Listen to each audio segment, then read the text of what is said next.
the fire that lights the darkness. Don't get strong, confused with heartless. Do what I gotta do. I just break the rules like that. Maybe I'm just cool like that. Staying focused, don't sidetrack. Always when I don't come last. I never go less than 100%. I'll just keep waiting while you're catching your breath. I'm only living if it's close to the edge.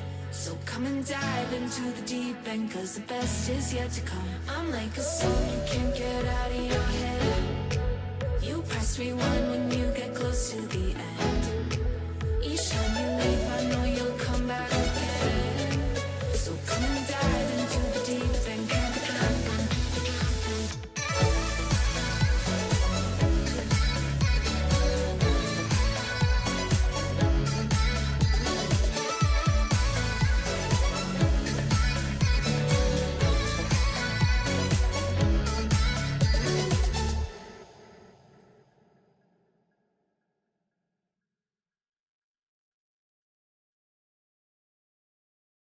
Underneath the neon, denim jacket you can lean on.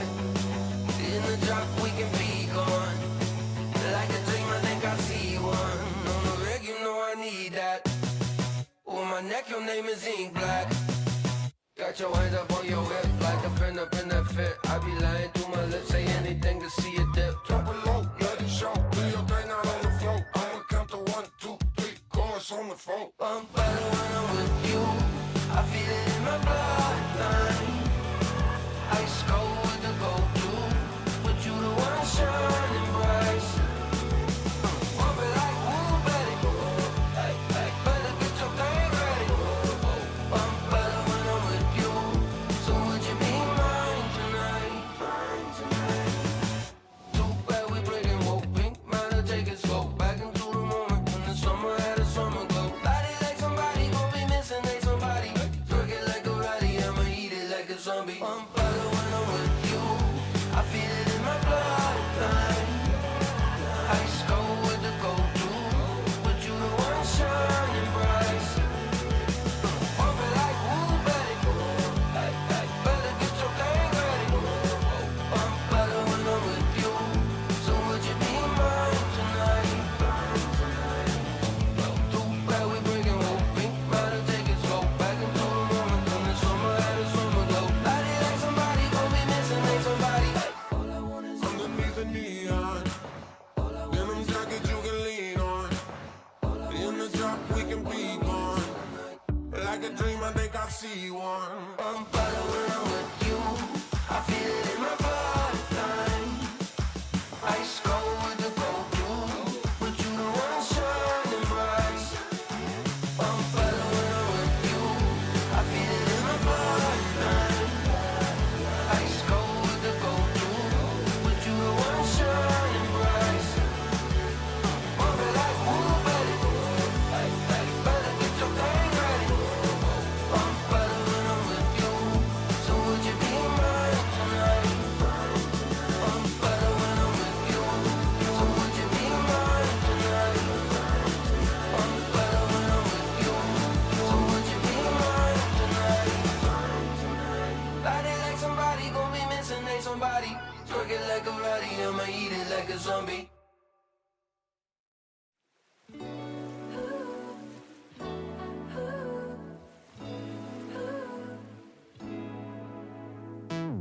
Summer night, sipping up the vibe.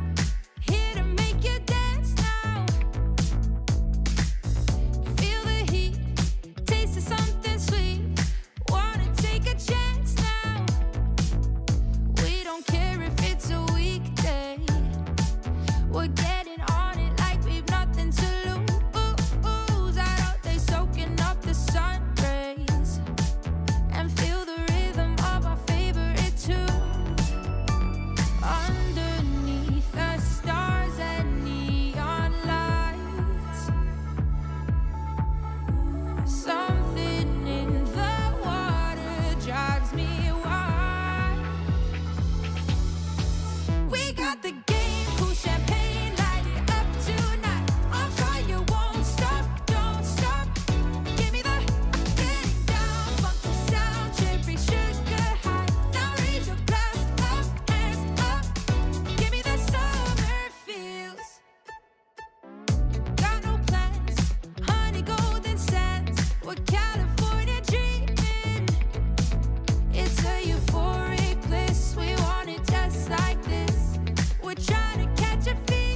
lose track. It's us, no looking back. Your love ain't no race, but baby, if I win, then you win too. I close, there's all I lose. Your kiss, I can't wait to taste it.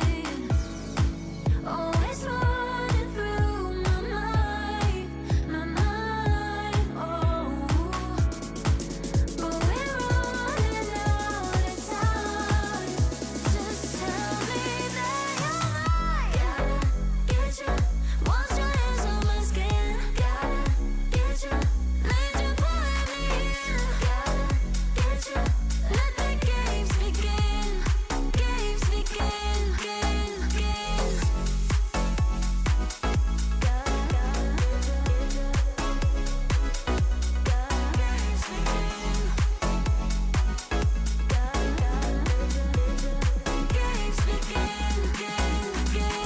Green light, it's overdue, but right, don't leave me blue. We go medicine training. If I win, then you win too. I'll close, then all we lose. Yeah, love ain't no race, but baby, ooh, oh, it's running through my mind, oh. But we're running out of time.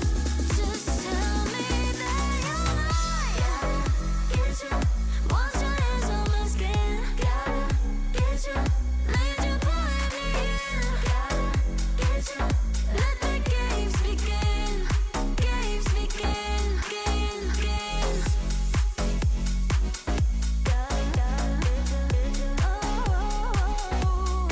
Pulling me in. Games begin, games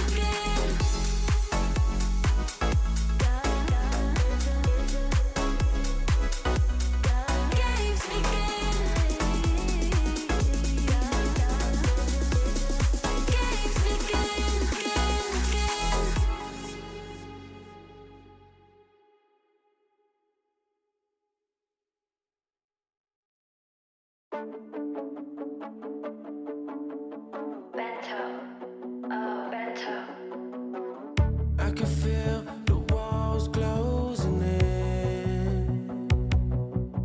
Yeah, the hardest part is trying to get over them. If you could see, would you do it all again? To take my time, I haven't decided yet. It's just a Saturday night, I don't know if I should call you. Deep in my mind, I'll find it's always all you. Waiting in line, I wish that I could walk through.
Every day think about you, every night dream of you. Love the way you smile, love the way you move. Every day think about you, every night dream of you. Love the way you smile, love the way you move. Every day think about you, every night dream of you. Love the way you smile, love the way you move. All I want now is you. Every day think about you, every night dream of you. Love the way you smile, love the way you move. All I want now is you.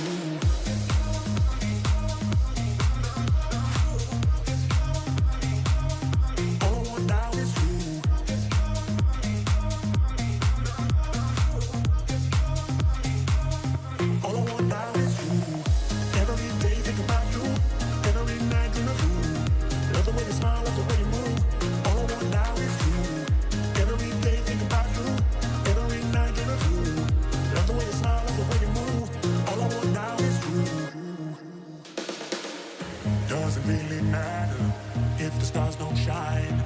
Who can love you better? Doesn't really matter if the stars don't shine. Who can love you better?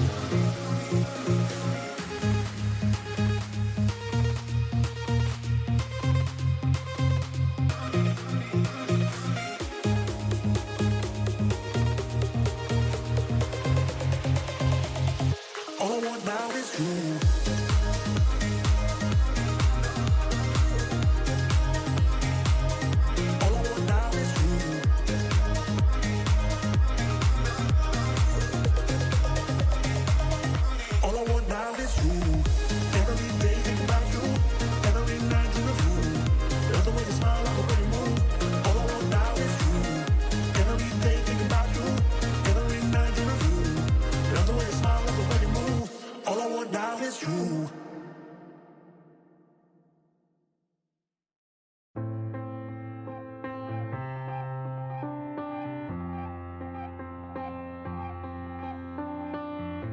Frustrations keep swelling, I'm spiraling out. My mind's overthinking, I can't hear a sound. Stop looking past me, putting me down. I know I can't be strong, but everything I say just comes out wrong. I'm worried that I'll always feel this lost. What cost?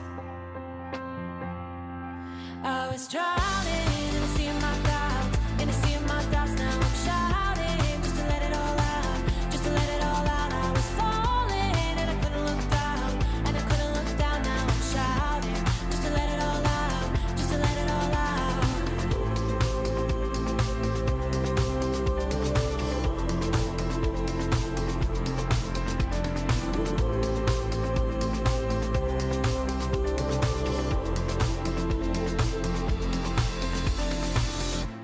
Resenting is easy, but anger gets old. Have trouble believing the things that I'm told, and I wish I could go back to the person I know. I know I can't be strong, but everything I say just comes out wrong. I'm worried that I'll always feel this lost. What cost? I was drowning in a sea of my doubts, in a sea of my doubts. Now I'm shouting just to let it all out, just to let it all out. I was falling and I couldn't look down, and I couldn't look down. Now I'm shouting just to let it all out, just to let it all out.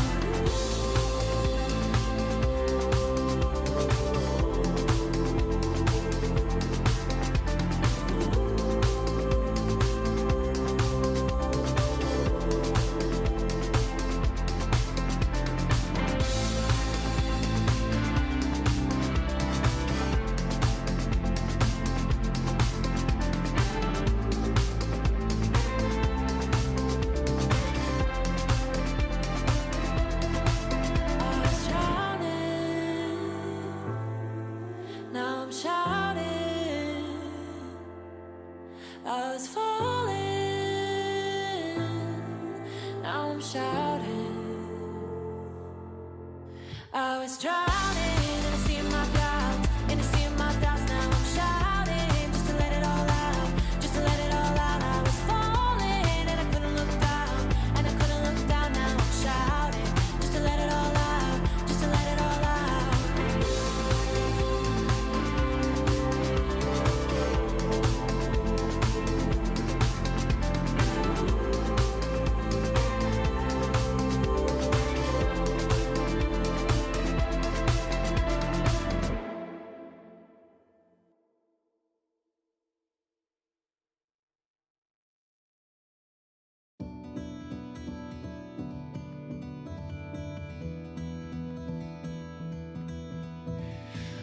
I'm trying to find the words to say you mean the world to me. When I'm fighting and you see me hurt, don't walk away. I've been holding on for days, hoping just to see your face. Let me know you're coming back, and I can't wait. When it gets too much, my troubles, they can hold me down like heavy weights. Don't let go or let me fade. Just don't walk away.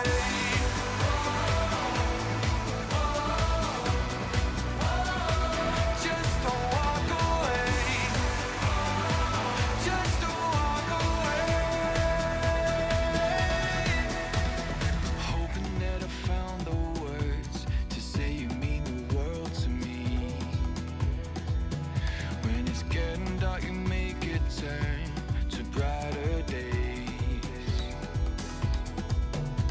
You found a way to lift me up, even when it's getting rough.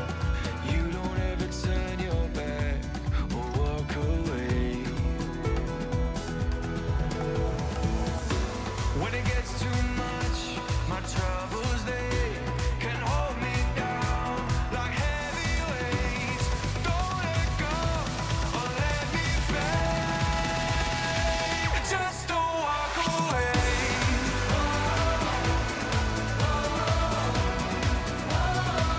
Just don't walk away. Don't you walk away.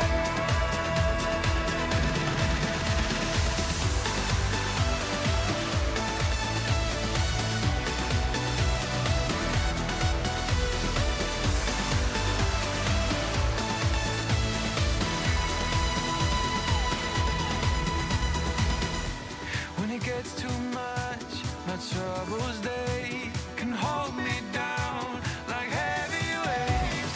Don't let go or let me fade.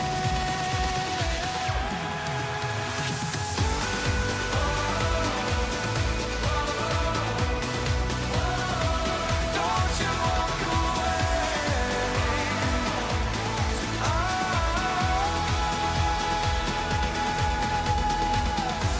When it gets too much, my troubles, they can hold me down like heavy weights. Don't walk away.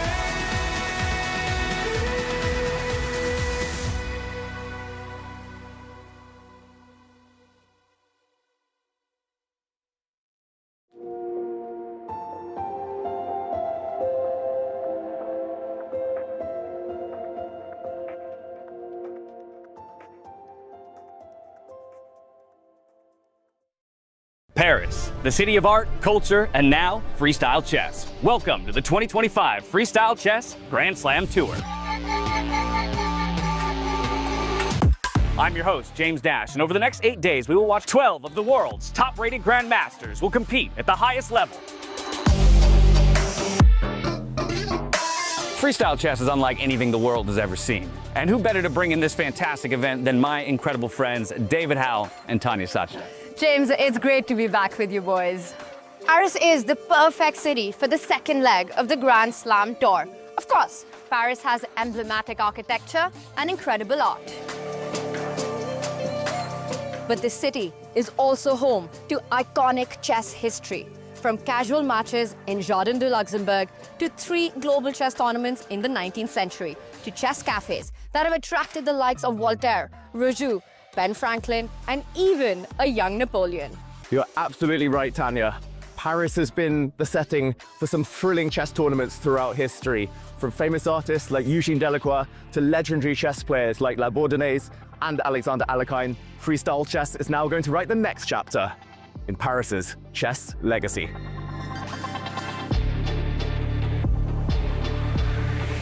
What makes freestyle so unique is how we play chess. The players will compete in Chess 960, which randomizes the pieces on the back rank to level the playing field. Before each game, we will pull one of 960 positions, which the players will then have 10 minutes to discuss. Which forces players to rely on their intuition and adaptability. Every move is crucial. And as we know from the Weissenhaus Slam, drama is guaranteed. With the best players, creators, and commentators in the world, get ready for the second leg of the 2025 Freestyle Chess Grand Slam Tour, live in Paris.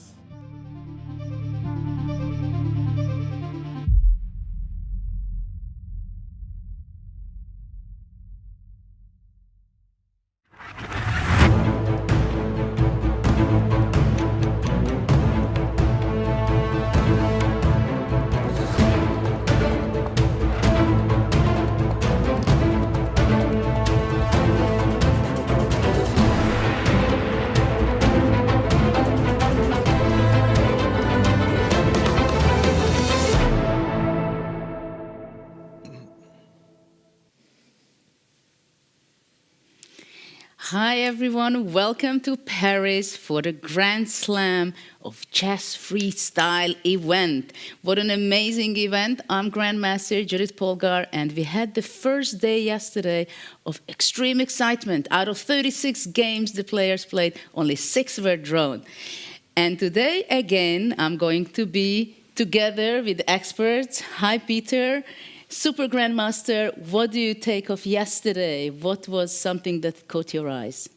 Thank you, Judith. Welcome, everyone. We had brilliant games, fantastic fights. That's exactly why we love freestyle chess. The unexpected twists and turns, crazy openings, better positions already after move 1 with g4 in the 4th round, black fighting back in many games. Actually, if we would look at the statistics, I don't really believe that white had any plus score. Yeah? Black won so many games. That's also interesting to highlight many decisive games, and I can't wait for the action to continue. And of course, as yesterday and always, we are also joined by Grandmaster Nicholas Huschenberg. Welcome. I want to ask from you, what was the biggest surprise for you of day one? Thank you, Judith, and also welcome from me. And I think the biggest surprise to me was the number of decisive games. I mean, we had some rounds where all of the games were decided, not a single draw. And I think overall, maybe out of 6 games, 36 games, maybe we had 5-6 draws in total. That is unheard of for an event at this level, but this goes to show what happens if you give people fresh positions from the start, and this is freestyle chess, and there are no quick draws, there's no Berler, there's no Petrov and all that kind of stuff. There's exciting chess, and it was really, like Peter said, it was a spectacle. It was amazing, and today, of course, will be also really exciting, because today, Judith, it will be decided who will advance to the knockout stage. The excitement is going to be accelerating. And now let's see the video of yesterday, what has happened there. The second Freestyle Chess Grand Slam of the season has begun, featuring 12 of the world's top grandmasters in chess.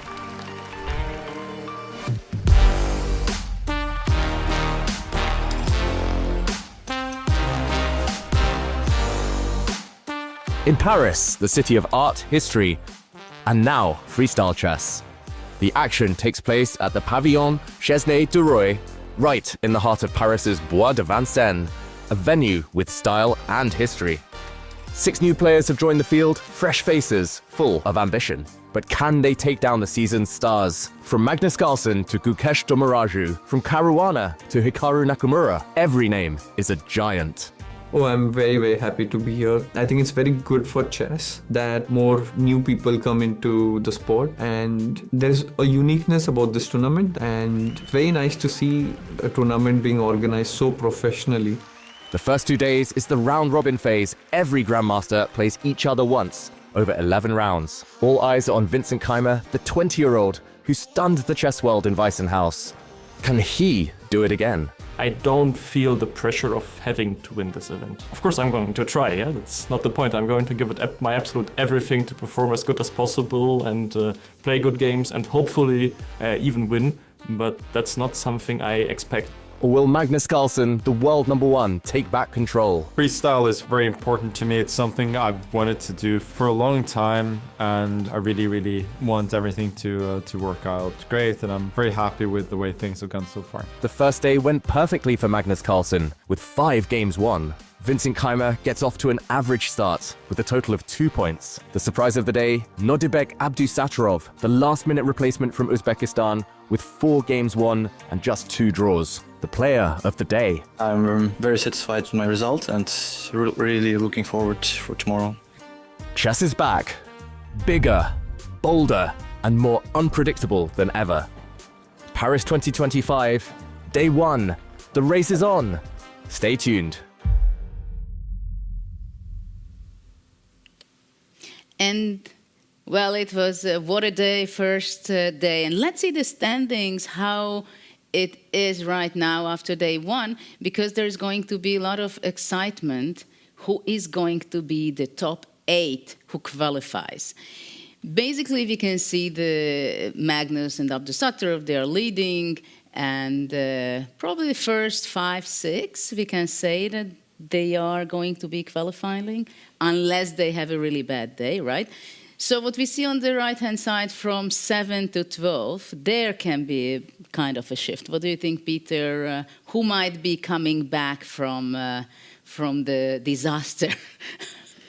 Especially, I mean, Rapport and Vidit. Do they have any chance? What about Keymer?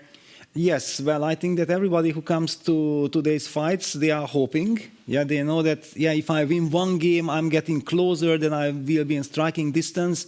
Vincent is just half a point behind Fabiano and Praggnanandhaa, so clearly he's trying to catch them, but at the same time he plays against Magnus Carlsen in the first round.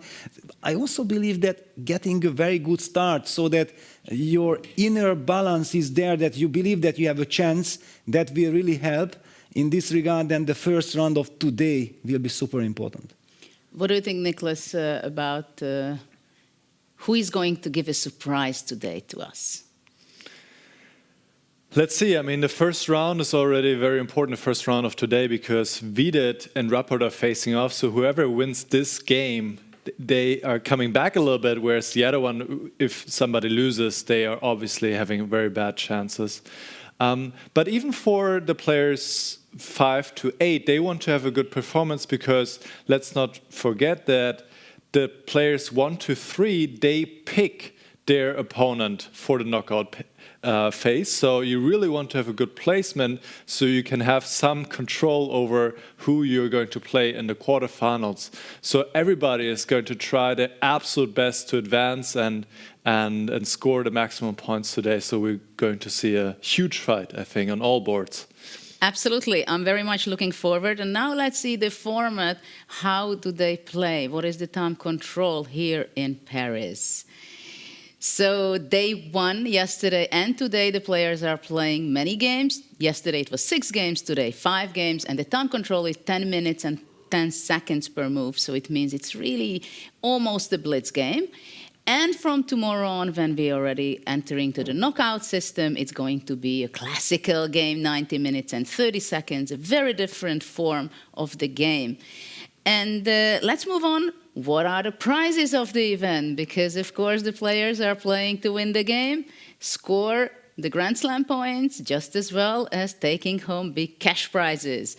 It is an amazing $680,000 of prizes for the 12 players. And, of course, everybody is very tense, and they want to get the first prize. I'm pretty sure that Magnus is trying to get the first prize this event. He could not make it in the previous one, but this time he is going to try. And then let's go to today's matchups. How is it going to be starting today? They are playing 5 games. And, of course, the first match, first game of today, it is very important. And as Nicholas pointed out, there is a very serious match between Rapport and Vidit, because they are really fighting to get back, bounce back, and possibly to qualify to the top 8. What is the match that you're looking for, Peter, the most out of these matchups? Yes, it's true about the Rapport-Vidit match, and also Praggnanandhaa against Gukesh catches my eyes, because Praggnanandhaa is the one who had 2.5 points. He was ahead on the 6th, on 7th and 8th place with Fabiano. But imagine Gukesh beating Praggnanandhaa, Gukesh catching him, plus giving all the other players who are at the bottom the chance to target Praggnanandhaa, for example, as well. So this is a crucial matchup. Vincent Keymer against Carlsen. It's a very important match in the sense that Carlsen wants to keep his lead. He wants to keep on going. Vincent, at the same time, would love to get a point against Magnus that would improve his chances. Fabiano against Hikaru. That's a crucial matchup. Hikaru is 1 point ahead of Fabi. If Fabiano wins, then he catches Hikaru. Then Hikaru is also falling back to the danger zone. So much intrigue in all the action.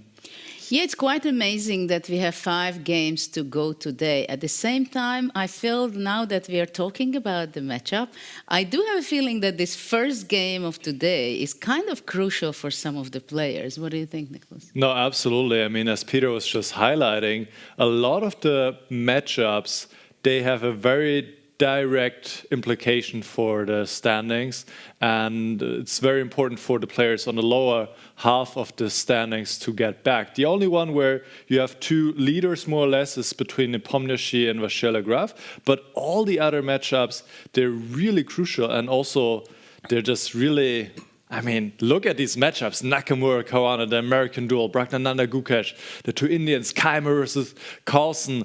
I mean, I can't wait to see it happening. So this is going to be really, really fun for sure. Yeah, absolutely. It's quite amazing for me that already now, from the first move of today, not even the first move, let's face it, the players will get to know the position only 10 minutes before the start of the game, right? And I retired much earlier than playing freestyle competition. And here we see the players just arriving to the playing hall. Still, everybody is in good mood. Of course, it might be a little different after the round. But we see Maxime chatting around. He has a good position in the tournament. So he knows, he's too experienced. He knows exactly how to be prepared, right? Mentally and emotionally. Here we see Ramesh, Praggnanandhaa's coach, just having fresh air. And Keymer with his girlfriend and with his father. They're just relaxing as well.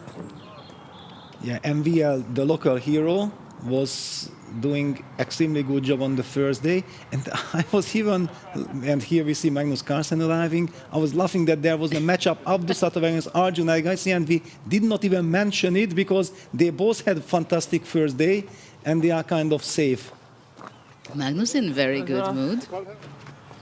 Listening probably some music on the way. Yeah, beautiful weather. Sunshine outside. Arjun rushing towards the playing hall already.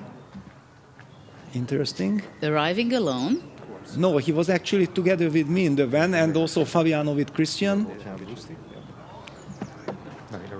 And some people, the audience might think that, okay, the players, they're just killing their time, they don't know what to do. But actually, I think for chess players, walking around on the fresh air, at this stage of the day, just 10, 15, 20 minutes before the start of the game, it is the best possible preparation you can make, right? And also when you have a coach, you have a friend, you have your wife, whoever accompanying you, their job is not to talk about any sensitive things, not to talk about anything that it can make you nervous or think or distract your focus. At the same time, they have to keep on the conversation, right? How was it for you when you were playing and you were with your coach? Or... Well, basically the point is that you try to get yourself into the zone. Yeah, this is the most important. Yeah, that you kind of walk, you are easing your nerves down, and at the same time you already get this determination that you know that in 10 minutes or 15 minutes you're going to sit down at the board and you have to produce your absolute best. And this is kind of already the preparation for that. And the wife and the trainer knows it. The trainer has the right to give you some advice to ease the tension.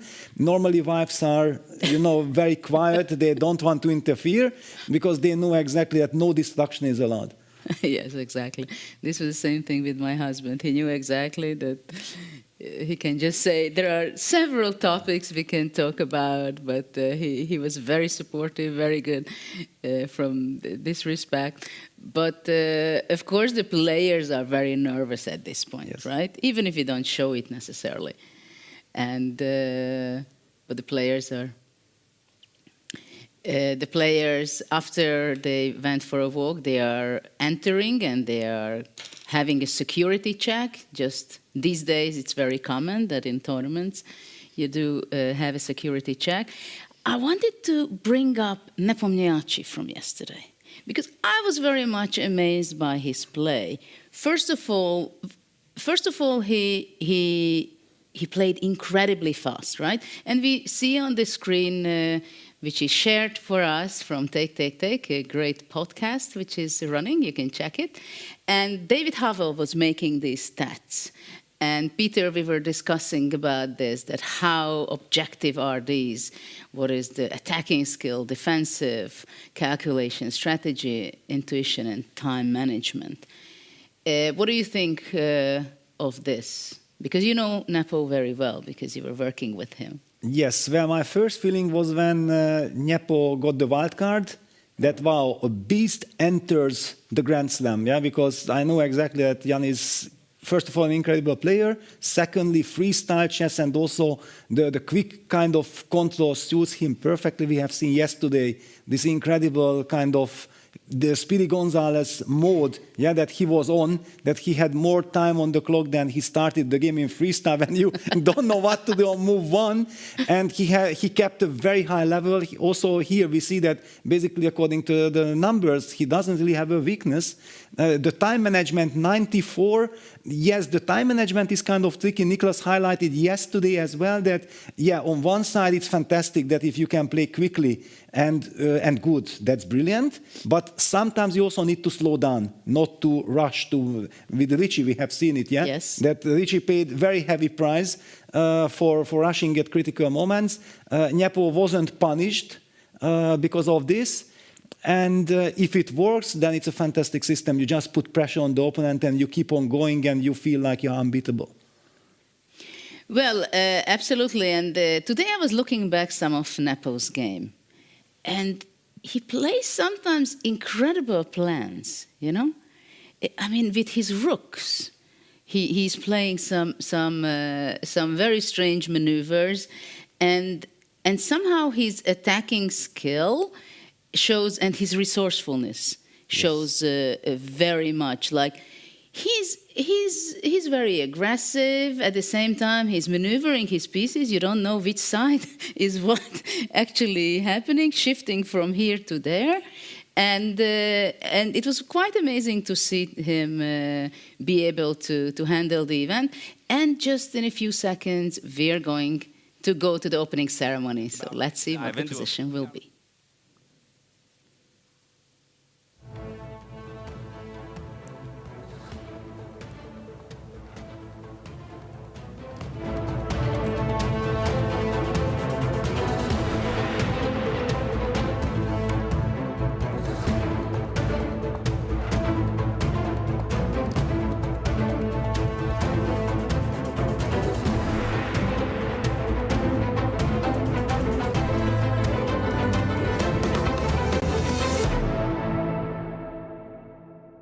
Action awaits. Before we get to that, let's take a look at some highlights from yesterday.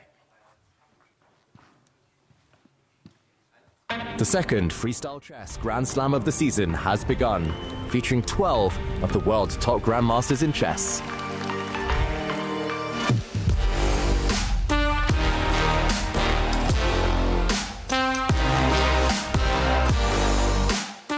In Paris, the city of art, history, and now freestyle chess. The action takes place at the Pavillon Chesnay du Roi, right in the heart of Paris's Bois de Vincennes, a venue with style and history. 6 new players have joined the field, fresh faces, full of ambition. But can they take down the season's stars? From Magnus Carlsen to Gukesh Dommaraju, from Caruana to Hikaru Nakamura, every name is a giant.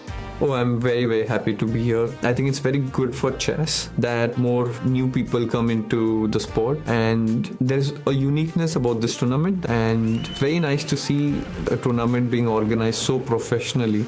The first 2 days is the round-robin phase. Every Grandmaster plays each other once, over 11 rounds. All eyes are on Vincent Keymer, the 20-year-old who stunned the chess world in Weissenhaus.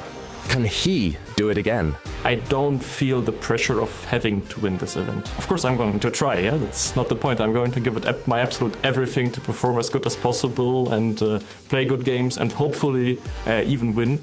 But that's not something I expect.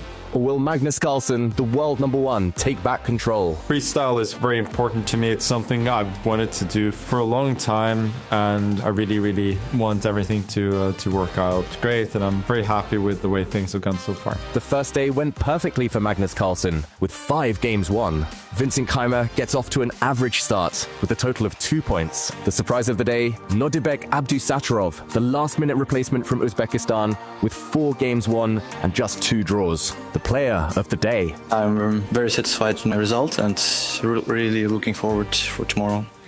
Chess is back. Bigger, bolder, and more unpredictable than ever. Paris 2025, day 1. The race is on. Stay tuned. So as we just saw, we witnessed a very exciting day of chess yesterday. Today, 5 more games of rapid await, and at the end of the day, the top 8 will qualify to the quarterfinals. So a very important day. I think everyone is ready now for the chess. So in order to draw the first position, I would like to welcome to the stage, please give her a warm round of applause, Kyla Zhao, the author of the chess novel May the Best Player Win.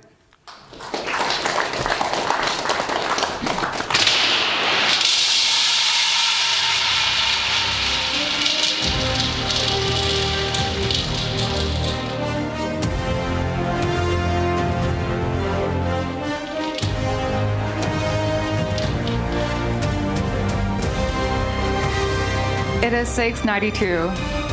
Thank you so much, Kyla. Position 692. The players will have 10 minutes now to prepare. So to the players, good luck. And to our guests, please enjoy.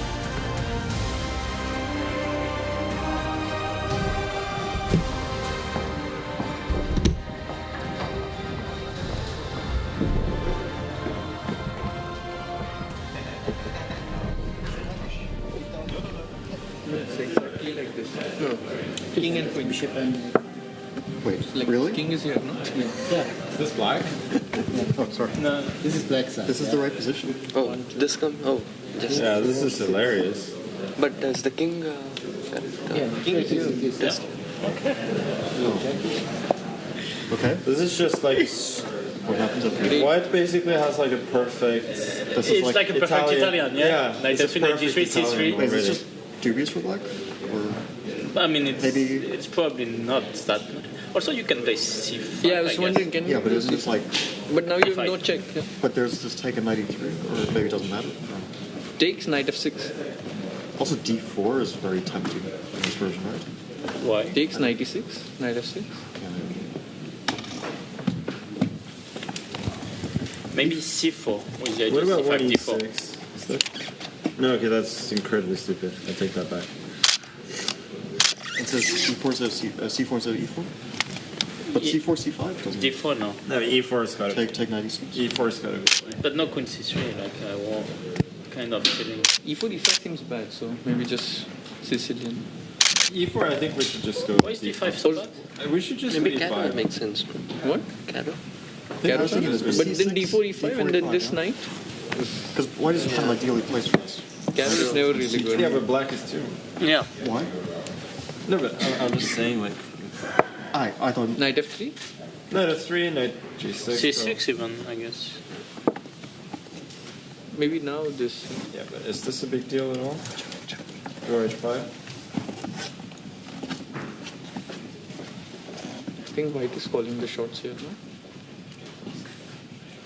Oops. Sorry. Yeah, I don't like. Yeah, just play it like that. Yeah, but I white is think definitely better. But Yeah, I mean, it's a good. But I'm not sure D6, if bishop g5 and knight g3. I mean, black can play knight f6, knight e7. I'm not quite sure if white wants h4, No, it's better. h5. But also, what's wrong with e4 d5? Actually, Yeah, maybe e4 d5. So first of all, is e5 a bad move? no, ed. I mean, Yeah, ed should be. Yeah. Ed queen d knight d3. Can we do knight f6? Knight f6. And then c4 e6. C4 e6, yeah. So why is that so good? Pawn takes, knight takes. It's like a very good. I don't think we're unhappy about that. Yeah. d4. Yeah, d4 probably. Yeah. I'm also not sure. Or knight g6, castle e6. Yeah. Why not d4 e6? Possible. I just want to castle. E6 take, I don't understand how that's good. Knight e6. Knight f3. Knight g3 castle. Yeah. Yes. Wait, can we? What's wrong with Sicily? We kind of. Yeah, I Stop. kind of like Sicily. c3 d4. c3 d5. okay, Oh, knight f6. No, knight f6 d4. Sorry. So let's go knight f3 first. Wait, c3, knight f6, d4. I mean, there's no. But why not c3 d5? Yeah, c3 d5. Also, is fine. c3, e5 bad? What's the big deal? Nothing. Yeah. It looks like a reasonable setup. Yeah. Yeah, but you're just a bit worse. No, knight f3 and d4. Knight f3, knight e6. Or knight f3. Yeah, knight e6 makes sense. And knight e7 next, probably. Yeah, maybe knight goes to e7. So c3 is a little bit. I don't want knight f3 here. Knight f3 maybe still e5, yeah? Yeah, but this is better for white now. Knight e3, f4. Knight e7. Can we start with knight f6? Yeah. Yeah, but then we go c3. Is e5 not over? You can also go c4, by the way, yeah? I mean, why c4 is why does C6. 0 c4? Because it takes queen e4 check. I think should be doable. C6. Queen c4. But you like one of the central pawns. No, yes, I don't know. But then you go e5, yeah, like a good slap. Yeah. Okay. Okay. No, d4 is boring. Yeah, very boring. So what about this? Yeah, knight g3. Yeah, knight g3 is the most e5 or d5? Yeah. But let's say if he just plays this. No, but now? Knight h5. Knight h5. I mean, but how bad is this? Like, let's say, even like. Yeah, this. come on. Okay, this we are happy, no? And then I go like d5, knight f6, I win to 10. Knight f5. And because you will be forced to take, and if you don't take, I play h5 and the wins and go to 5. C4, yeah? C3. C3. Chess, f5, d5. No, but this is... how can you... No, it's normal, but I mean, just don't go fucking on h5. d5, yeah? d5, knight f5? No, e5 like knight f3. E5 I like knight f3. And we provoke some c6 or... Knight g5, king d7, c4. But let's say, okay, if you play some knight f6, what's that big idea? Okay, knight f5, yeah? Knight f5, knight e6. Yeah, if you broke knight e6, okay, let's say we are... Knight e6, knight f3. Yes. Okay. Knight e6, yeah, knight e6 were very... Yeah, very bad. Yeah? Knight e6 is a bit misplaced. I mean, not that much, because he castles plays d5 and then, okay, whatever. c3, d4. C3, Yeah, d4. c6, d4, okay, but, yeah. This has, okay, this has some sense for sure. d5, knight... No, knight d6. Yeah, I mean, I'm not sure. Sorry, just knight f6 is complete. I mean, just in case, just in case, is this some self-precedent or not? Yeah, I think so. No, knight e3 is probably not a good. Too superficial. h5, knight f3. Okay, then h4, knight f5. consider e4. Yeah, I mean, I think Yes, e4, h5, knight e4. f3 maybe, d5. c4 is interesting, yeah. c6? If you go e5, okay, c5, probably, yeah. But maybe not g3. Knight f3, d4 stuff. I don't like knight on e3. Blocks our own bishop, yes, we sort of committed to another knight move here. If you get this d4, maybe... Knight on g3 we are good. We want, but then I'm not sure we should. Also e5 maybe.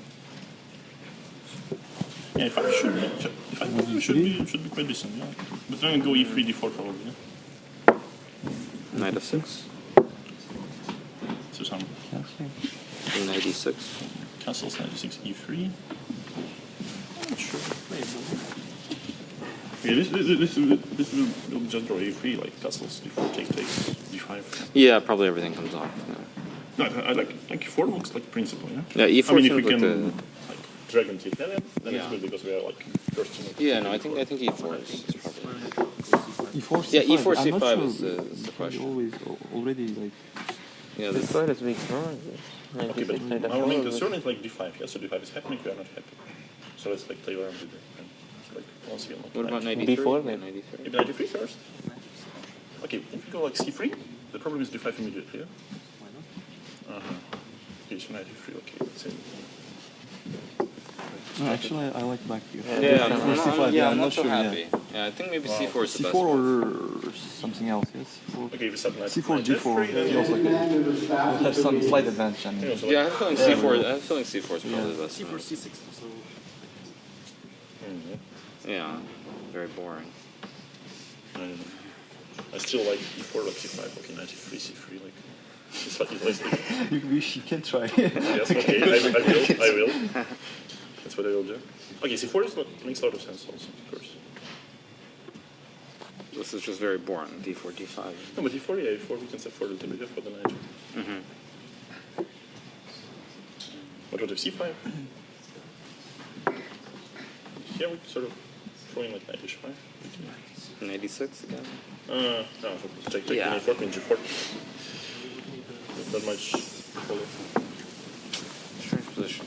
Yeah, I think so. What?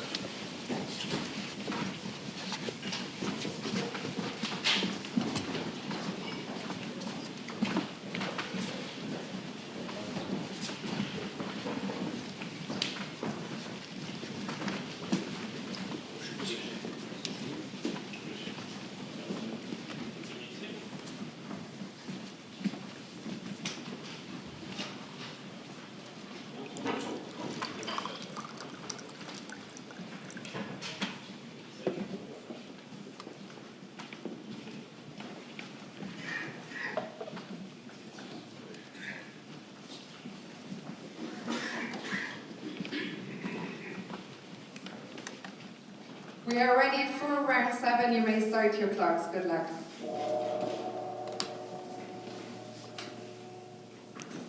So, round 7 and game 1 of today, the second day is just about to start. And we have C4 on 3 boards and 1 E4. As we've seen, the players were thinking about all kind of pawn moves, C4, D4, E4, F4. What amazes me that there is only one piece which exchange its original square, right? The F1 knight supposed to be on B1 and the B1 bishop supposed to be on F1 in classical chess. But it will make a huge difference in this round also. Even just a small change, it can be a huge change. And so actually 2 games are E4, D5, Scandinavian. Yeah, but there is also this incredible funny thing that the players discuss that if we play E4, then the Sicilian is kind of annoying, E4, C5. And then we see C4, E5 on the board in Keymer against Carlsen and also Abdusattorov against Arjun. So there is so much psychology. And we have also seen the Scandinavian exactly between Rapport and Vidit, and also Nepo and Maxime. Yeah, incredible.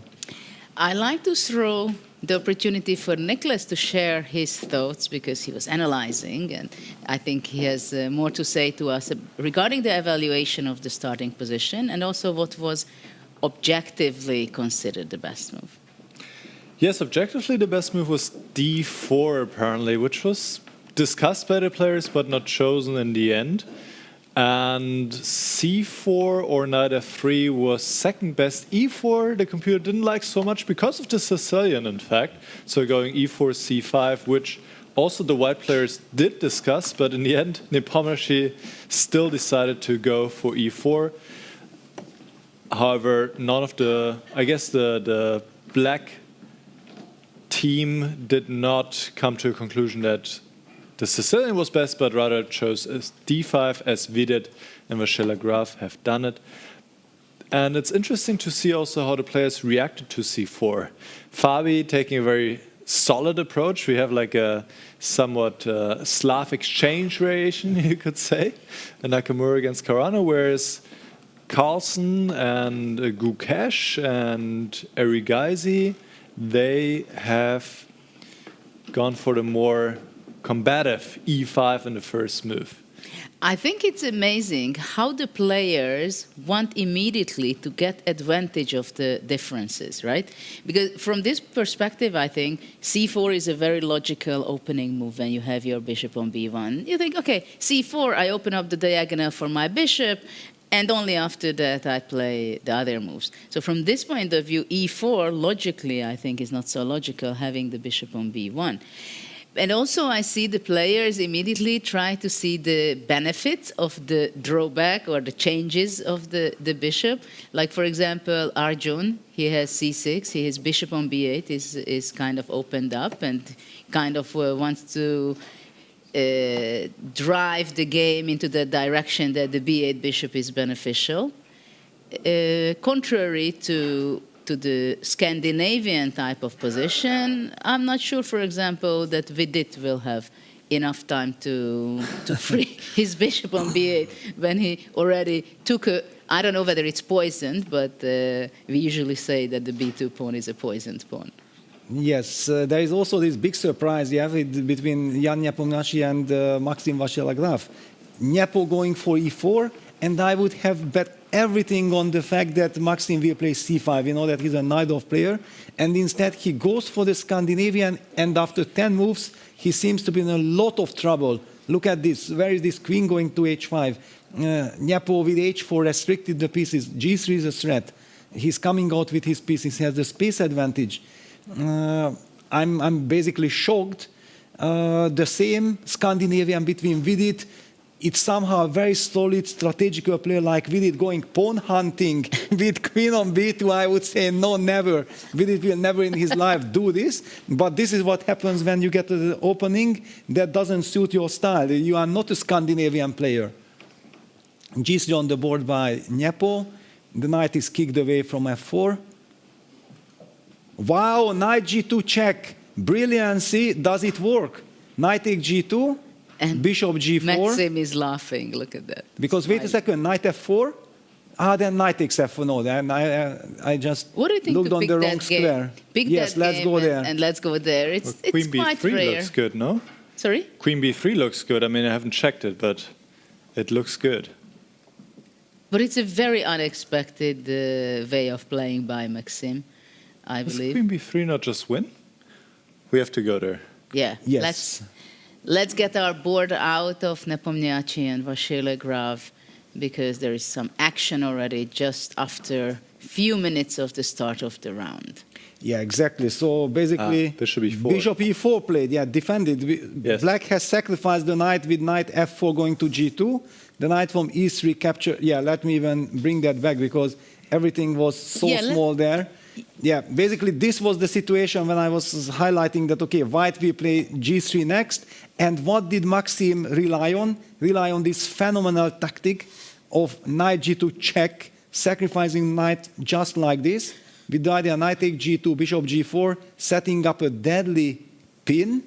But Nepo says, wait a second, I have a defense. And he goes bishop e4, protecting the knight. So f5. The pawn harasses that bishop. Jan goes knight e3. Computer agrees. Thank you very much. I don't need a piece. I need a better position. And after f takes e4, knight takes g4, queen takes g4, knight g5. Basically, it's over.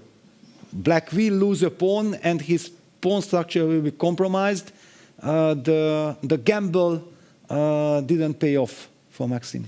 Yeah, but this knight g2, I mean, I understand that on some beautiful moves you can't resist. Yes. But it didn't seem to work. Yeah, and Nepo is not the right person to to play jokes like this. Exactly. No, such jokes will never work with Nepo. Yeah, queen d7, total desperation. You have to keep the queens if you're already losing a pawn in order to maybe at some point break with e5 and get quick short castle in. However, I'm not seeing black to get enough counterplay here. The computer says white is borderline winning. We kind of agree with that. What a shock. And it all started, let me just go back to the very first move quickly, e4. Of course, Maxime would have played c5, stay his course. He's a Sicilian player. Instead, he went for the Scandinavian with d5 and got punished by Nepo. Well, in this game, we see that how easily you get out of your balance, you make quick moves without control, and then things can go wrong so fast, right? I mean, look at the time. They both have nearly 9 minutes left, and White is practically, well, you can say winning, but it's a huge advantage. Probably shortly the e4 pawn will fall off. And actually, the g6 knight is just horribly placed. Yes, it's completely out of the game. White has set up this wonderful pawn chain. That's why Jan was, in fact, already on move 7, going for h4. It got the exclamation mark, yeah, that immediately targeting the knights. And that's why Maxime felt, you know, being so creative. Can you imagine? He had like 9.5 minutes when he already sacrificed knight g2. So what a genius he is, yeah, that he spots all this kind of, after h4 we would be sitting there, oh my God, what are we gonna do? And Maxime goes, wait a second, queen a5 check, bishop d2, queen h5, we have to show this in slow motion. g3, kicking away the knight, and clearly the whole point of Maxime was knight g2. Yeah, now it backfires, it does not work in this game, but it just shows that what a beast and what a creative player he is. But h4 is very impressive. Yes, absolutely. Very impressive, which means that Nepo is really a player who is ready from scratch from the very beginning already. He has such an open mind for creativity and moves, which is not necessarily so common. I understand that these days with the engines, since AlphaZero showed up years ago, it is very common to play h4. If you don't play h4 in a game, it's like you're old-fashioned or something. But it suits him very much that he can play basically anything in freestyle chess. And it might work out. Of course, now there was a question for White. How is the best and most beneficial way of capturing the pawn on e4? Bishop e3 was a sensible continuation also. So there are a lot of options to choose from. Yeah, he opted for queen e2. Yeah, basically sacrificing the d4 pawn. Please take it. I'm going to get one more tempo with bishop c3.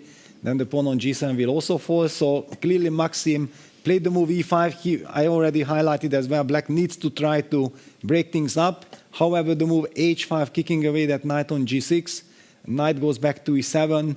This is not going to end well for the black side of this action-packed game. I also feel like both players try to impress each other. Who is faster? Yeah, it's like a gun shootout in the Western times. Incredible. Though Maxime is resourceful, I'm not sure I'm so happy with White to push h5, because the knight was standing so badly on g6. Yeah, probably he wants to go some h6 and then knight takes e4, threaten knight f6 check. That's why he I think, made a move. I believe he pushed h6. Okay, that makes a lot of sense. Yes, he made h6 move. However, on none of the boards it updates yet, so I'm a little bit scared. Not that we run... And wait a second. Okay, no, we will be dealing with this a little later. Yeah, so h6 was played. Let me make the move. G takes h6 happened. And now we are expecting move knight takes e4. There's also a queen h5 check, but then black's knight can go back to g6. Probably this we don't want. Knight takes e4 is very tempting. Yes, and it's on the board. Knight takes e4. Played by Jan. So threatening the deadly fork. And do you castle to the king side? Do you castle short here into the mating attack? Probably you have to, not because you are happy. Well, it would be a whole different story if the bishop would be on c7 and black could castle alongside. Exactly. Then black would be in the game. Yeah. But exactly. That's again the dreaming category. Black has no time for that. Short castle is not very tempting, I must say. Did he take queen takes d4? Really, yeah? No, I think he castled. Yeah, there is no rook on... Yeah, of course. Yeah, while we have the technical issue, we have to focus very closely the game so that we see the... Maybe we can even zoom in. No, then we can't analyze, but we can't analyze. Well, it looks like completely crushed. Yes. Black is completely crushed. It's a free attack. White hasn't sacrificed anything, yeah? Bishop h6. rook h6. No, the big problem for white is that there are too many tempting moves. Yes, and you actually also don't want the game to last very long. Yeah, you just want to finish it off. Come on, I have to find the knockout punch. Well, he did already the difficult part. Now the technical part comes. Well, sometimes it's not that simple, but I think rook h6 is the best. Because not only knight f6 threatens. Well, wait a second. We need to zoom in because there is action. Let's zoom in. Yeah, maybe we zoom in on the players. We have a first But result, hold by the on. way. Hikaru Nakamura against Fabiano Caruana was drawn after a very solid opening. So in fact, after a6, g6 was played. Okay, now the computer tries to... This is a whole different story and much more logical. But it doesn't change much. I think knight takes e4 was anyway played because this we know. But we are still waiting for the update. But okay, basically this game, 99% Nepo is going to be Exactly. winning. We So can why don't move on. Yes. Yeah, why don't we go on to some other games? In the meantime, I was also keeping my eye on Nakamura Caruana game. It was a kind of a classical, symmetrical position. So let's go to the bird's eye view for a moment. Observe the other 5 games, what is still going on, and then let's pick well, by the time we move from Nepo's game, Black is fighting, already. He managed to sacrifice an exchange. He gets at least some kind of a game. Of course, objectively, it's lost. Computer still says that White is winning. So probably what happened was knight f6 check, rook f6, bishop takes f6, knight takes d4. That was the position that we left. I'm guessing queen e4 will be the move. Sometimes it happens, right, that the position looks awful. Yes. And then after that, you can recover from that it doesn't look awful, but the problem is when you start calculating how many pieces left on the board, your material down. Yes. I feel that this is the same thing what happened with Maxime. That now the position looks not so bad at all with having your knight on d4, but there is an exchange down. That's a slight problem. Yeah, well, I also realized the move that I suggested instead of queen d3, queen e4 runs into queen e6. Double attack on the bishop on f6, and then queen takes e4, and maybe Black is already absolutely fine. But so then, be careful. Queen e4, queen e6, queen g6. Wow. hg, h7, hj. Does it work? I think it should. Does it work? Who knows? But okay, let's forget about this game. Let's take a look at the others. For example, Richie is sacrificing some more material. How much did he sacrifice? Well, only 2 pawns. He has some initiative. Okay. What about Vincent?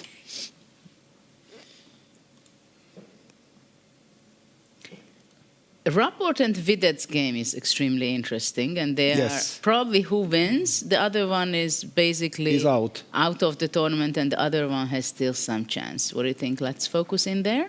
Maybe that's also the reason why both of them play like all-in. Yeah, they don't care about safety, they don't care about stability. I want to win this game at all costs. That's the approach I'm getting from both players. We asked Nicholas, what do you think about this position? What is the evaluation here? The evaluation is a bit better for Black. What caught my eye immediately is that Rapport is down to 3 minutes against Vidit 5.5. This seems like it's a transmission error. It is probably not, but Rapport taking a very different approach from yesterday, where he was very fast, sometimes too fast, whereas Vidit often got very low on time. So this feels like a bit of a reversed order right now, what is happening. But maybe it is also because of the difficulties on the board. Queen e2 just played by Rapport was the best move, protecting the pawn on c4, and White is attacking a number of different pawns here, d4, e7, and b7. However, also White is down 2 pawns right now, 7 pawns for Black, 5 pawns for White. The queen could be in some trouble as well. It's not so easy. There's some there's some tactics here, like the move knight takes f4 is definitely an interesting one, making use of the fact that the bishop is pinned and the rook is also under attack, so white cannot take this knight, but white could take on e7, maybe move the queen. It can become quite sharp, and this is definitely a position for all three results. However, a draw would not help anybody. Here, Vidit and Rapport desperately need a win, and we'll see who can get it, Judith. Well, for me, it's very funny to watch this position because it's a very normal kind of position, but something bothers my eyes that the pawns are on e7, g7, and how does that castle work? How did that f8 bishop disappeared, right? So somehow it is a strange feeling to see this this position could be from a classical game very easily if the e7 pawn would not be there. But 2 pawns seems to be too much for white to give away. Yeah, one of my worries is that there is no direct threat, from white side. Okay, maybe rook a1, rook fb1, trying to trap the queen. But even then, some queen b3, d3. Still, anyway, black to move, so maybe the move like rook ac8 or rook, targeting that c4 pawn, if not going for this tactical possibility of knight takes f4. It's kind of logical. But we also know both players want to win, need to win this game. So maybe if one of the natural moves leads to some liquidation, then it's automatically eliminated from the player system. We have to keep an eye on this. But maybe we should also not get stuck because so much happening. Also in Praggnanandhaa Gukesh game, it seems like black is actually having a nice position. And we know that Gukesh needs to win in order to catch Praggnanandhaa. That's also a very huge game. Should we stay here or should we move? No, we should go to another game because here they will be playing it out and we get back when we know towards the very end. It's just an important matchup, yes, right? So if any of them wins, then they still have some practical chances to qualify. Yeah, so I'm already picking the game between Praggnanandhaa and Gukesh. I think let's take a closer look. This is a prestige duel of 2 brilliant minds, 2 youngsters from India. One has won Tata Steel this year, actually in a dramatic tiebreak against each other, and Gukesh has stunned the world by becoming the youngest world champion ever last year in Singapore against Ding Liren. What a prestige fight. And we see very funny situation. Yeah, black's king is safe on c7 on the queen side. White's king is safe on h1. I feel like this is some kind of a normal classical chess position. Oh, absolutely. Though the king on c7, it would be more natural on g8.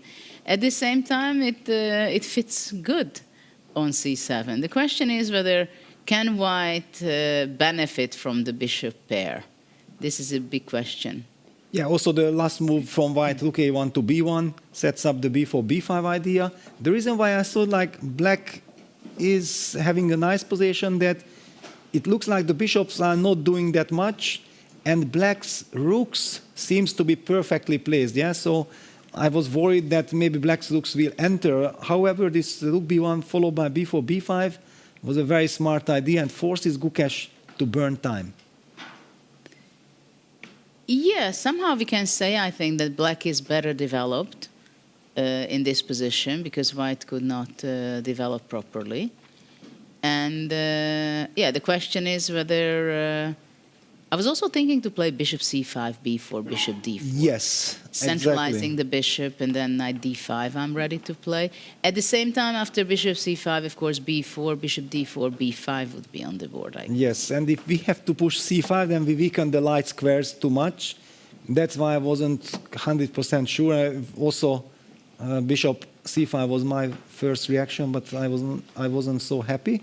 And knight d5 played, yes, so for the moment, stopping the move b4, but white just insists. White plays the move bishop. Is bishop b4 a strategical move? I think here bishop b4 should be a very good move. Bishop b4, because we can't allow white to play b4.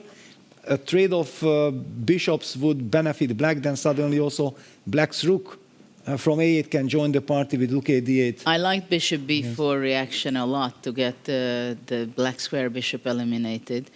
And then But also no, the e3 square would be very he big. played for the late. move rook a8, and quite quickly, I don't really get it. Isn't white not getting b4? b4 has a tactical refutation. That's the reason why Does it? Queen Gukesh d4 or what? does not mind it. What is the refutation of Yeah, d4? I'm puzzled. I'm slightly puzzled. Let me update. Yeah, so rook a8 is the last move. That's the current situation. The heart rate, incredible. Such tense position, 80 versus 91, come on. This is not old school. Old school would be 130, everything would be burning. Will white play rook c1 or something? Yeah, Nah, b6, bishop d2. coming back. Okay, coming back, yeah, trying just to soften the pawn structure, but still, one more time, bishop b4. Bishop b4, right? Yes, bishop b4 seems to be in time, and then black is just way too active. Also, bishop c5 can be unpleasant, and b4, bishop e3. Yeah, but that feels too sophisticated, and already time trouble is there. I would keep it simple, yeah, just bishop c5 played. Karpov would have played bishop b4 instantly, I can tell you. Gukesh played bishop c5, Yeah, bishop controlling the e3 square. Yeah, so b4. But bishop I like is- bishop b4. Don't misunderstand. Yeah, I yeah. like bishop b4. a But lot. maybe bishop c5 is even more ambitious. Yeah, we know that these youngsters, they function a different way. Yeah, for us, at least I'm speaking in my name, that whenever I feel that this is very nice, nothing can happen to me, it's good, and I might even be better, risk-free, I automatically take it, especially in a short time control. Yes, that's how I'm guaranteeing also safety with the time management. But these youngsters, they always want to find the best possible move, and that it comes at a cost of burning too much time on each move. But now Praggnanandhaa has been going down in time. He's under 1 minute, and he has a very difficult position, I must say. Very unpleasant to play, I think, with white. Yeah, he has to hide the bishop to e1. Yes, bishop e1 Giving is up played. a pawn already on f4. Yeah, forget about this pawn. Okay, it's not my pawn anyway, yeah, but yes, I simply knew that I can't trade the bishops, because if I trade the bishops, I'm strategically lost. Okay, so what if I'm saying, I just take the pawn, which is not important at all, because Okay, I b5. want to go rook e3. I'm closing my eyes, b5, and hope for the best, but expecting the worst. Let's see if Gukesh dares to take on f4.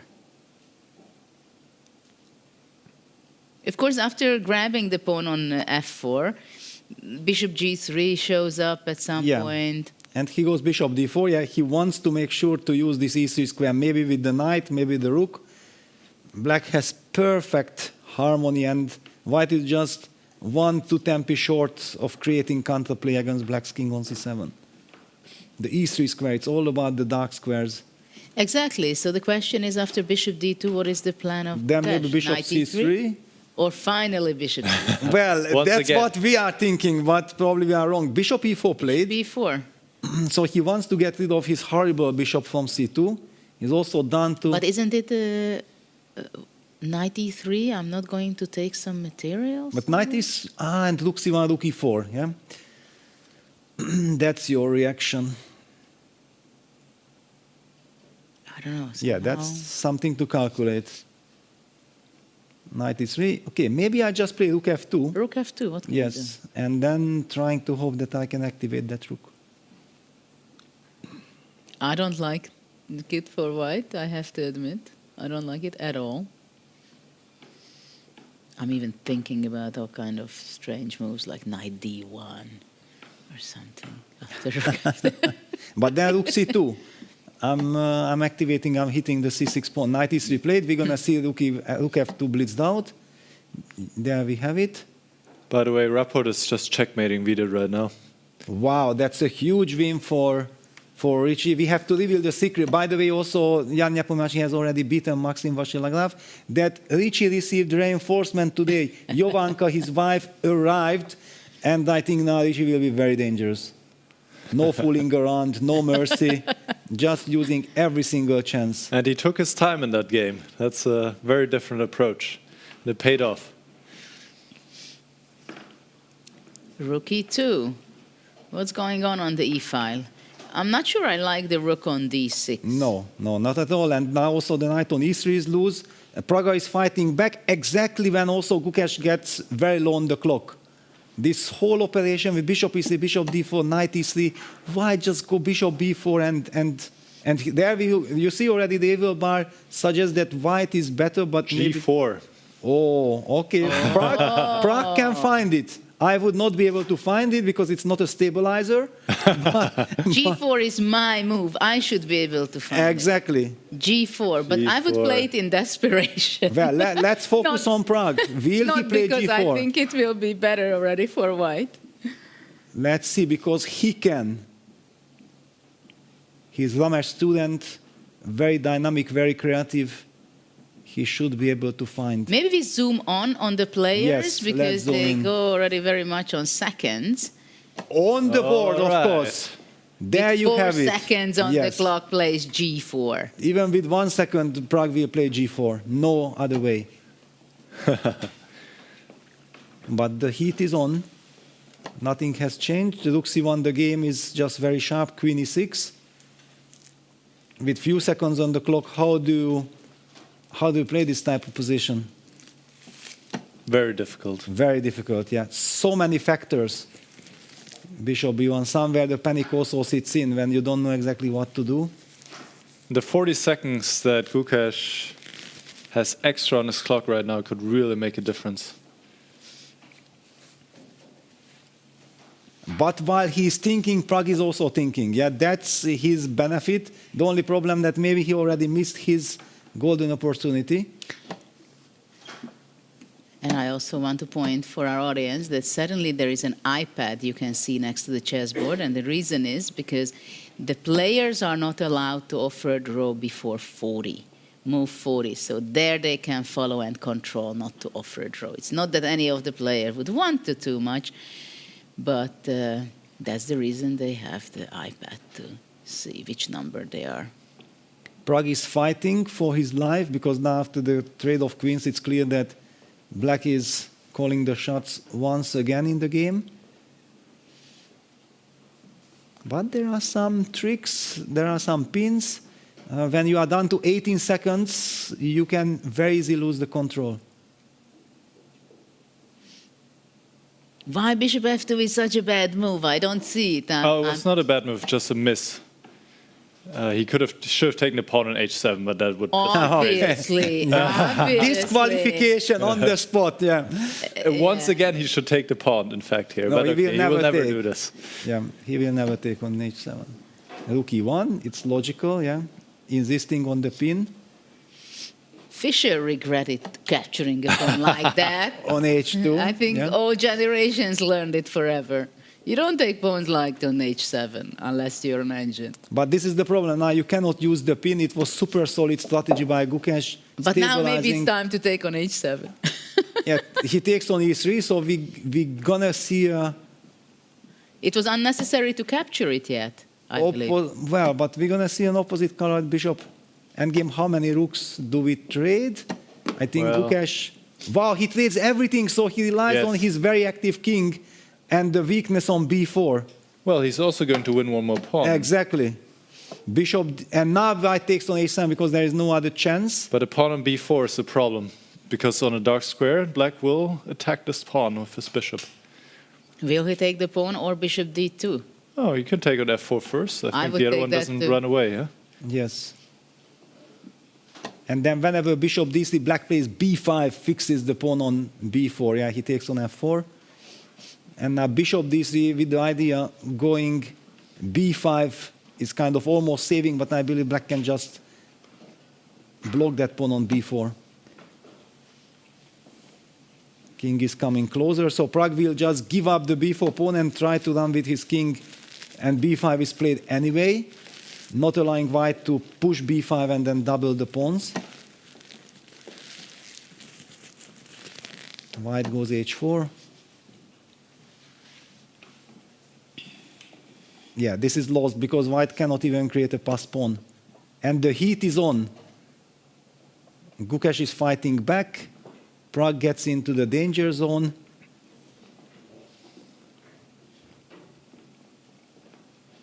Does white have any real chance to save the game? I think he needs a miracle. Well, we have seen miracles already in the tournament, but... This king d6 move is interesting. Yeah, king e7, yeah. I don't know how useful it... Oh, king e7 and g6. G6, okay, fg. No, I mean black plays g6 and traps yes, the bishop. no, of course, yeah. But, yeah, so white has to play g6 now, but then already you are losing all the pawns. Now, king d6 was smart, so he could defend the pawn on f7, didn't have to play f6. Yes. So, very clean solution by Gukesh. And threatening with this idea of g6 and then king g7 trapping that white bishop. We have another opposite-colored bishop endgame, by the way, between Keymer and Magnus, but this seems to be a fortress, even though Keymer is also up 2 pawns in the position. Yeah, the bishop is trying to escape, but king f8, h5, king g7, that's it. This is why we say that don't take on h7, because this is what can happen to your bishop. It's like typical. Don't try it at home. Wow, very important win for Gukesh and for the whole tournament, yeah, because now all the players like Richie, who has won against Vidit, will have chances to fight back. We have to move on to another game. Arjun won. Arjun won, so then to Vincent against Magnus. That's the last game, last remaining game. Let's update, let's zoom in. Let's zoom in on the players. Vincent and Magnus. White is up 2 pawns, but this is fortress. This feels like a fortress. Vincent Nicolai, I outplayed Magnus. How can I break through? Do I have a chance to break through? But Magnus seems very comfortable. I like this king g1. Want to go from h2, h3, h4. Yeah, but can I be a spoiler? The king came from h2 just a couple of moves ago, yeah? So it's... Peter, you're supposed to be the dreamer, not the spoiler. Yes, but you know, I'm following Vincent games, so I was keeping an eye, and I have seen that, yeah, unfortunately, yeah, bishop f1 comes, targets the g2 pawn. Yeah, it's invites king hard g1. for me to argue with you. King e6. There's no progress to be made. Yes, protecting the f5 pawn, that's a crucial pawn. The king h4, black simply takes on g2, and then the f3 pawn is also falling. There is no breakthrough. You know, in such a positions, I would think, okay, what would Magnus do in this position with white? Well, bishop b6, Zugzwang, okay. Make a move, yeah, but black simply comes back to d5. He doesn't really need the king on e6. Yeah. But White cannot hold target. on, there is a Zugzwang. Really? f4. Yes. What do you do? I'm already terrified. And then I go king h4, king g5. Yes, but okay, I'm... Yeah, the problem is you have... yeah, I have too many options. By the way, f4 is on the board. That's why I'm not arguing with you. I will just wait for Magnus to... I'm expecting the move king e6. But yeah, not that we confuse the audience. Yeah, but for example, king e6, king h4. Yeah, if you don't take on g2, let's say, but you go bishop e2. Yeah, but I can also just put the bishop on g4, bishop h3, bishop king d5, and I just sit. And I'm good at sitting, yeah? You switched to be the spoiler. Yes, I'm actually famous for it. Famous sitter. Yes. Yeah, and Magnus also just sits there. All right, you are doing what I'm usually doing, but I'm not going to give you a chance. Change of roles. Yes. That's how it works. And Magnus is not taking it for granted it's over yet. Yeah, he has to be careful because he's 2 pawns down after all. And maybe he's even slightly bothered that he has to show some accuracy. Yeah, it would have been so nice just to enjoy making my move a tempo. But there is at least something to think he needs to make a decision. King e6 played. But also I think he's trying to figure out that is there any circumstances that I can get in danger? Yeah, certainly. Yeah, that was. I'm expecting this blockading idea. Yeah, bishop f3 and the bishop goes to g4. And he goes king g7, king f8. Yes. Bishop goes to g4, yeah. Yeah, king g7, king f8, and going all the way, targeting the a6 pawn. But the problem is that black will also free himself up. There's just no way forward. King g7, bishop g4, king f8, bishop h5. Yeah, you can also cut me there. Bishop f3, bishop c6, probably also possible. You know, this is possible. That is possible. If you go Yes. to bishop c6, Then the diagonal is short a little bit, but okay. I think I will be able to handle. I'm not even sure I need the a6 pawn. Maybe I can even remove the a6 pawn, yeah, and it's still a draw. But so this is what Magnus thinks, that he just goes back bishop c6. it's just too drawish. Yeah, king f8, Bishop b6. Okay, bishop b6. King f6 probably. Actually, Vincent held very similar position against Dominguez in the Berlin Grand Prix 2022 with the black pieces. He's going to put his bishop to e5, I think. King f6. Yeah. Bishop c7. Shuffling king e6. Bishop e5. Bishop d7. And then king g7, bishop c7. I'm frightened, yeah. But you should be. Why? No? You don't take me seriously that I'm trying hard. No, you are trying, and Vincent will do the same. You are doing absolutely right. That's how you have to play. The only problem is that the drawish tendency is too high. But I'm sure Magnus is not happy that he is on the black side this time. Yeah, he actually blundered a pawn in a position where he was maybe already a bit better. He just blundered a pawn. So this is why he got into this. So he blundered a pawn and still it was somewhat drawish.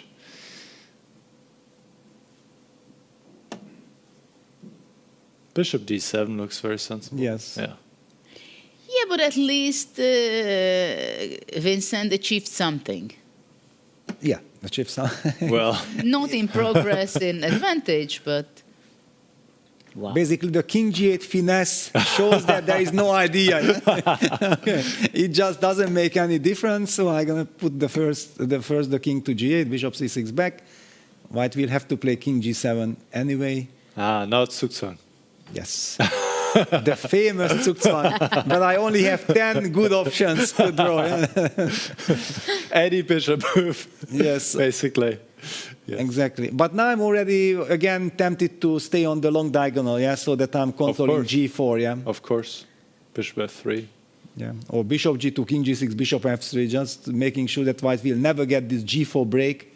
With the king on g6, for example, g4, fg, f5, that could be very dangerous, tricky, Yes. but we will never let that happen. No. Bishop f3, yeah, that's why Magnus sits on the right squares. Bishop c6, yeah, just stopping the only anti-square of white's king. Bishop is beautifully blocking the anti-square. And basically the only break white has is if he comes back with the king and then a timely g4, f take g4, f5. That would be dangerous, but Magnus always relies on the bishop f3 defense so that he guards the g4 square when the king comes back because he doesn't need the bishop anymore on c6. Then white is not able to enter with his king. That's the story. And the draw by Magnus. Yeah, that's it. Magnus passed the test. Draw. And probably both players can live with the result because Vincent stays in the race for trying to fight to survive the rapid section. And as Arjun won against Nodirbek, Magnus takes the lead. Yes. Again, we have 2 white wins and 2 black wins. Yeah, that's what I'm meaning, that somehow in this rapid time control, it doesn't seem to be like white is having any real advantage. Yeah, it was a very interesting round. I think we can say that we had the closest to classical chess starting position today out of Weissenhaus and of these games as well. And we've seen it also with the Hikaru Fabiano game in the final position. That is very much like, actually most of the positions which we have, it's completely could be from a classical game, right? So this means that changing one pieces with another one in a starting position, it does change it a lot, but not completely. And so what are the highlights of this round? It was that Richard won against Vidit, so that was essential for him to be able to fight. So here we see the standings. Magnus took the sole lead. Nepo won, but even this, it's only catching up to Abdusattorov, who's to second place. And then we have Erigaisi, very important victory for him. Maxime also sharing. And Nakamura has 4, so he's still there. He thinks that it's going to be enough, and he doesn't want to waste maybe so much energy. Anyway, it was a rivalry between Fabiano and Hikaru, so they made a draw. For Hikaru, not Hikaru, Fabiano, he's very much there that if he plays very stable today, he will be qualifying. And then look at this. This is the real business, yeah? Thanks to Gukesh's victory against Praggnanandhaa, he caught up with Praggnanandhaa. They are sharing the 8th place, the last remaining spot to qualify. And then Vincent, Praggnanandhaa, Gukesh are sharing 8th to 10th.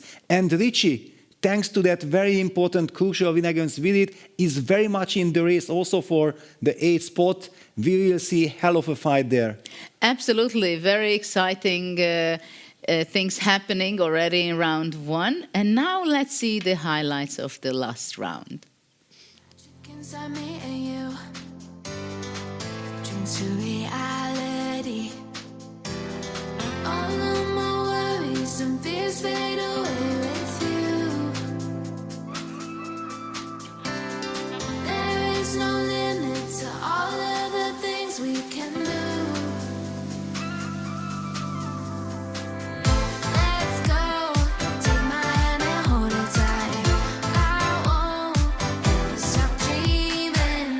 Eyes closed, jump right in, we'll take 'em tight. Let's go, 'cause I got that feeling. Give me that, give me that, give me that, give me that feeling. Never stop dreaming. Give me that, give me that, give me that, give me that, give me that.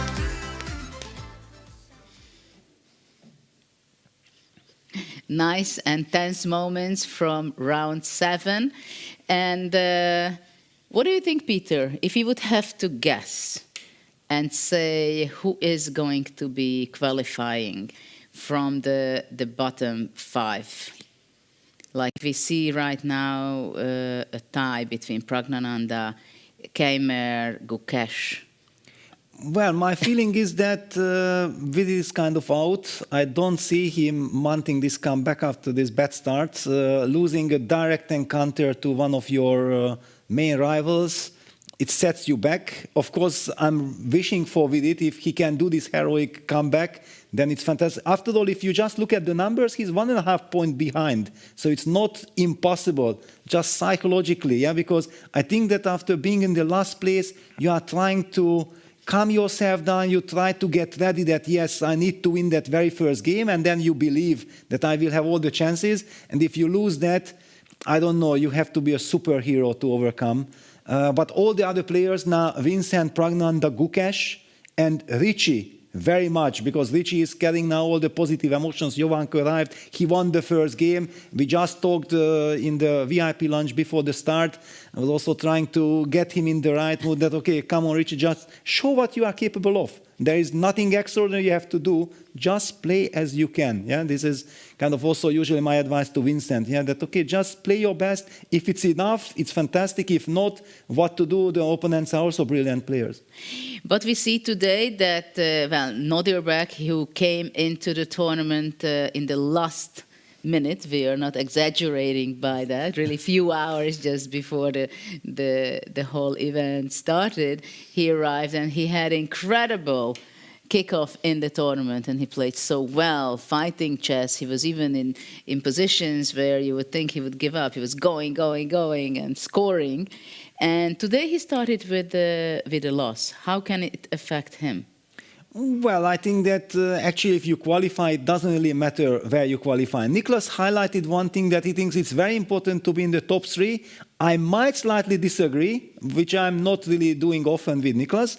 But here the point is I feel psychologically to pick an opponent, and this is what happened to Alireza by picking Vincent, and Vincent was the player who just qualified in the last kind of second.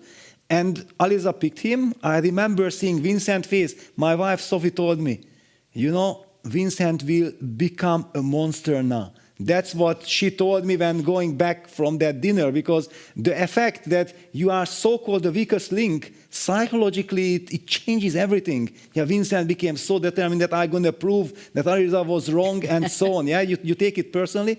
I would never be comfortable picking an opponent. Well, now we have actually an interview which was just made a few minutes ago with Hikaru after his game with Fabiano. Hikaru seems like a very pragmatical decision in the first game today. What was your reasoning?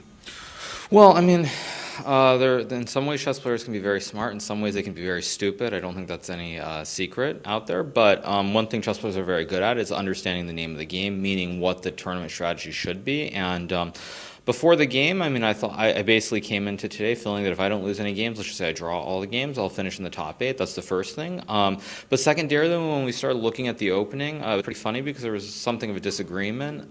Basically, Nepo thought that e4, c5, the Sicilian line, was good for white, and Nodirbek, myself, and Prag, we all thought that it was good for black. So then when I took that into consideration before the game, it didn't really make sense to be very aggressive because it could work out, but if it doesn't and I lose the game, it starts to become very, very tricky. And again, top 8 qualified. We're top 4 is something that I would have to try much harder, but because of the tournament situation, it just didn't feel like the right moment to take chances. You're feeling good today about your chess? I mean, I think the thing is you try to put yourself in a position where you have good chances, and for me, the less games there are, the less chance to lose, the better it is. So that's one down, but there's still 4 more games, so we'll see how it goes. Good luck. Thank you. Thank you, Carl. Well, it is interesting, and it's always great to listen Hikaru because he's so experienced, right? Yes. And you could feel it the way he says that you have to be smart. You have to have your tournament strategy, right? Yes. So, and he understood, and it was very interesting to listen to him that what was their conclusion, right? That after first move e4, c5, some agreed that it's better for, I mean, it's great for black or it's great for white. So he understood the danger and the importance of choosing the first move. Yeah, this also shows that how tricky it is when you have this disagreement, yeah? That whom do you believe? You feel like, I just want to do something else, yeah? And yeah, he played it very solidly. What he was saying that he wants to make only draws. If it would not be Hikaru, I would say, no, forget about it, it's wrong strategy. But he has such a class that if one of the players can kind of navigate the muddy waters, the stormy sea, then it's Hikaru. And let's go to the drawing of lots for the next round. Starting position. 8 after round robin. We just saw the standings behind us there a second ago. It's very tight. Remember, top 8 is what it's all about today. We are ready to draw the next position, and for that, I would like to welcome to the stage. He won his ticket to come to visit us here by winning a prize at the Blitz Society tournament a couple of days ago. Please welcome Jules Brunier. Give him a round of applause.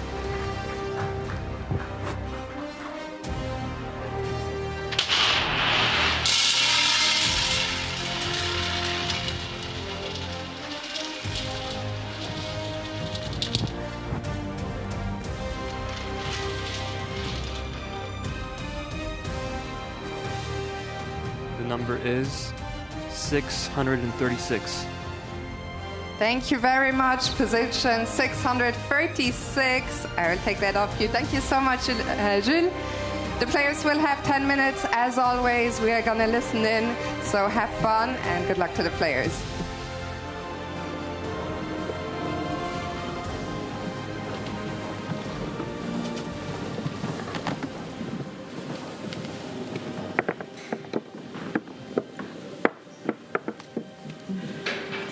Feels like an almost normal position. Yeah. No, but the rook was on F1, right? Is it? One was rook on F1, one was on A1. It's correct, okay. Is this correct? Correct, okay. Yeah. B7, G7 is also... E4 is a really critical move, though, right? Because maybe this... Or maybe... So what, these are the two, B7 and G7 are weak, but you can't... I mean, F4, F5, Bishop D4 is already quite F4, F5... F4 makes sense. Bishop D4 or E4 is also... Not maybe. E4 could H5. No, but this looks very critical. Yeah, but Bishop D4 is actually quite annoying. I mean, is this just really just good for white? I guess the bishop can't be attacked. Bishop either. D5. Bishop D5, Bishop G7, G8. Even Rook F7. Rook F7 as well. But maybe because, just yeah, go because back and B2. then... No, we go back. Yeah, you just go back, yeah.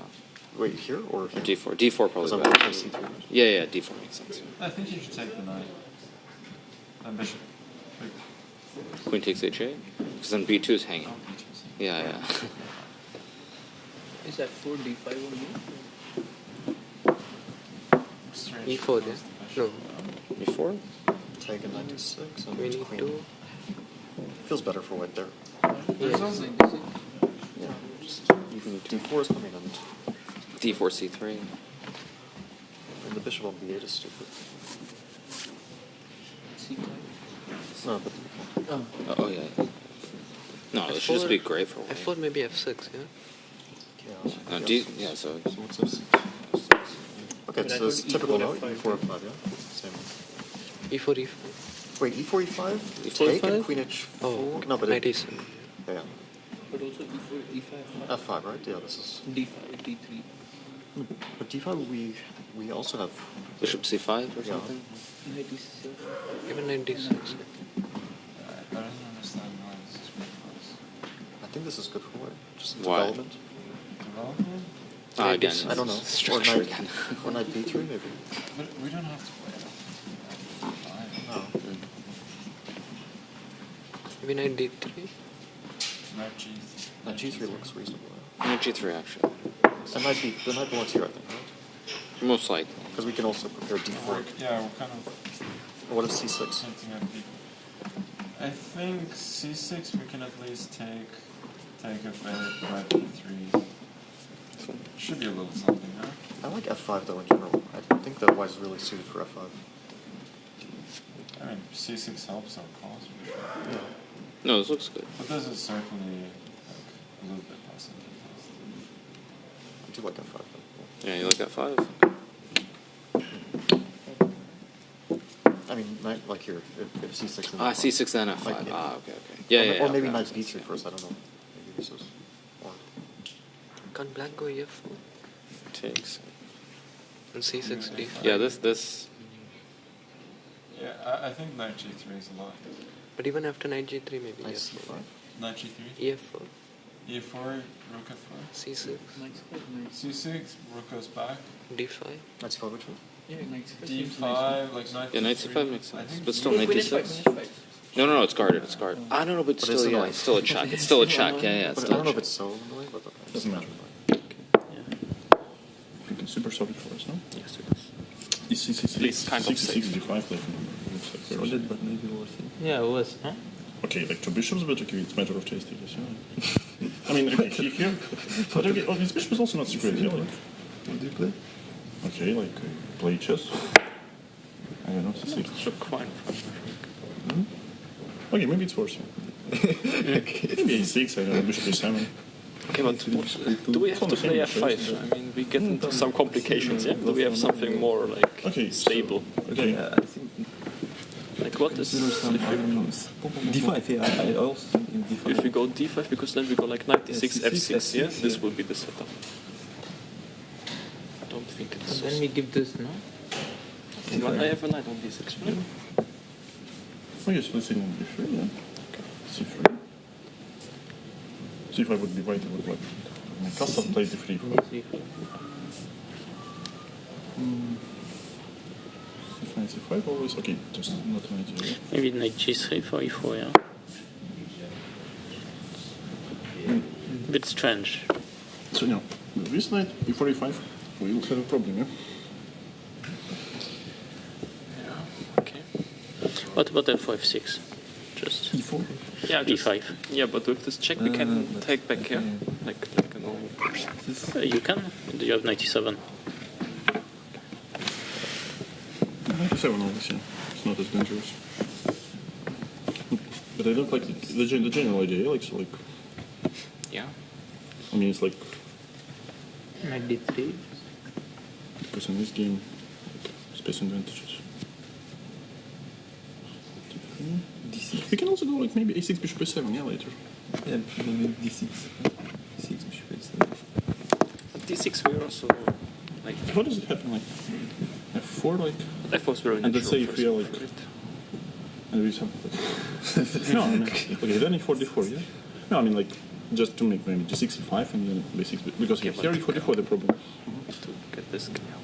Yeah, okay, we have to need it. So f5, what was the problem in bishop d4? Maybe let's solve this instead. Because it doesn't seem like it's solvable. Okay, so this. What we didn't like this. Also, there's queen g3, yeah? Just to mention it for 1 second. Oh, yeah. Here. Yeah.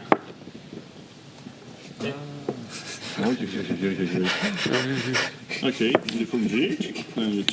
Okay, but there are g1, yeah? It's pawn. Or g3, yeah, just g3.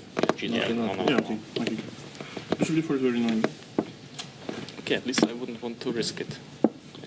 I see. Okay, this is annoying. Maybe we can make some neutral move now. Okay, what about c6? But I'm not sure if e4. c6 or E4 was my issue. e4. Yeah, I can't do e4.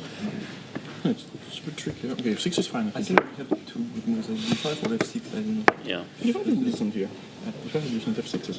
Okay, e4, yeah, makes sense. If not g3 first, does it change something? I mean, like. Okay, I'll play e5, yeah.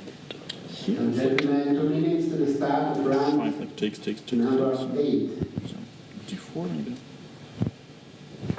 No, it looks. No, f6 looks alright, yeah. Okay, you should also consider this here. Yeah, but here I thought c6 and Okay, d4. but this will be kind of okay, yeah. Let's play this. Let's see. Question. Okay, 4, 6, d4, just in case. d5 now. No, but d5, the problem Knight is that. g3. Knight g3 and okay, 5 But is even like take down, and then e4 is coming next one. So knight d6. I think this is not good, right? Take and There's a check. There is a check. Take check for d3. Knight Then e4. bishop e5. Okay. Okay, but then actually what was wrong with starting with d5?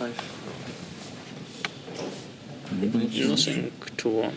Just knight b3 and c3, yeah. Was Something like g4, maybe too deep, yeah?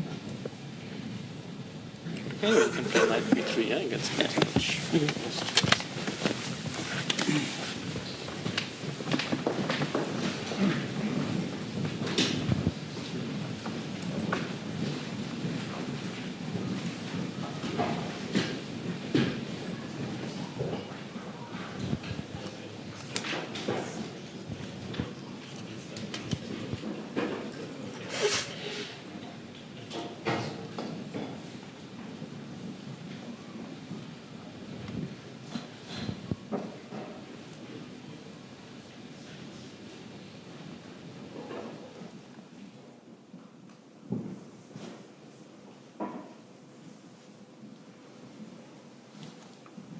We are ready for round 8. You may start your clocks.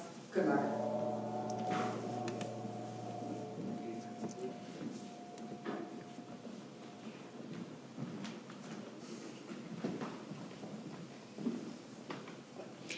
And round 8 just began.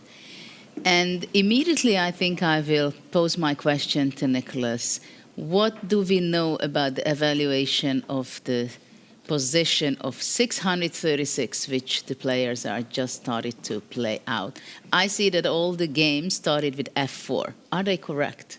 Yes, the players quickly came to a conclusion that f4 is a promising move, opening up the bishop, because black does not really have the symmetry defense, just mirroring, because after f5, there's the bishop going to the center of the board to d4, hitting one of the unprotected pawns on g7. So in freestyle chess, you always want to check for unprotected pawns, and there are actually two in the current position on g7 and on b7. And if you cannot play the symmetry defense already, you feel like you might be in a little bit of trouble. And actually, objectively, this position is better for white. The computer gives around 0.40. And we see Rapport. He is the only one who answered f4 with f5. We see f6. We see knight b6 by Keymer. We see very different approaches. Also d4 by Nepomniachtchi. It seems there was no clear agreement, Peter, how black should respond to this move f4. Yeah, I have no idea how to respond, but I do understand Vincent's reaction. f4, knight b6 has the intention, let's get out of book as quickly as possible. We have also seen that Gukesh was in the team with Magnus, with Fabiano, with all the big boys who know and understand this game so well. And yeah, f4 came, knight b6. I'm not really understanding exactly where this knight is heading, and Gukesh has answered it with c3. I believe that it's kind of a good opening for Gukesh, but it's just the beginning. What else? And Richie is the player who fell into this trap of f4, f5, bishop d4, going after the g7 pawn, and then bishop d5. I believe right after the very start, the team Magnus and Fabi has been discussing this crazy encounter, yeah, that you can sacrifice the g7 pawn. Then also, like 5 minutes later, team Nepo and Keymer and Hikaru also discussed this. No, Hikaru was also in the other team. No, it was someone else. I think Abdusattorov. Yeah, Abdusattorov was there. And it will be very intriguing to see how this game really progresses. Is white really getting an advantage? Or it's more like a ghost threat that, oh my God, I'm the one first losing the g7 pawn. Yeah, well, Richard is reacting symmetrically, played bishop d5, so now both of the pawns are gone in the game. So we'll see how the game will continue, whether rook g1 will be the move. That seems to be more logical to me at this point. But yeah, interestingly enough, the players discovered that f4 is the most straightforward continuation in the starting position because the bishop d4 is coming out. But while in the previous game, the bishop was on b1 and the players played c4 and it was not the best. So there are many times there is a logic to it, but after all it becomes very concrete, right? Because now the g7 unprotected pawn was the reason why f4 is such a good move, or that's...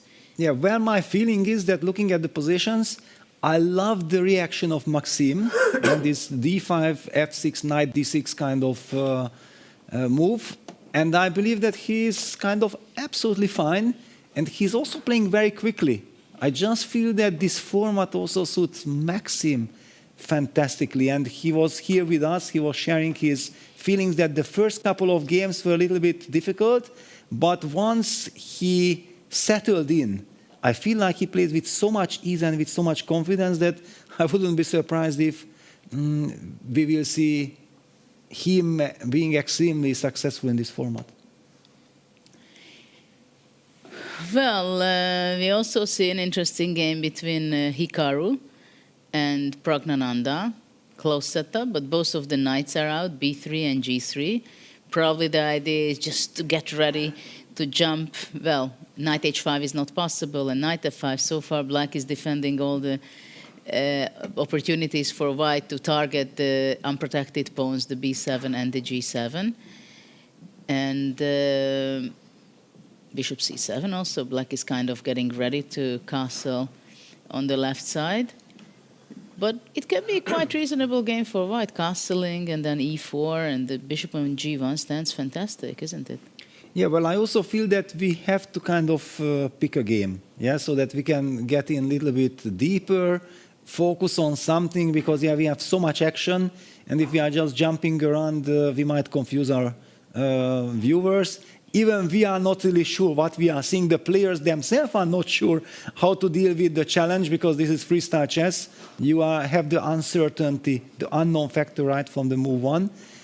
Which game should we pick? Judith, it is now your turn to decide. For me, it's also very interesting to see Magnus's game, because actually it seems to me that he was not developing with any of his pieces apart from the queen. And it's kind of interesting pawn structure, and it's already an open position. And it's the Magnus strategy. As you highlighted, I think that he always loves to move the pawns. Controlling some squares. Yes, and then, based on the structure he gets, we'll try to place the pieces to their ideal squares. Now we see that he already occupied the center, so it would be very tempting, I believe, to set up that knight from c1 to d3, enforcing the control of the e5 square, and then, for example, bishop c2, and we will be talking about left side castle, long castle, white getting very dynamic, very nice position. Yeah, I mean, for Magnus, I think this is kind of the strategy in this tournament. First, I put my pawns. I control some of the important squares, which I feel it can be the most important. And after that, I put my pieces behind them. Yes. However, time is a factor. I highlighted that white would love to get knight d3, bishop c2, and castles in. But black is just one move away from castling, and that castle will be king from d8 to c8, rook from a8, jumping to d8, and then who knows, maybe some tactical idea of e7, e5 combined with bishop c4 pin along the a6, f1 diagonal is there. Is maybe Magnus planning to castle to the short side, to the right side, on the king side? It's puzzling. Yeah, indeed. Indeed, it's a big question, but something on c4 from black side will show up, I think. The question is where the white bishop from g1 will be moving. If bishop e3, then knight c4 can get with tempo, or if bishop f2, then maybe the f4 pawn can be vulnerable. Yes. Either with by knight g6 or just moving away the d6 knight. Yeah, I'm somewhat surprised that Magnus played the move knight g3 rather confidently, quickly, and he's also leaning back like, I don't care about your e5 break because it will never work. Is it possible that he will follow his strategy and go f4, f5? Is that a move or that's too much? Well, castle is on the board. Because then black will break with c5. Don't believe that we have time. The knight has to land on d3. In my mind. Knight d3 should be played. Let's see the body language, how is Magnus reacting. And he's leaning towards the knight d3. Knight, exactly. I already saw, like, it cannot be bishop d3, yes, so knight d3. So what do you think? Where is he going to castle? Right or left? long, which keeps both options open. Yeah, if we talk about freestyle chess, then short castle is actually the long castle now. Right now, I'm keeping all my, but somehow bishop c2 and going left towards the queen side. I also think looks that more natural. He would like to do that. Why is bishop c4 not such a good move? Will he play b3, forcing black to move away with his bishop or capturing it on d3? No, he will never capture on d3. He will never give up the light square bishop. But well, on the other hand, if you want to go back to a6 or you want to go back to f7, what is the idea behind? Well, to weaken the structure. Of course, if you can afford, and Magnus says no, thank you, I don't want to weaken, because he also knows Nodirbek. Yeah, he's such a dangerous player. Yeah? He's just waiting for you to make a weakness and jump. Wait a second, heart rate 0 means that the system is not working, no? Absolutely. Yes. Absolutely, but Magnus is extremely calm, and he just puts out his pieces and goes long castle. Yeah, long castle means that, yeah, castling to the left side. Or he's going to play rook e1 first. What do you think about that? Putting pressure on the pawn on e6? No. No? It's not Magnus's style to rook e1. No, it will never happen. No. He's an estate. He doesn't want to give the chance for some knight g6, knight takes f4 tempo. You also mentioned this f4 pawn is vulnerable. We want to keep it there. Let's stick to the original plan of getting our king to safety. Time to castle, you say? Yes. I don't think that black can take on a2 because b3 comes. Yeah, those kind of moves can be something to regret. Yeah, how does Magnus do it? Yeah, he just makes natural moves, and after move 6, he already establishes a very nice grip, and also type of positions where he knows exactly what he aims for. And I think this helps so much that it's not like some random better position. He knows exactly why it is better.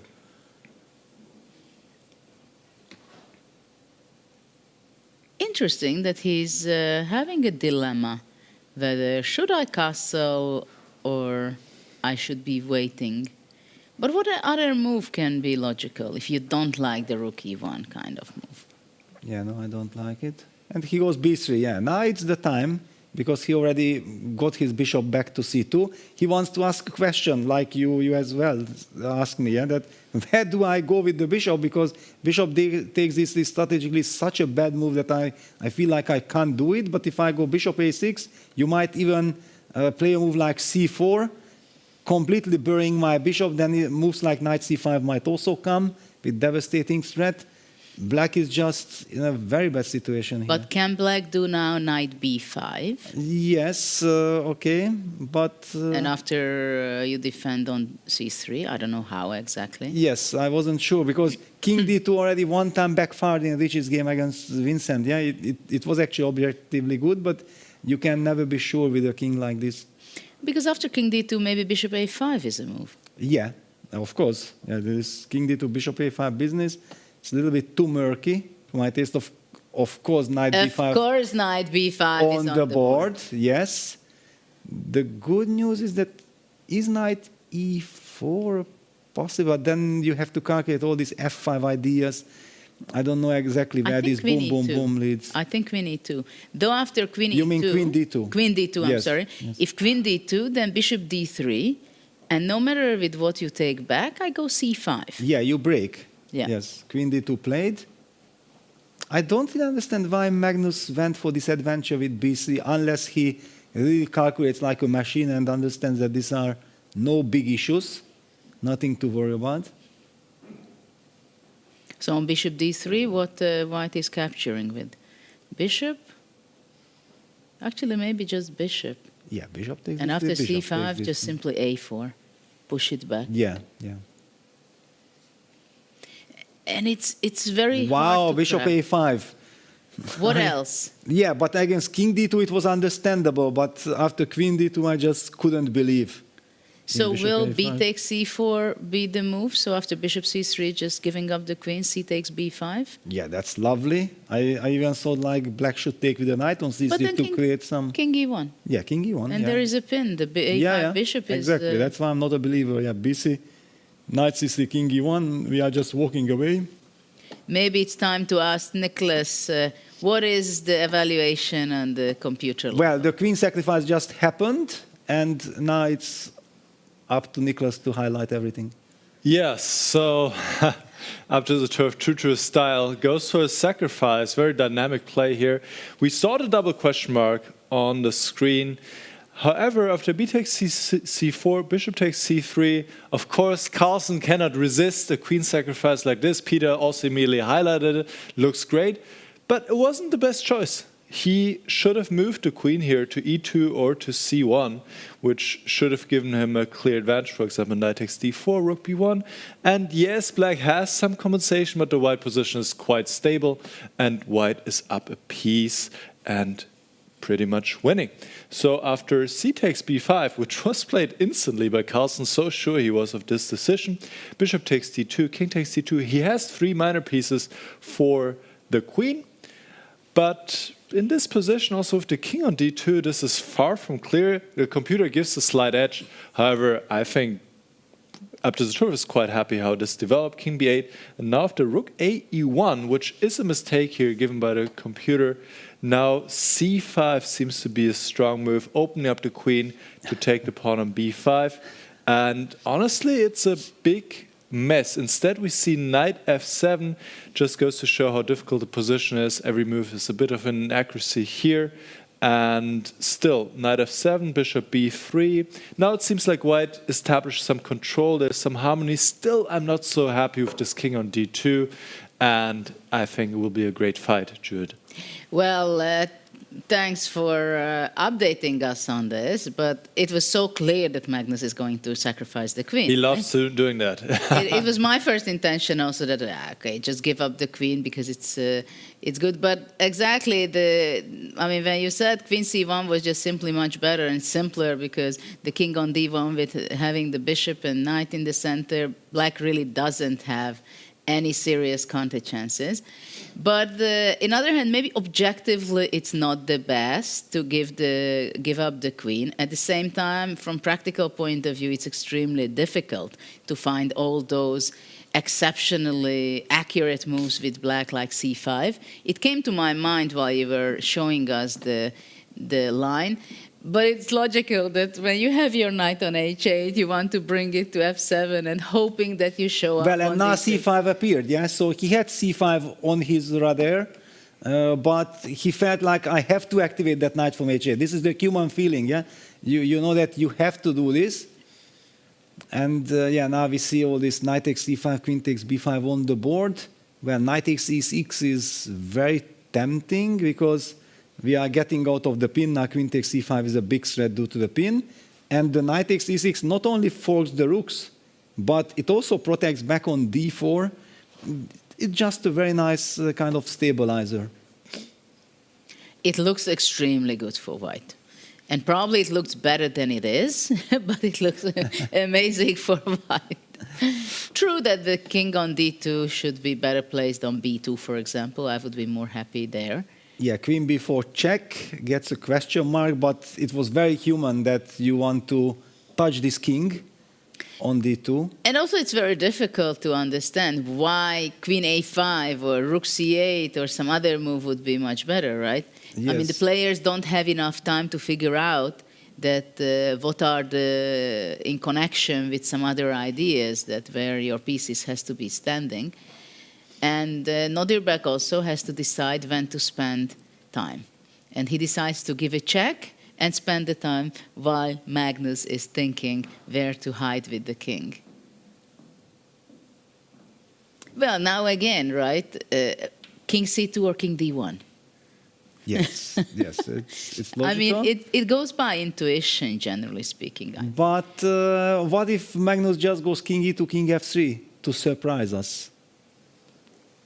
It's also possible, but what I want to highlight, for example, if king c2, then rook e8 is possible. So king d1 actually defending the e1 rook, yes, which can be important. Yeah, so knight d6, yeah. Black sacrifices the rook. The knight wants to join the battle. Knight b5, knight c3, knight c4, because actually white has this lovely bishop on b3. That's the bishop that holds white's position together. The bishop on gc, knight on the bishop on g1, knight on g3, rook f1. Those three pieces are far away from action, and that's why Abdusattorov is trying to target that bishop. Yeah, bishop e3, getting ready to eventually. Well, maybe when he's already planning to open up an escape route for his king, king e2, king f2, king g2. Do you think, Judith, that that's something that might be on his radar? Because otherwise, bishop e3, my first instinct was, he wants bishop d2, but then the d4 pawn would fall. Well, the question is that if knight b5, is he really wants to play king e2, giving up the d4 pawn? Yes. Or he has something But yeah, he goes a5, yeah, he wants to kick the bishop away to logical. Open up, yes, that monster bishop. That monster bishop will go to e6. It will stay on the diagonal. It's not over. This is heating up. In a practical game, yes, yeah, king e2. Yeah, you're right. Yes, yeah, bishop e3. Somehow it signaled me that, yeah, now bishop e6, correct. At least following the plan. I don't know if it's correct, but if Magnus does it, then it feels correct.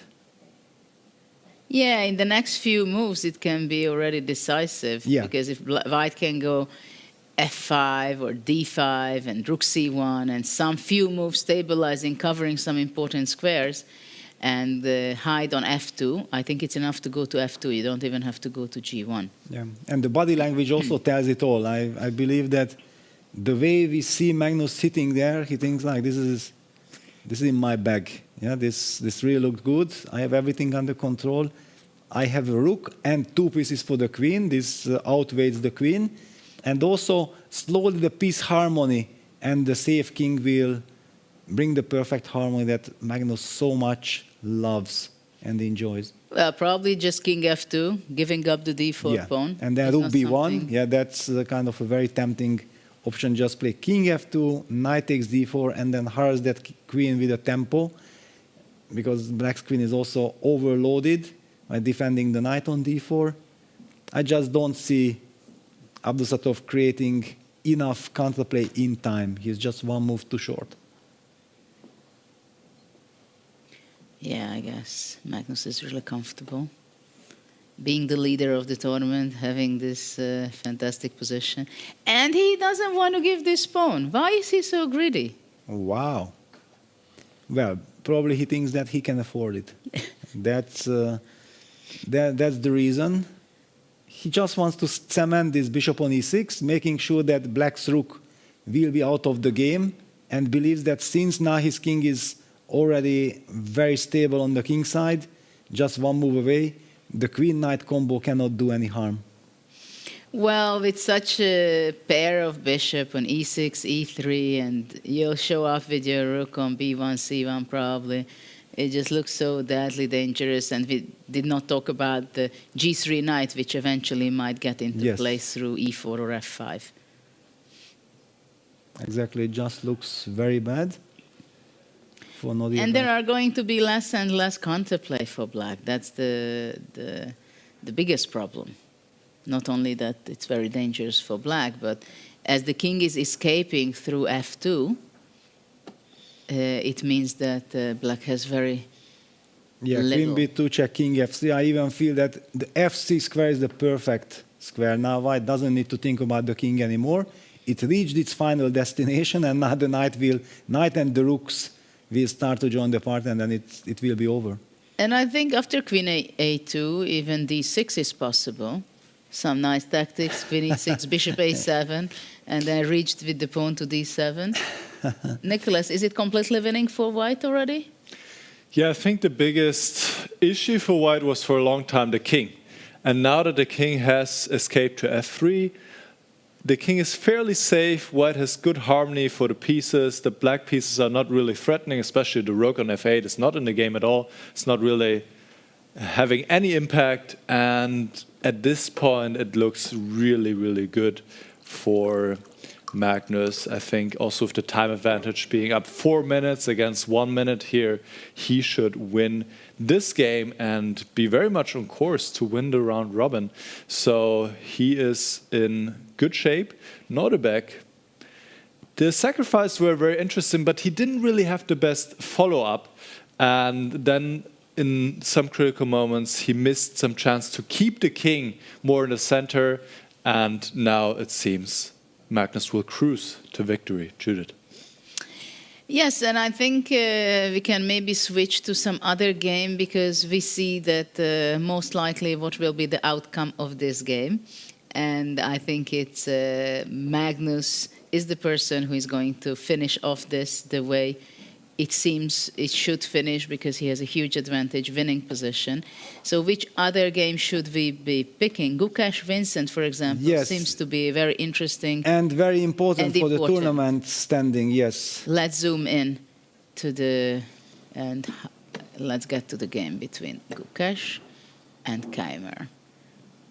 Let's see what's going on there. Yeah, white is a pawn up, already has been a pawn up for quite some time, and also up on the clock. And this eternal weakness on a7, that's why he was unable to castle, could not solve his problem, because this bishop from e3 was eyeing the a7 pawn. With a5, b4 pawns, white got a grip. And Vincent, down to 8 seconds, he sacrificed with another pawn with knight e5, trying to create counterplay.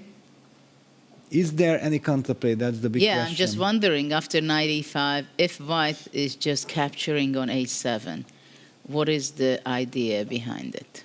It's not that I would know better suggestion. I think probably c5, yeah? That's a trick, maybe. And that's why the move king c2, so that the rook is connected with the queen. There won't be any trick along the a file. King c2, king d7 played. So, which means that bishop a7, in principle, already it's possible, because after c5, bishop b6, and after if captures, then the a1 rook is already protected by the g1. If we just highlight that the same line like before, after takes, white can recapture, because rook takes a1 can be answered by queen a1. That's why it was so important for Gukesh to play this move.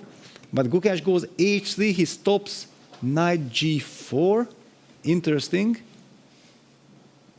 But isn't it that he's overprotecting and playing prophylactical? Yeah, but his position is so nice. Yeah, everything is under control. That's But why. it's only one pawn. Yeah, only one pawn. Okay, rook g8. Yeah, Vincent goes all in. He tries to create something. Queen f2.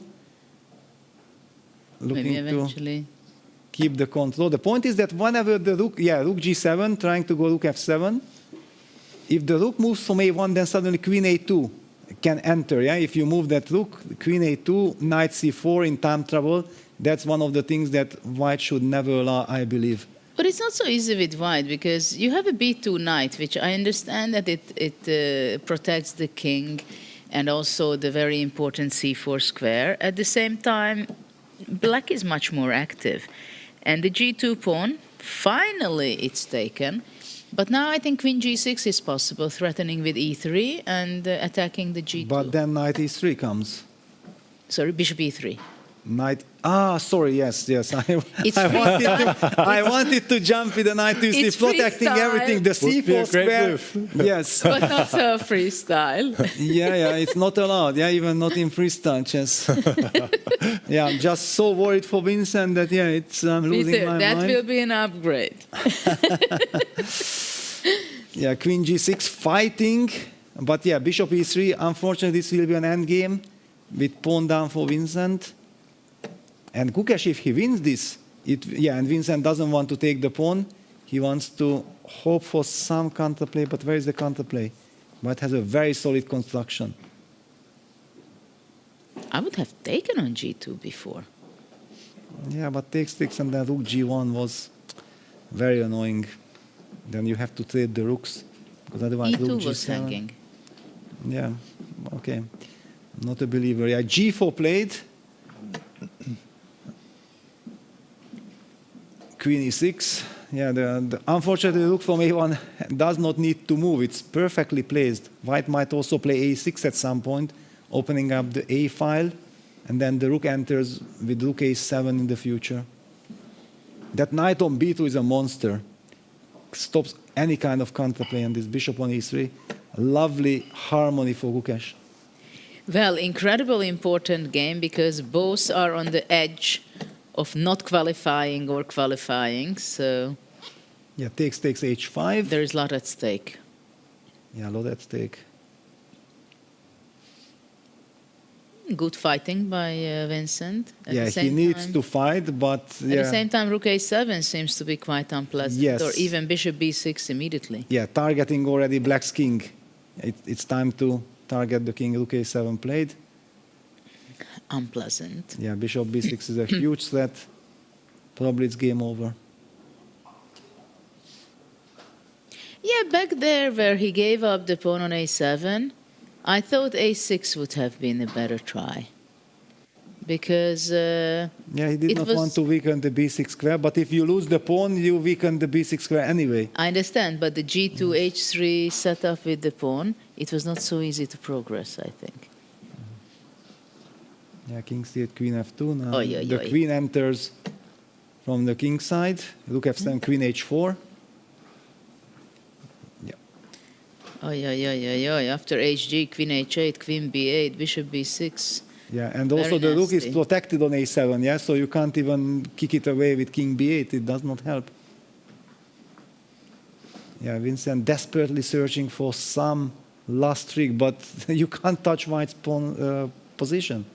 Yeah, you cannot touch the king by any means. Yes. You can't give up the e4 pawn to open up some diagonals. Knight c4. He trades that monster defending knight. Well, it's going to be capturing queen h5. Still, the a7 is not only an attacker, but defender on a2 as well. Queen h8 again, threatening, and queen b8 next. Or bishop b6 after king d7. Yeah, just hopeless, and also Vincent has no time. Of course, time would not help here at all. I'm afraid he will lose material after queen queen h8 check, and it's game over. Yeah? Well, queen f5 is also quite promising. You could not make any move. Yes. Sit out. And still win. But yeah, king d7, rook a8, and checkmate is inevitable. Or queen b8, or bishop b6. Yes. You name it. Yeah. Yeah, there are several unpleasant continuation. Yeah, and Vincent resigns. And the crucial game won by the world champion Gukesh and Well, two vital games. Yeah, he beats Praggnanandhaa and beats Vincent, so he's very much in fight for that 8th spot. That super important 8th spot. Actually, Praggnanandhaa was putting pressure on Hikaru, but the game ended draw. And we still have action. We have 3 games. Where do we want to go? Fabi is about to... Well, yeah, it's a stunning endgame. Opposite colored bishop endgame. 2 pawns up, but he's sacrificing now a pawn with c3, c4 to get a target on a4. That's spectacular. Maybe we should go there because Magnus's position it's technically winning. Yeah. And okay, Richie is fighting as well. He needs to keep winning his games. I think Richie is more exciting, let's go to, and also they're low on time. Wow, only seconds. So let's focus in, maybe zoom in on the players. And let's see. Well, it seems like Erigaisi trying to offer a draw with a perpetual check if Rapport wants to take the rook. But Rapport is winning. He needs to play. D5. D5, yes. If someone tells you it's winning, it means it has to be d5. Yeah, that's how the brain works. If you take the rook, then there is perpetual with queen e7. Oh, but d5 allows rook h3. Calculate d5, rook h3. Maybe you get checkmated with 8 seconds on the clock. Well, you still have the perpetual if you need it. Another check. He goes d5. There we go. On the board. The only question is, why is it so good? Rook h3, queen d1, and queen h5. Yes, Judith. Ooh. Spot on. Spot on. Yeah, that's the only thing. Otherwise, you get checkmated. But Richie has to see this. Okay, first, he can gain some more time. Yeah, very professional. He can gain a lot of time, actually. Yes. Giving checks all along the first and second rank. Yeah, queen d1, queen e2, and then queen h5 at the end. Yeah, collecting all the 20, 30 He should go back seconds. to c1, c2, d1. No, it was queen d4. All right. Maybe he wants to go king f7. Wow, but that's tricky. No, that's tricky. Then some queen d8 or I don't know. But then you lose the rook slowly. Yeah, king f7. He should have gained some more time, first of all, giving some more checks. Tranquilo. Yes, there was no rush. But king f7 is still winning. Because queen d8, queen f2, queen f1. Exactly, yeah. That's why we can't play queen d8. We cannot activate the queen. By the way, Jan Nepomniachtchi won against Vidit, so this is pretty much elimination for Vidit, unfortunately.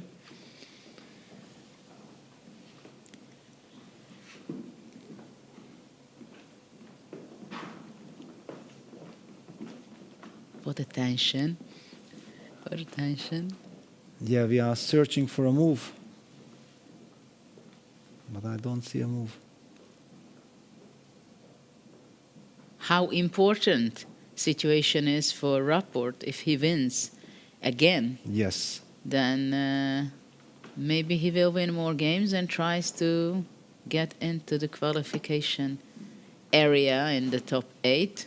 Mathematically, it is possible. Absolutely, and practically it's very much possible. He will be just half a point behind. Fabi needs to win, and he is doing some incredible job by trying to convert this opposite-colored bishop endgame. You can see how nervous Rapport is because he knows this is a big chance. Yeah, big needs chance. to. Yeah, he needs to win this game, and then everything is the door is opening up for him. 6, He's not happy. 5, 4, confused, 3, 2, make a move. Oof. And made a move. Oh, you can always give some checks. That's the good part. Yes. But after that, you have to make a decision. Yes. Now, rook h7 check is a big threat. He needs to deal with that. What is he? Is he repeating? Oh my God! I thought he repeated already too often. Okay, now he has 40 seconds. He goes Rook rook e7. Rook All right. e7, okay, protecting. The queen from c to protect the g6 pawn, so setting up the escape route, rook h7, king e8, and then if the king gets to d7, it's pretty much over.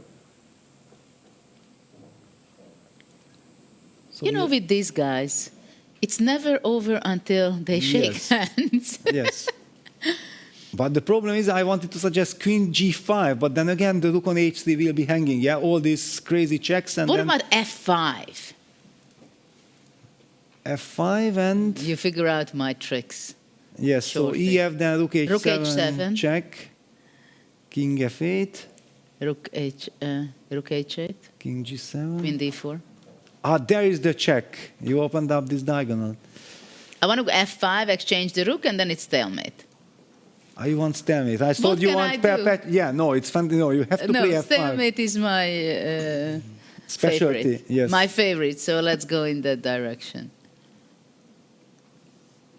Queen h4. But what is queen h4? What's the point? It doesn't do much. King e8 or queen d1 and d4. Maybe he wants to go queen h8, of course. Wow. So sharp. In the meantime, I think that Maxime is saving that game against Fabiano. But all eyes on Arjun against Richard. He needs to go king e8 at some point. But computer says it's the wrong moment. Yeah, because queen h8 and queen e5. But you lose the rook, no? Aren't Am you I? losing the No, rook? because the e5 you cannot get to f1. Yeah, and he goes for it. Why, it will be a heartbreak if exactly now queen e5. Queen e5, it's equal. And he has Yes. to go perpetual check. Oof. You can never win that rook. Oof. And queen e5 was only move. And again, Richie had enough time. He had a minute on the clock. Yeah. He could have Painful. made sure or gave some more checks. But I Painful think reality. this is very tough, that when you are already down to 10 seconds, you accumulate some time, but you are still under the impression that you have to keep on blitzing because you had so little time. That was my kind of problem, because I'm not used to this But extra it's so time. difficult. You go down to 2 seconds. Yes. And then you're back and you gain, you build Exactly. up your time again, and then you're just so confused, Yes. I think. And he understands that he has the time, but he doesn't have the position anymore to play for a win. Yeah, chess is a rough game. And this could really make the difference for him in the end. We'll see. And it's not the half a point, actually. It's more the whether The psychology, yeah, you lose the rhythm, you lose the belief. Yeah. It comes in a package. You have very little time to recover and reset your mind that, okay, I have to start from scratch. Yeah, Rich is shaking his head. How could I have missed this? And draw agreed. Heartbreak for Richie and his fans. Well, and this is not the only game which he did not win, where he should have, and he had the opportunity, and he was so close to it. We have one more game which is going, so let's zoom in on Fabiano and Maxime. They are still playing, maybe not for long, but... No, it seems like they just agreed to a draw. Yeah. Ah, yeah. Yeah, Fabiano tried. And in this round, I think we have a record number of draws, Yes. because 3 games were drawn, and now White is who won today's round of 8, because White won 2 games and only 1 was won by Black. Let's listen in. Okay, so what are probably we are going to be able to pull up the standings shortly, so we see what is really happening on the cross table, because there are a lot of tension and a lot of fight over the qualification positions. And what was this for Rapport? Maybe this was the moment where he could take off and go already and fight for the qualification. Yeah, because we know exactly that Richie is very emotional. Yeah, so if he starts winning, he can keep on winning games after game, and there we have the standings. So here we have the standings. Magnus is keeping his lead. Nepomniachtchi won as well. Poor Vidit, he stayed at 1 point. And we have Erigaisi, which was not so essential for him to hold a draw actually against Rapport, but they are having a tie 3-5 with Abdusattorov and Vachier. Maxime made a draw. Of course, this way probably they are going to be a convenient promoting to the knockout. Quarterfinals, Nakamura has 4.5. He's also kind of in safety. And only after that, Caruana, Gukesh, they are also there. It seems that they are the ones, if they are going to be playing draws and sometimes win, then they should be the ones to qualify. And Praggnanandhaa, he had some very important missed opportunities, like yesterday against Magnus in an endgame. And today he lost against Gukesh in the previous game. For Keymer, it was very difficult, especially after this, that he lost this crucial game, I believe. What do you think, how much chance you would give for Vincent? How much is he destroyed after such a game? Well, I think he needs a miracle. Yeah, I think already only a miracle can save him. It's 1 point, but also psychologically, yeah, when you lose to a direct competitor, yeah, with whom you are fighting and whom you were hoping to overcome, that has a psychological effect on you. I'm not so happy also for Hikaru, his strategy, because I have seen that he was struggling with white against Praggnanandhaa. This strategy of just trying to play safety, draw all the games till the end, might even backfire for Hikaru. Hikaru should just play chess, because he's so good at it. Forget about drawing all your games. And there will be a very big encounter. Keymer against Nakamura in the next round. Praggnanandhaa against Caruana. Super important matchup for qualification. And Rapport needs to win against Carlsen to keep his hopes alive. And Abdusattorov, okay, all the pairings are fantastic. So what do you think about the next matchups here? What are the crucial ones? Wow, Keymer will play against Nakamura. Yes. It will be a fun game, probably, just in case. No, it doesn't matter whether he's getting closer or not to qualification, but I mean, why not to play well and win against Nakamura, right? Yeah, one thing is for sure in my mind, that this game will not end in a draw, because Vincent will burn all the bridges and Hikaru has this fantastic class that he might just beat Vincent, or Vincent will pull up the upset. But the draw is kind of impossible in this game. What do you think about Praggnanandhaa and Caruana? Well, Prag is not yet in a situation that he has to go crazy, yeah, because he's just half a point behind. Vincent is 1 point behind, yeah, so that's why I feel like Richie and Vincent are kind of at least feeling that they are in a must-win situation. And that's why I will be super interested to keep an eye on Rapport against Carlsen in the next round, because Richie was about to win his second game in a day. It shows that he came very determined, he's refreshed, recharged for today, and he wants to fight all the way till the end. What do you think, Nicholas? What is there any pairing catching your eye that you think will influence the tournament so much that we should be focusing on that one at first? Well, there are several ones, as highlighted. Some of the players, they really need to fight back at this point. Like Peter said, Vincent, he needs to win. Rapport, he needs to win. They play against the #1 and #2 in the world. So this will be quite a challenge. But I think the game between Praggnanandhaa and Caruana is quite important as well, because Praggnanandhaa can catch Fabi. And Fabi just missed the chance to win this endgame against Vachier-Lagrave. So he is definitely feeling the pressure as well.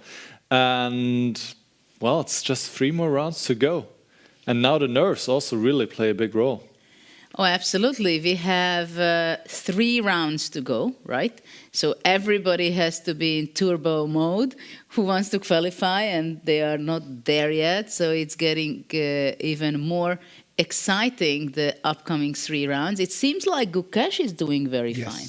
And that's exactly what crossed my mind. Exactly in this very second, you mentioned that, yeah, 2 out of 2, by being 1.5 out of 6, yeah, after the first day, yeah. So one could have said that it's a devastating blow. The previous event didn't go according to plans, and Gukesh is not playing well. The freestyle probably already doesn't like it and everything. All of a sudden, he comes, he wins 2 games. The sun is shining, not just outside in Paris, but deep in his heart. And he starts to play brilliant chess. Who knows where this road will end for him? Yeah, absolutely. I think from round to round, we're going to see some huge excitement and still a lot of fight over the 7th and 8th place. And of course, if we are lucky as chess lovers, we might see a playoff for the qualification posts on the 8th spot, let's say. There are all kinds of scenarios where we can see some playoffs, either in matches or in mini tournaments or something. But we have a fresh interview which was made now with Magnus Carlsen, the leader of the tournament. Let's see that. Magnus, that was a fun game to watch. Yeah, it was fun to play as well. How would you summarize it? I mean, you end up with a queen sacrifice at one point, and what was the thought process? I'd missed the previous move that he'd made, and I thought I was doing quite well. And after I missed that, it seemed hard for me to coordinate my pieces properly. So I decided, this looks quite interesting, and I thought it was not a bad practical decision at all, even though I suspect objectively it wasn't that good. But I think he went astray quite quickly. I managed to not only activate my pieces but also win some material, while actually retaining like the positional advantages of my position. After that, at some point, I thought I was coordinated and it would be easy, but he managed to find some resources, and I couldn't really find anything better than to sort of give back a little bit of material to coordinate my pieces. I think, in retrospect, that was a good decision, especially as I'd found the combination there that would win me material back and force an endgame that was winning. So overall, very, very happy. I think my opening play was not good, but after that, I'm happy with the way I navigated everything. You look more awake and a little sharper today. Do you feel the same way? Yeah, I feel a lot better today. Good luck. Thank you. Are you curious to play freestyle chess but don't know how to? No opening theory, no memorized moves, just pure strategic creativity. But how do you navigate 960 possible starting positions with confidence? That's exactly what I'll teach you in my Freestyle Chess Masterclass. You'll learn how to develop your pieces effectively, recognize key positional patterns, and avoid early disasters. I'll break down some of the best freestyle chess games ever played, featuring Magnus Carlsen, Alireza Firouzja, and Fabiano Caruana. Freestyle chess is still in its early days. This is your chance to get ahead of the competition. Sign up now and let's take your freestyle game to the next level. Join my Freestyle Chess Masterclass today and save 20% only during the Grand Slam.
Every day think about you, every night dream of you.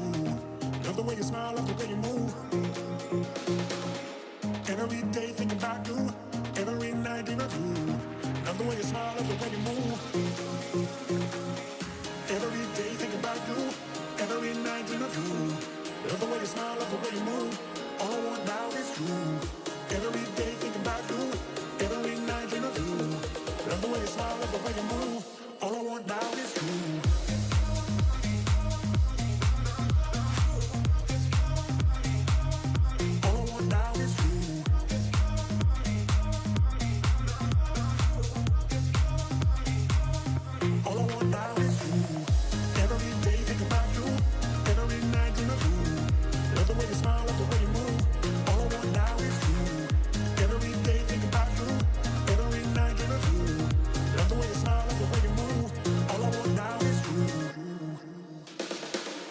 Doesn't really matter if the stars don't shine. Who can love you better? Doesn't really matter if the stars don't shine. Who can love you better?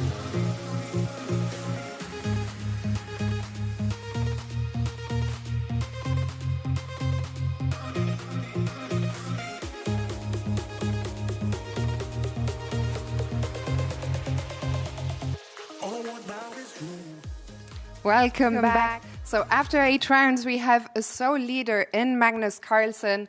Meanwhile, the fight for the top 8 places rages on. We are ready now for the next draw.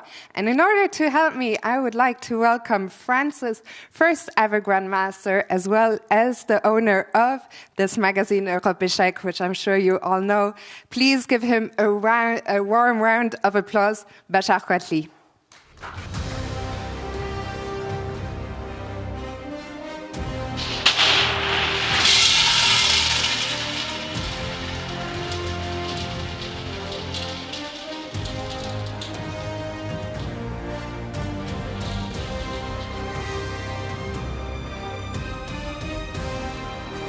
667.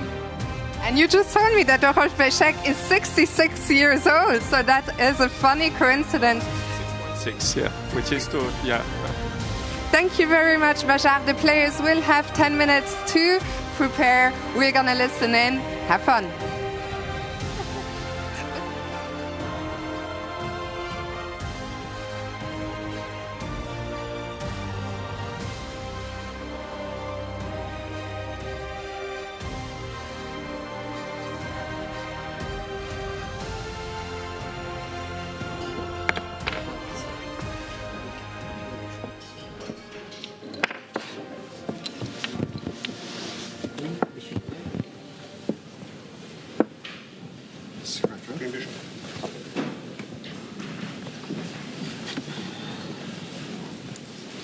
Okay, so obviously G4 is G4 F4 plus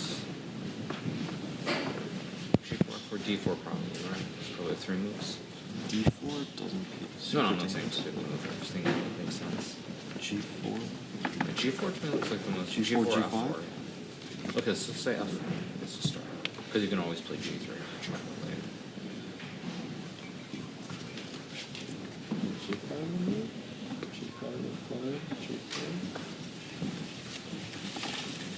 G5, G4. There's even bishop h4 is kind of awkward. Yeah, bishop h4 and then G3. And why not F5? Yeah, probably just F. But F5 can like G4 maybe.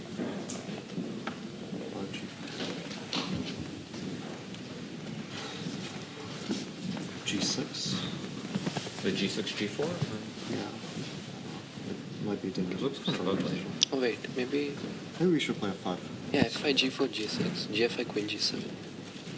Queen G7. Okay. Yeah.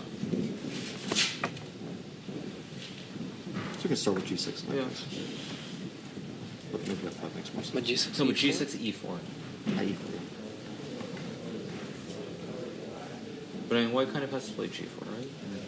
Or even G4, G5 we can play, no? With the same idea. But at the end, there's probably a bishop h4, like knight c3, yeah. takes 6 and takes, and bishop h4, maybe not. Looks dangerous. Yeah. Knight's also coming to D5 there. Yeah, this looks quite good.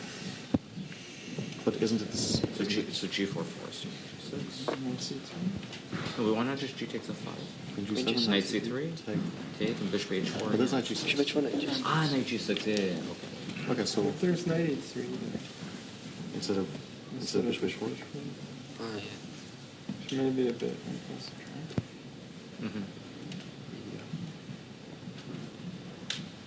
Maybe not a big deal. Bishop G6, bishop H4. Rook E8. Knight D5, knight C6. Knight B5, knight E6. Is there no other alternative? I mean, it's still a bit better for white, huh? Might be better for white from the start. I mean, there's either G5. Can you go D5? Can you play D5? G4. G6? Something like this. I don't know if it's any good. But... Yeah, it's not important. I mean, but probably, yeah, you have to go here, so otherwise G4. G4 is not correct. And then G6. And then G5. Or G5. G5 also maybe. G5 or 5 again is the question. But at least I have this. But it's very difficult to get it out still. Yeah, maybe G6. Okay, G5, what's F5, wrong with E6. what's wrong with G5, F5, and like E6, D4 with bishop C6? What's wrong with this, maybe? With bishop C6 nice move. Oh yeah, this looks reasonable. Iron B1 is bad. Maybe we even do it on the first move. F4, G5, F5, D5. Ah, like this. Yeah. You mean? Oh, sorry. You want to play F5 or takes? Drop G5 and also D5.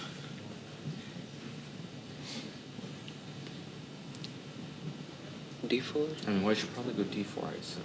But maybe G4, yeah. Still bishop. I mean, bishop H4 is not a big deal, man. Knight C6.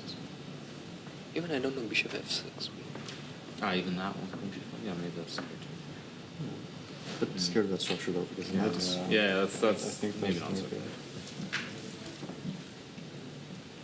But why don't we start with D5 now, at least to see what its intentions were? This is our plan.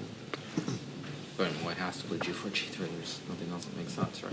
G3 is not dangerous, Yeah. right? G4 Shouldn't is more be. dangerous. That means also for G4 we can start D5. Yeah, also. Okay, that's Yeah. lost. Ah, G5 is hanging. Okay, I didn't see. Knight on E6 in general is... Yeah, yeah, we fall in the 3 years. Absolutely off. Okay, so then just here we go. G4. Okay, that's good. Yeah, draw out all the pieces, and D4 is next. Yeah. You have to somehow consider G5 here, I don't know. Okay, what do you think? I don't know. F5 I really like because okay, I restrict the knight. Okay, let's try G4. G4 makes sense, but let's say okay, play bishop H4 But first, then also G3 to kill my own Well, bishop. E4, yeah, we can just... Here. E4, Knight C6. Maybe we don't. No, it's still like But like, for knight C6, D4 anyway. We don't get like to take care of my bishop first, though. G5, bishop D2. Bishop H4. Bishop H4 and G3, no? Yeah. Yeah. But I'm afraid like we will be soon playing without a bishop here for the whole game. If we can't win on E7. Yeah. Then G3, we attack on E7 twice, yeah? And we're forcing like F6. But F6 kills our bishop forever. And he plays bishop 7, bishop H6. Yeah, I mean, you can just take and go G6, yeah? And Yeah. It's not that big of a deal, maybe. Yeah, Or Knight maybe- C6 first, yeah.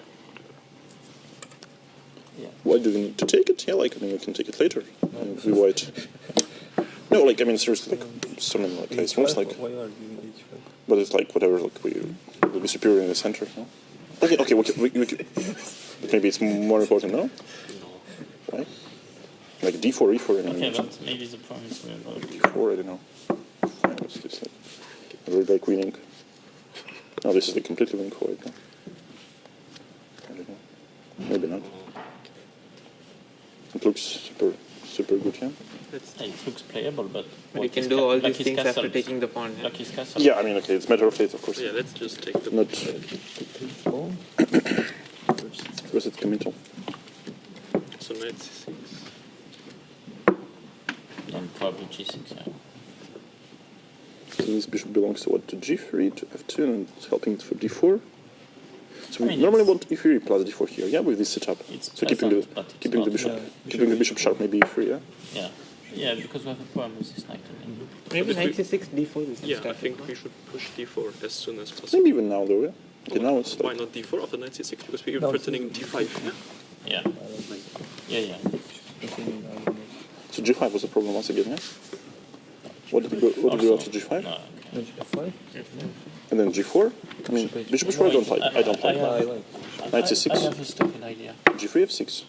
Because in the end, his bishop is worse. It's slightly worse, but yeah, it's just worse.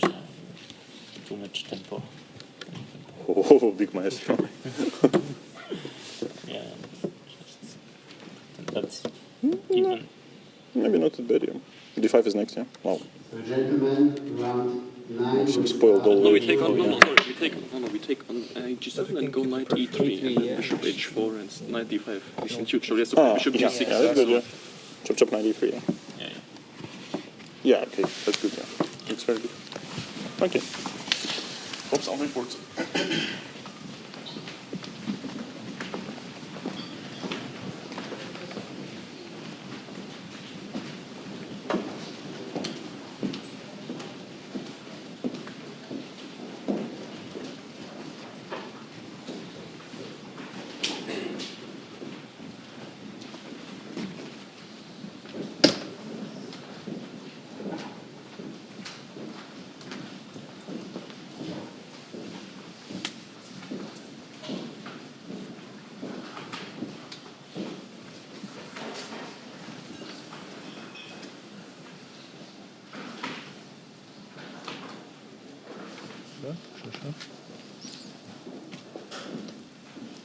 So round 9 is just about to start. All the analyses were done as it is before every single round. We are ready for round Now 9. the number 667 position will be played out by the world's best players. And let's see, and F4. F4 on move 1. What about Rapport? And 6 out of 6. And I want to give the word to Nicholas. Are they correct to play F4? Was this the best move? They are correct to play F4. However, after D5, which is the best response by Black, G4 is not best because Black can play D4. Nobody has played this, however, so far as I can see. Magnus is still thinking. We see a lot of G5. Magnus also goes for G5. G5, F5, D4 is better for white. The direct D4 would have been the way to go when Black has already equalized. It's so difficult. Well, so we have very similar positions on every board. This is a theoretical battle. Yes. Between teams. It's not an individual tournament. Forget about the standings, and teams matter. Yeah, the team spirit. Wow. This is the funniest round from visually every board. You see almost the same position. We have not seen this before. This is crazy. And it also shows that they kind of anticipated that F4, D5, G4, then I have to play G5, F5, D4, and it's a very interesting position. Well, after this round, I maybe should offer to the organizers that not to make this group analysis, because this way, look at that. Yes. I mean, the guys, they just agree so much that we have the same structure for now. What is the evaluation, Nicholas, after move 3, like after the F4, G4, G5, F5 position, which we had in every game? It is actually in Richard's game. It is a bit better for white. Yes, it is 0.40, 0.50. So it's definitely more pleasant for white with the space advantage on the right side of the board, but very complex it feels like. Very complex, very unusual, difficult to navigate. So I think we are in for a lot of interesting games in this round for sure, Peter. But wait a second. There is one thing I haven't seen Richie being in the white's team. Yeah, it was Vincent discussing there, Praggnanandhaa was there. Definitely Richie was, probably he was thinking by himself and he came up with the same conclusion, yeah? So getting out of the group does not guarantee that you have, this is kind of a probably mindset of the players that, F4, G4 grabbing space on the king side is tempting. But you see again, the bishop on H1, and immediately in the second move they go G4 to open up the diagonal. So somehow, unconsciously, it's also there in the player's mind that I just can't see that bishop being blocked by pawn immediately. But I would ask, Nicholas, from you, is D4 really the best move in move 3? In because move it's so 3? unlogical that the bishop on h1 and black opens up playing d4. I understand that bishop c6 is kind of the plan for black, right? It is clearly the best move, in fact, yes. Because you need to grab some space, and yes, it is. There was good analysis on both sides, but like the direct d4 instead of going g5 first would have been even better. But this is, I mean, the human way is to open up the bishop first in the diagonal on h8 and then play d4. So it's quite understandable they went for this. Okay, so what about picking one game out of the many, which they are quite similar for the moment, though I see that, for example, Maxime against Vidit, they are already proceeding forward. It's already... Well, look at, according to the evil bar already, Nepo has a strategically overwhelming position against Arjun. How quickly things can... Maybe we can go to that game because there we had seen the most action, and to understand what really happened, that it looks so bad for black already according to the computer. Let's go to Nepomniachtchi against Arjun, because true, there are quite a lot of moves happened by now, and it seems like maybe it is dangerous for the black side. Wow, and the last move was e4, e to e4, computer gives a question mark to h5, and all of a sudden, but this is so counterintuitive, yeah, that going e4, locking out your bishop, but Jan knows that there is no way black can afford to keep white's pawn structure intact, so black has to take en passant, d takes e3, knight f takes e3, white activates the pieces, bishop takes h1, queen h1, knight c6 on the board, and probably the reason why it is so good for white that white does not need to castle, because this is a very harmonious setup. He might just go a4, activate that rook without castling, while black cannot really do this because white has this monster knight on c4. Is this the idea? Phew. I'm trying to understand what, who is who, what is what in this position, why white should be so good. Yeah, but I think this fact that white does not need to castle to get harmony, because his position is already harmonious, but black is having problem, and also the bishop on h8 is buried. So I think this combination of these two factors... But what are you going to do with your rook on a1? Just come out with a4, rook a3? Well, rook a3, then rook b3, and checkmate somewhere on the long diagonal. Some dreams. Yes. Also, rook can go to b5, because the knight from c6 can never really move. I feel it's very awkward for black. And this is one of the reasons why black needs to super careful in the other games, not to rush like Arjun, because you can end up in strategically very bad position. Okay, but the g3 bishop, which seems to be very powerful at this point for white, will be pushed by h4. Okay, but then you give me the g4 square. It comes at a cost, yeah. That's why we love to be white here. So you're happy to have your knight on c4 and e3. Yeah, yeah, and somehow this construction, yeah, that everything is compact. The black bishop, if that black bishop could move to c5, it would be a game changer. But also the knight on f8 doesn't really have good squares, because that knight should actually come via e6 to f4 or to d4, but this monster pawn on f5 buries that knight, and the knight d7 direction doesn't look really attractive. Yeah, a4 on the board.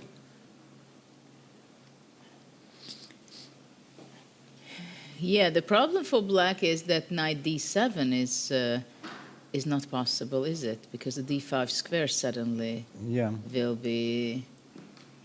Well, at the moment also white is just setting to push a5, a6, so I'm expecting that black should play the move a5, but it gives a tempo for white as well. But, okay, what happens if I go knight d7? Okay, knight d7, so let me push a5. a6. Yeah, a6, and now I'm already looking for a knockout blow. I don't know, this Knight d5, knight e5 was my plan. Yeah, which, I mean, knight d7 to e5 because of knight e7 fork. Yeah, you have to, but... This is looking so bad. I just don't even know which move to make, because you still don't have a move, because knight e5 will also be strategically very bad. I might just follow up with rook a3.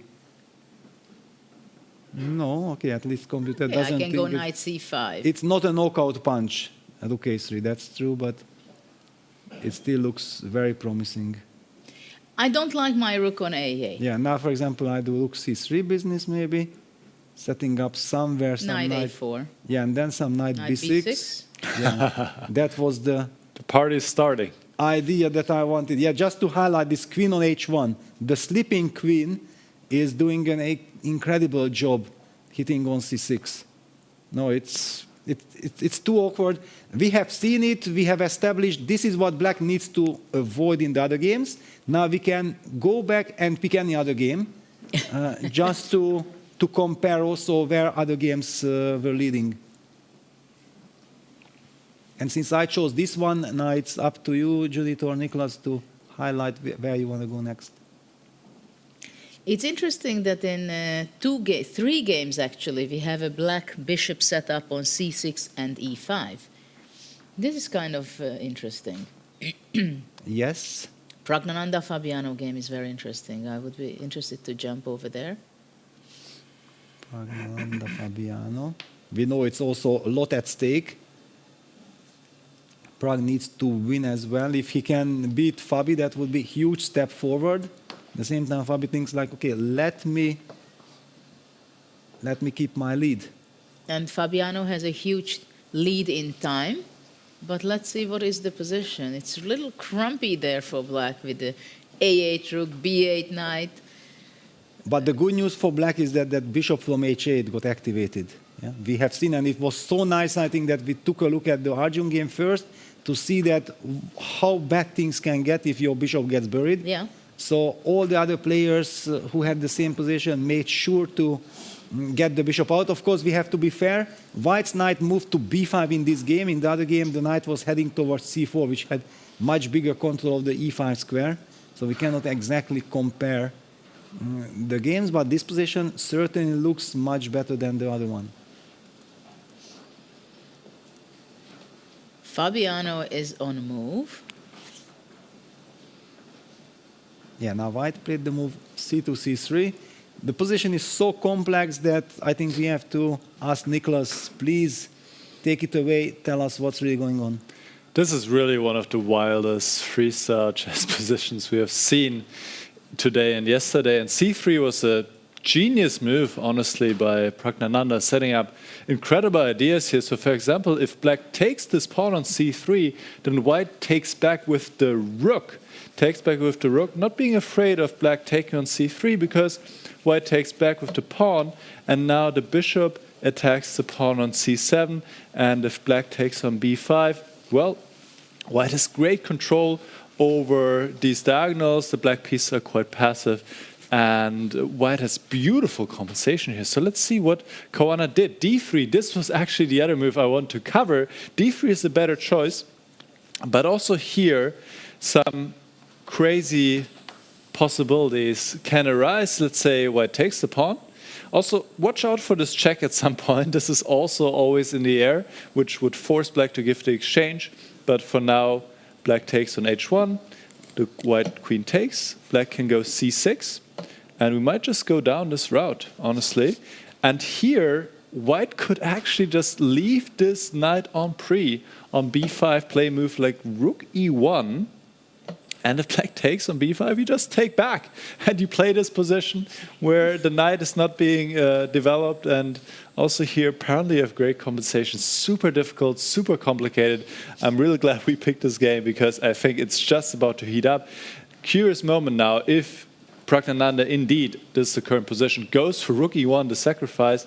Because if you play knight d4, you definitely are not so happy. So rook e1 would really set the board on fire. And he has played another move, d4, yeah, which d4, is was the also a piece yes. sacrifice. Yeah, it came to my mind. Yeah, somehow it's very tempting to play. This rook e1 is too mysterious. It's too deep, too sophisticated. I'm not afraid of sacrificing the knight, but I want to force things as well. Yeah, so with d4, I'm forcing bishop take g3, knight take g3, cb, ab. But maybe that the rook on e1 is already attacking the e7 pawn, or rook e4 or something. Maybe you need the 4th rank. I think the problem is that black now is not forced to take on b5. The knight doesn't have a square anyway. Oof. But I have a question. Can we put on the board what Nicholas was suggesting? Rook e1, c takes b5. CB or bishop? What was the line? Rook e1, c takes b5, immediately, a takes b5. yes. And then Doesn't matter. I want to exchange also after a takes b5, go bishop g3, and then knight c5.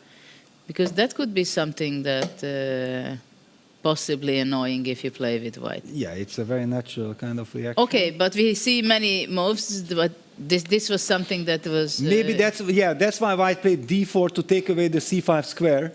This is absolutely... The engine says simply king c2. Yes, I was looking at the smiling face of Nicholas, and king c2, what else can you do than just smile? And the e7 pawn is hanging. Never happen in a rapid game, maybe in a correspondence game. d4, forcing things, bishop takes g3, knight takes g3, black captured the knight anyway, and a takes b5. We get the position where I think that white can just rely on dynamic factors, domination, because black's knight on b8 is horrible. White has lovely pawn structure, good construction. How is black able to get out? Move the knight to b6, another knight to d7, where Fabi goes the other way, knight f6, but then the queen on g7 is boxed in. You know, this is kind of funny in chess, in modern chess, that of course computers in these kind of positions, they say 0, 0, 0. And of course, who cares, right? I mean, who cares it's 0, 0, 0? I mean, we understand that it's just a mess. Every single move is a challenge, whether you're going to make a decisive mistake or inaccuracy or a genius move. But you don't know, only after, when you start checking it with an engine after the game for the player. So there's a lot going on by intuition. And of course, with white, it's an amazing position to play, don't you think so? It's like looks you beautiful. feel like a you king. Feel beautiful, just if you already mentioned this evolution, then the former Soviet evolution of such positions was that we have to drink 2 liters of vodka before we can, we can evaluate it. Yeah, it just shows that it's so complicated. But it's so funny to see the pawn structure of white. Don't you think it's so funny to see on 3 lines, files, 5 pawns? Yeah, it's very unusual. What a pawn phalanx. Yeah, I would love to play with white, but sometimes it's also easy to get carried away. Let's not forget that actually black can castle all the way to g8 with the king to the short side, giving up everything when he gets perfect harmony. And that's why Fabi decided to move the knight to f6, not to b6, so that he's already making sure that his king side does not need to worry. Well, king side, future king side, not yet. But yeah, that king will fly all the way to g8.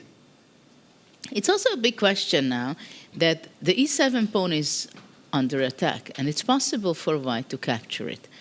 And it's not so obvious that it's such a good move. I think rook e7 would be actually the move, which why I would consider it not only that I capture a pawn. It stops the castles. Exactly. Yes. High five. Exactly. Yeah. To stop your king to g8 journey to the other side. Yes. Though, you see, Prague is not sure at all whether, is it time to take, but why not? Yeah, very interesting.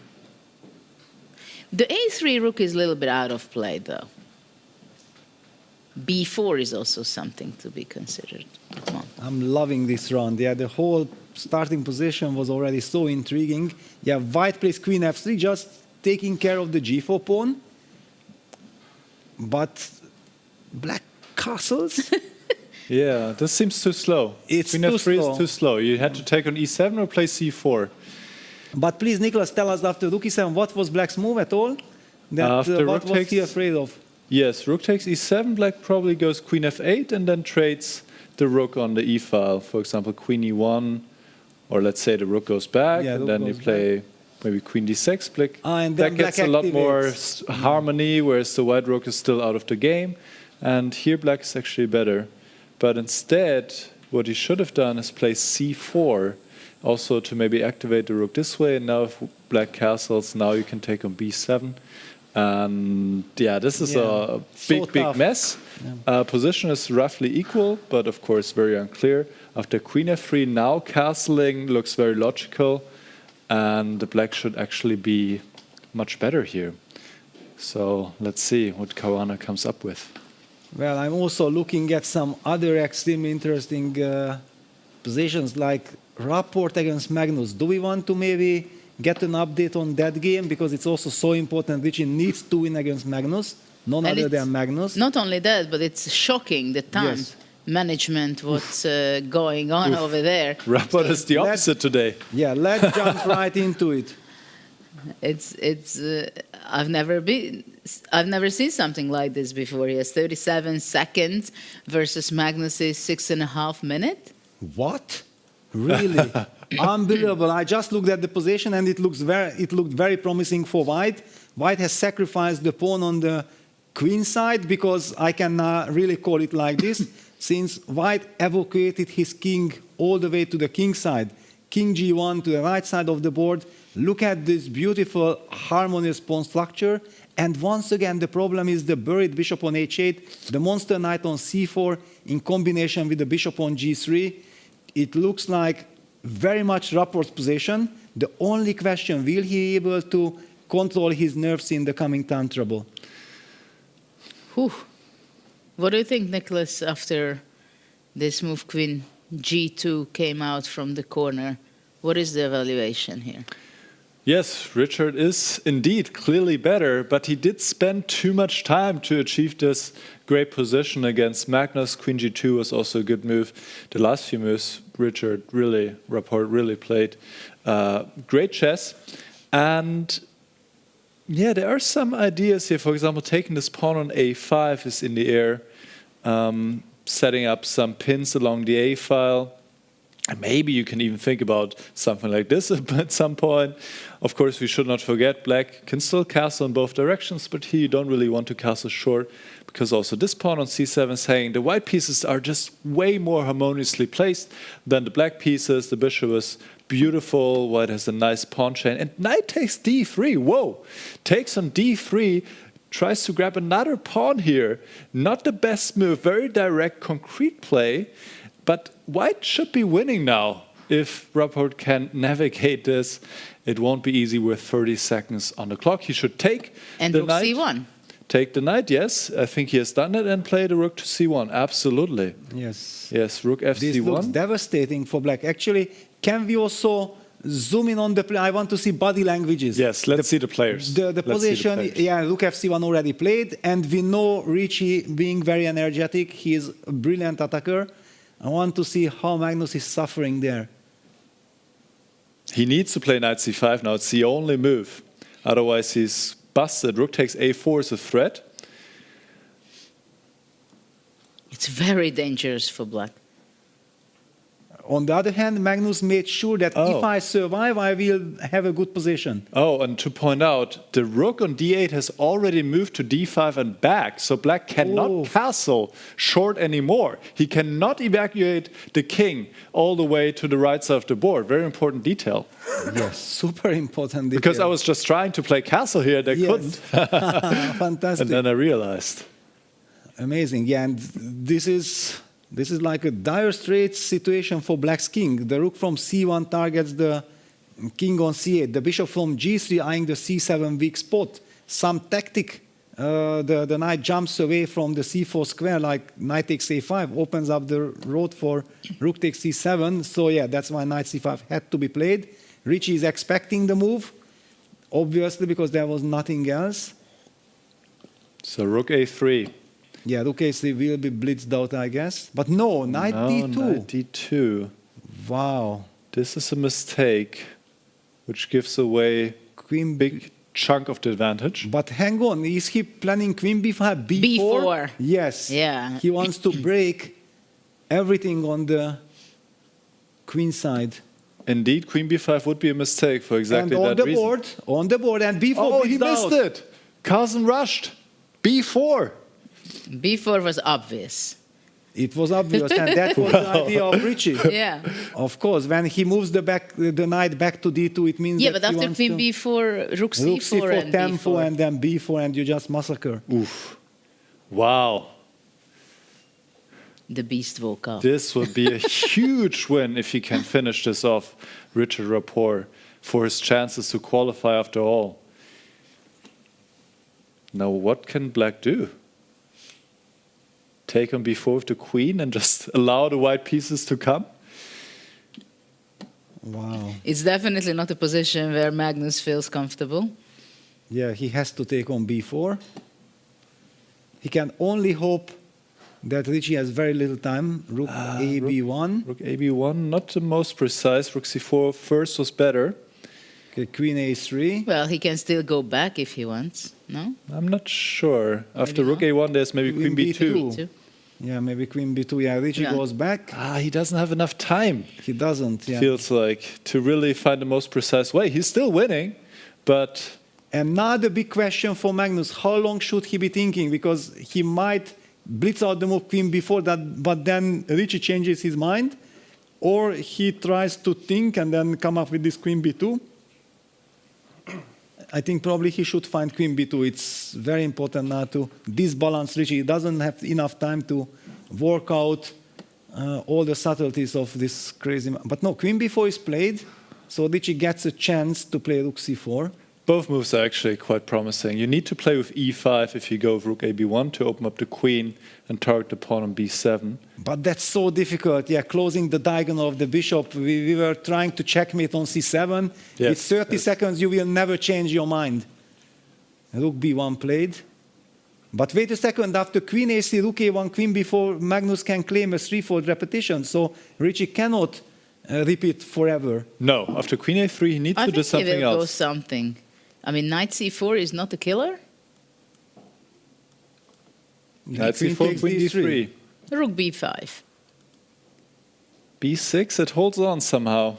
Then the knight on c5 gets cemented. I know, Judith. It's hard to believe. I don't know. You guys have good nerves. Well, we also have the engine, or at least me. That helps. Now, e5 should be played after queen a3. I like that. I like that. Blocking the bishop, opening the g2 queen's power. But how easy it is to spot this, yeah? It's You so just cannot make a counterintuitive. move with black. No, e5 is possible. By the way, Vincent is also looking very good right now against Hikaru. Yeah, he also needs to win. This round might shake up the standings. Let's see what happens. And Nodirbek is winning against Gukesh, according to the computer. Completely winning, actually. Yes, And he has just won. Yeah, he has just won. Very important. So huge chance for Rapport, Praggnanandhaa, Keymer to catch up. And he goes knight b3. Wow. Also a good move. Yeah. Also a good move. Queen a3 knight we see. Richie has to go for it. Yes, he knows. He cannot repeat moves and take a draw here. He needs to try. He needs to try. And he's such a beast with initiative. He'll win this. He will, yeah. Knight a6, only move. Yeah, but on the other Not hand... a very tempting one. Yeah, but Magnus is, of Well, course, what to so do? good. Yeah, and he will play knight a6. Yeah, he's about to make the move. And Richie will need all his skills. Yeah, knight a6 on the board. e5 blitzed out. There we go. The idea of opening up the queen. Targeting now the b7 pawn. This is... Isn't knight a5 a threat? Rook a7 protecting. On the other hand, knight, very easy to get nervous with white. You feel like I need to find the knockout blow immediately, otherwise I might lose the... But there is no knockout blow. There is no knockout blow. The computer wants to go like queen f3, play f6. Ooh. So you play it positionally, but how can you go queen play? d2. Queen d2 played, yes. G5 hanging, A5 hanging. And now suddenly the computer says black is better. Yeah, black has also kind of Don't defended. watch the bar. Enjoy the game. Enjoy the show. Yes. No, black is not better yet, but definitely the advantage has decreased a lot. Yeah, with this knight a6, rook a7, a4. Okay, a4 is a big mistake. Knight big a5? mistake. Knight takes Or d4 queen is possible. a5. Ah, wow, Knight takes knight d4 and the queen is trapped. Can Wow. he find this? Very difficult. No, Probably he queen will go a5. knight a5. Now he goes queen a5. Oh no, this was not ideal. Now e6 is crucial for black. e6 to not allow How e6 for easy white. is this? How can you find the because move queen e6? b4 runs into rook takes c7. Yeah, that's the kind of idea from white. And king b8.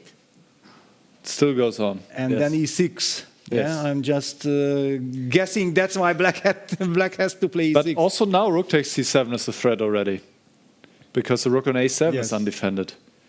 Carlsen. After e6, it's also rook c7. Yes, but this is okay for black somehow. Of course. e6, will it be played? Yes, he goes e6. Bravo. Oh. Brilliant defense by Magnus. Driving Richie crazy, but by the way, also Magnus has caught up with the clock situation. He also has no more time. e6 was so important. What about knight c5?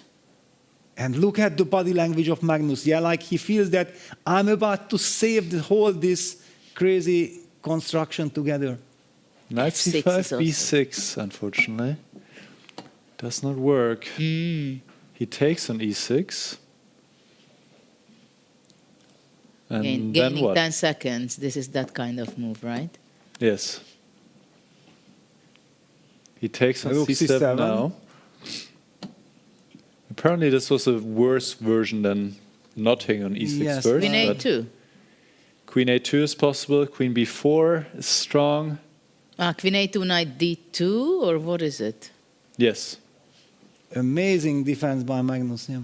Amazing game.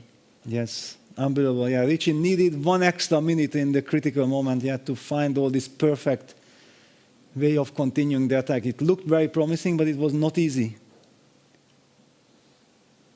So queen a2 or queen b4 will be played? Maybe both are answered by knight d2.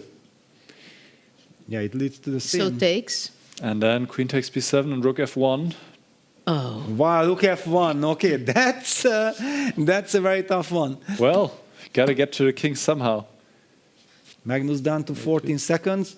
Queen a2, rook c1 played. But what is rook c1 is better, but this should lead to a perpetual now somehow. Exclam. You mean queen b3, queen c5, rook d7? Yes. Wow. And I think both players cannot avoid the repetition of moves here.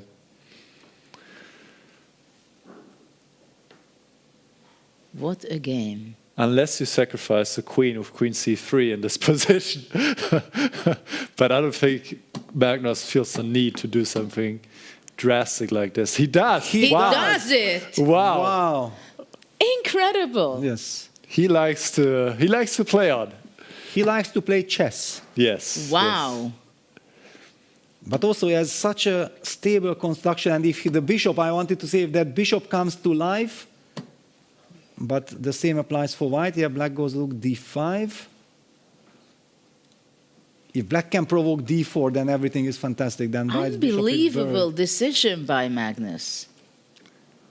Well, he's also leading the tournament. He's very comfortable. Yeah, and he feels that he has a good day. Yeah. He's in form. He said in the interview. He's stable. Yeah. Yes. Like he feels good, so he feels that he can stretch and try things which works only when you have a good form. But unbelievable decision.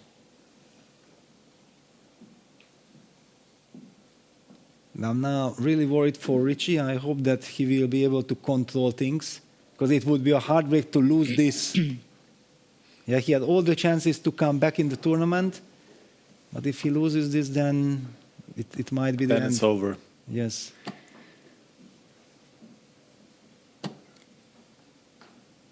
b5. But with queen a3, made sure that the bishop is not able to reach f8. Very important to control this diagonal. But the white bishop is also kind of... Yes. It's like a Caro-Kann type of structure. Yeah? There's rook d8 getting ready for bishop f8. It's so much more easier to play with black. Now that this knight on c7 is seemingly passive, but it protects all the weaknesses and the king. Yeah. So how can white stop bishop f8? No way. And if bishop f8 comes, then practically it's very tough. Queen c1. Bishop f8 will be played. Is he planning d5, bishop b6 trick? Is that the trick? Probably, but okay, black can play king b7 first. Just eliminate all this, sacrifice and on the board. Yeah, sacrifice g5, rook d7, and then knight gets to d5. Perfect harmony. Now a3 is possible. What? a3. Wow. My goodness. What a That shocking is so move. brutal. It's like you're making fun of the opponent. Well, it's the only move to not be worse, but I think Magnus saw it coming, otherwise he would just give up the pawn on g5. Wow, really? Did he see that?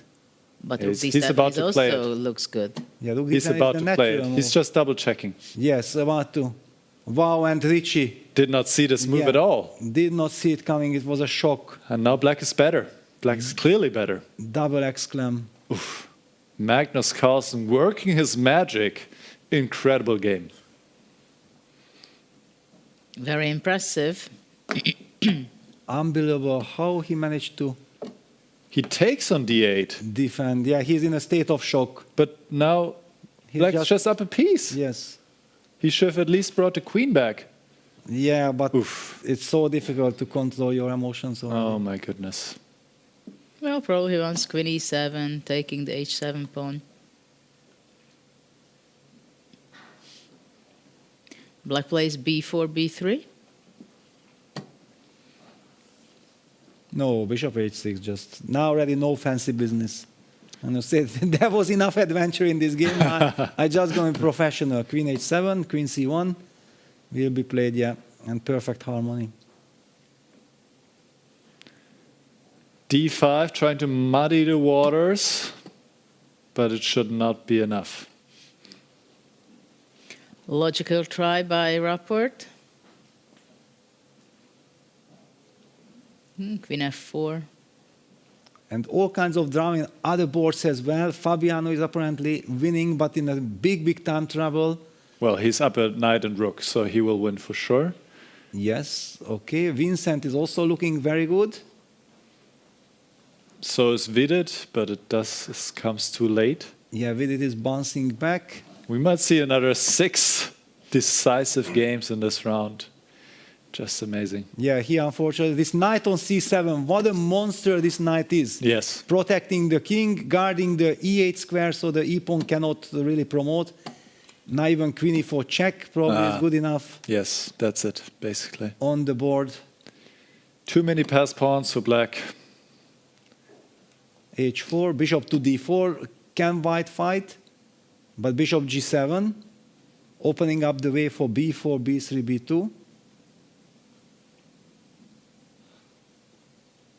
Yeah, white is too slow with his counterplay on the king's side.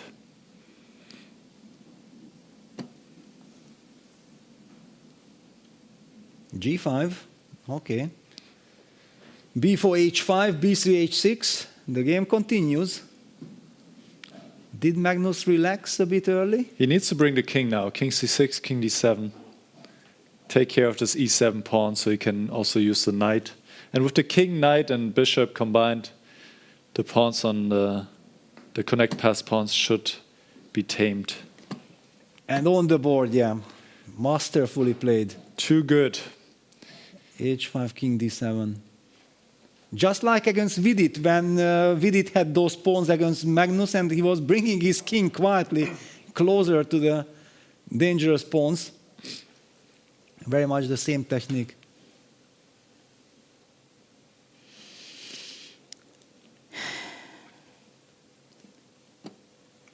What an amazing fight.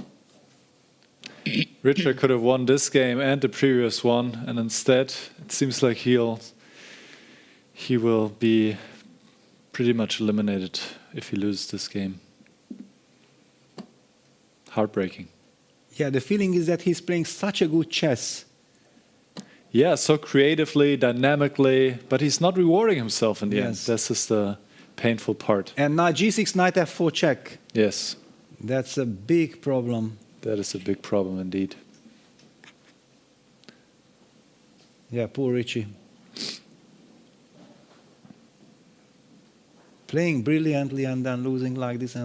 But you also have to give credit to Magnus Carlsen, of course. He could have taken a draw, would have been a good result for him, maintaining the lead. But he wanted more, giving up the queen in his second consecutive game, by the way. Yeah, and he could have also get checkmated if he's not as good as a defender as he was, yeah? Yes. Who else would have survived this? I don't know. Crazy. King e3. Richie is still hoping for a miracle. But B4. Eliminate the E4 pawn and then somehow the B pawn as well. The king is close to the B pawn, and we still have the H pawn as a distraction. That Magnus doesn't know how to check me with knight and bishop. Well, Richie will resign. He will not play that position. Why not? No, here you don't play. No, it's not kindergarten. What do you mean? Last time it was two knights. Two knights, of course. Two knights you play, yeah. 2 knights you play, right? Because that's a draw. Of course you play, you show off. But no. No, but yeah, it's poor Richie. No, there's nothing to do here. Black will just win both pawns. White cannot get to the b3 pawn, and that's it. Eventually, White has to give up the bishop. We get to an endgame knight bishop against king, and this is a win for Black. And yeah, I don't think Richie wants to see it. Yeah, he plays king d2. Okay, he will try as long as he's not losing his pawns. If he loses the pawns, then it's pointless. Then it's pawnless, yeah? Yes, exactly. Yeah, Vincent is about to win. Fabiano has won this big game, the clutch game against Praggnanandhaa. So Fabi is easing forward. Vincent is fighting back. And as we highlight, the Hikaru just designed, that Hikaru, the strategy of drawing my games, no, you cannot draw your ways. Look what? at that. Knight d5, bishop a3, bishop b2 is coming. But it's still... But according to bishop f8 was the way. Bishop f8, he got the chance. Bishop g7. Oh no! And he rushed it.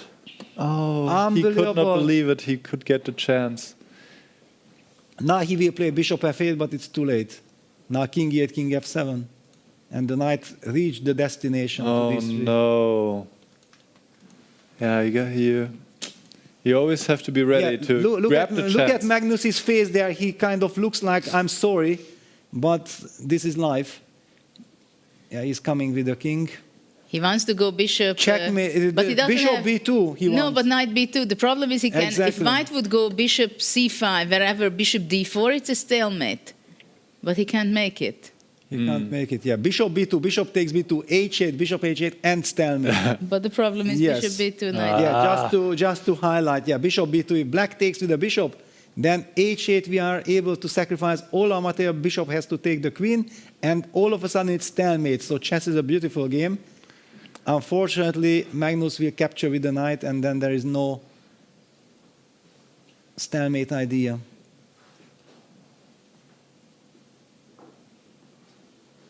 Yeah, the thing is that White has no place for the bishop. Yeah, bishop e7. He is sacrificing the bishop. But this is not checkers. Magnus does not have to take it. He will not take it. This would be stalemate. King he f7. Just moves on to... And he will always take with the king, yeah? Whenever it comes... bishop f6. Yes, king takes f6. King takes f6.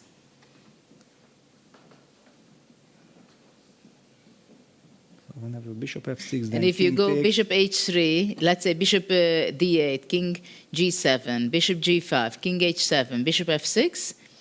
Then you don't need then bishop g7. The thing is, and then king g6, bishop f6, king f5, exactly. and you just. But you can also move the knight. Move the bishop also, and yeah, you can move everything.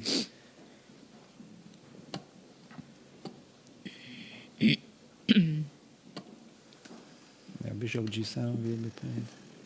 And Richie resigns. Oh no, this hurts. This really hurts. Congratulations, Magnus. Fantastic defense, amazing play afterwards, but we are feeling very sorry for Richie. Absolutely. It was, but it was the old Magnus making decisions, that playing out. Let's hear what they say. What a round, guys. What a round. 6 decisive games. Let's see the standings, how it changed the standing, those 6 decisive games. This was one of the most painful game which we just witnessed from the white side. So Magnus 7.5, even this way, because Nepo also won, it means that he's still only half a point ahead. He really wants to win it alone. And Abdusattorov together with Maxime, they are 6. And Arjun with 5.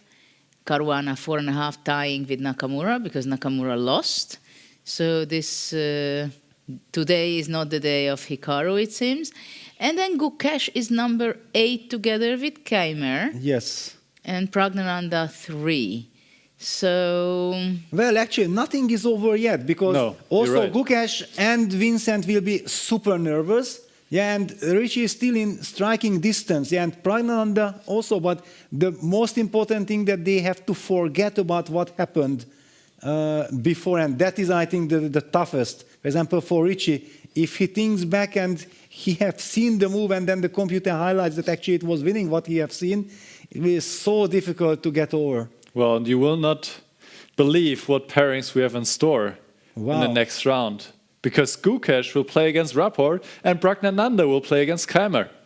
Wow. It cannot be any better. Whoa. What a round we had. And we have 2 to go. 2 to go. So...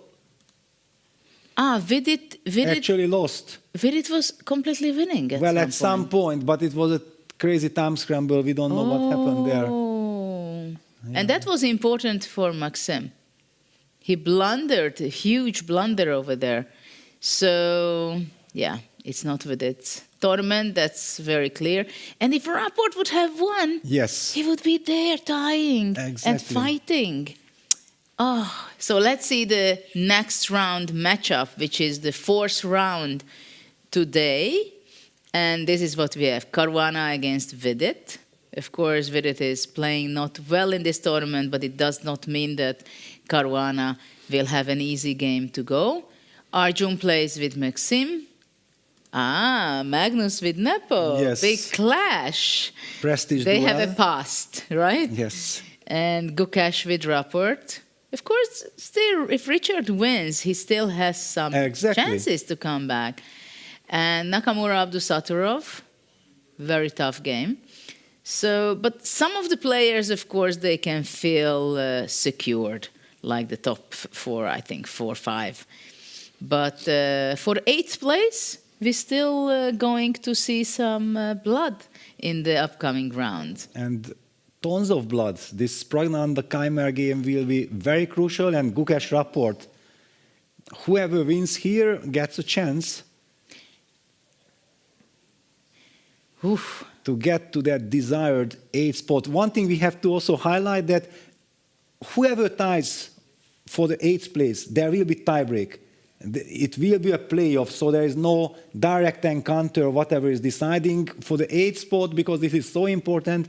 The players in the very first players meeting discussed that because it's so vital, it's a golden ticket, it has to be decided over the board in a playoff. Yes, because the number 8 it has the same amount of chance to win the whole tournament by itself, while number 9 is only going to be playing for deciding for the places 9, 10, 11, and 12. Yes. So there is a huge difference, and I think we can count on that we are going to have a playoff for the 8th place. I think there is a great chance to that, especially that in this tournament we have 12 participants and not only 10 like we had in the first leg of the Grand Slam. And of course the players are getting tired and they understand that it's the last 2 games, so who wants to get there? And the nerves and everything. Tiredness combined with nerves and so on, plus the challenge of freestyle, not knowing your first move. You can't rely on anything. It's the ultimate challenge. And also we see big blunders, right? So it's you have to know that until the very last moment, you cannot make sure that you're winning and you're going to be Yeah, but I don't like to phrase it like big blunder, because I think the big blunder is based on the fact that there is so much resourcefulness from your opponent's side. Exactly. Well, anyway, we have a very quick interview with Magnus again, what he has to say to us after his victory over Rapport. Magnus, who needs queens when they play chess, right? Yeah, exactly. It was, crazy game, for sure. I think my play was certainly too risky. think he was definitely like much better to winning. Yeah, then he was running out of time. Probably was a bit nervous. Things got a little bit out of hand. Things got a lot out of hand. That I got down on time as well. And at some point, it felt like a draw would be, with repetition, would be a nice conclusion after a crazy game. But I thought, let's keep it going a little bit more. I didn't think that I was better, but I also didn't think that I was like running serious risks of losing there. So it was like not an objective decision, but it was not like the craziest gamble either. And it's the kind of gamble you can make when you're doing well in a tournament. And yeah, it paid off. I got the joy of sacrificing a rook and a bishop simultaneously as well to queen and pawn, which is not something you do every day. So yeah, it was just a joy to play. It's funny because you speak about chess sometimes like us amateur players speak about chess, like, oh, it's so much fun, we got to sacrifice a queen. But do you still maintain that childish joy when you come into situations like that? Yeah, I think especially when you play freestyle where every game is so unique, then yeah, I mean there is just a joy of trying something you haven't tried before, right? And I think that spirit gets us to sometimes take risks we wouldn't normally take, and to produce games that we normally wouldn't be close to producing. We're enjoying it, so thank you so much, and good luck in the next one. Thank you. We see a very happy Magnus over there, right? He feels what we felt, right? When he sacrificed the queen, he felt that this is not a gamble when you are in good form, when you're playing well in the tournament. And he just wanted to play on. He wanted to give a little chance that maybe I can win this game. And this is the old Magnus. We've seen it so many times, that he was fighting, he was in danger, let's say, then somehow with some magic he got out of it, and then it's equally, sure, he has the opportunity to make a draw or something, but this is, you know what, I want to play on. Just let's see what's happening. And he has these incredible nerves to do that, yeah? Because, okay, the game was so crazy, so up and down, and then you have no time. It's so easy to tell yourself, okay, enough is enough, I survived it, let's call it a day. And no, that's when the game starts again for Magnus. Yeah, I feel like this is really the champion's character. I think we have a minute or so. Can you pull it up, Nicholas, that exact position where Magnus decided to not to agree to a draw when he decided, and it's I mean, you have to have such a strength, right? I mean, it's so deadly dangerous for Magnus. And then when he got out of it, and it was clear for almost all of us that, okay, Richie missed the opportunity, it's only a draw, then what did Magnus do? Nicholas, show us what he did. Like Peter said, this is a champion's mindset. He was worse the whole game. He was defending, but when there's a chance, Magnus is a shark, and he, instead of going for a repetition here, which would have been, like he said, a decent result, also given how the game went, he decided to sacrifice the queen, puts her on c3. The queen can be taken, but black already has a minor piece, was already a minor piece up, so now black's up a minor piece and the rook against the queen. But the main point is here that the knight is beautifully placed, defending all of the weaknesses and also supporting the pawns, protecting the king, very important against the queen that you have good king safety, and the light squares are weak. So Magnus, rightfully so, didn't feel like it was a huge risk he was taking here, and indeed later it did work out perfectly, because he was able to play another beautiful move here, giving this pawn on g5, which looks very strong, hitting the bishop and the rook, and you could visibly see that Rapport was completely shocked when suddenly a3 appeared, and the pawn cannot be stopped after queen takes d8, a2. There's no way to stop this pawn. Here Richard should have played queen d2, but also here it would be a very difficult task, and after what happened in the game, he was down a piece and he lost. Just brilliant play by Magnus. Absolutely, and I believe it's not only that he made a decision of queen c3 and okay, he found an opportunity that the game is winning. No, it's only about the fact that he's ready to play on and take the opportunity that suddenly the opponent psychologically is completely devastated, and you just, what to do? I have seconds, right? But just in a few seconds, we already go to the lottery. Let's see what is the next position for the next round. Welcome back. We have 2 rounds to go. The situation is very tense. Remember, only the top 8 will qualify to the quarterfinals. We are ready to draw the next position now, and for this one, we have a very special guest. He is a 2-time French champion. He was the second of Magnus Carlsen in every one of his matches, and of course, he was the winner of the 2012 Mind Games. Please give it up for Laurent Fressinet.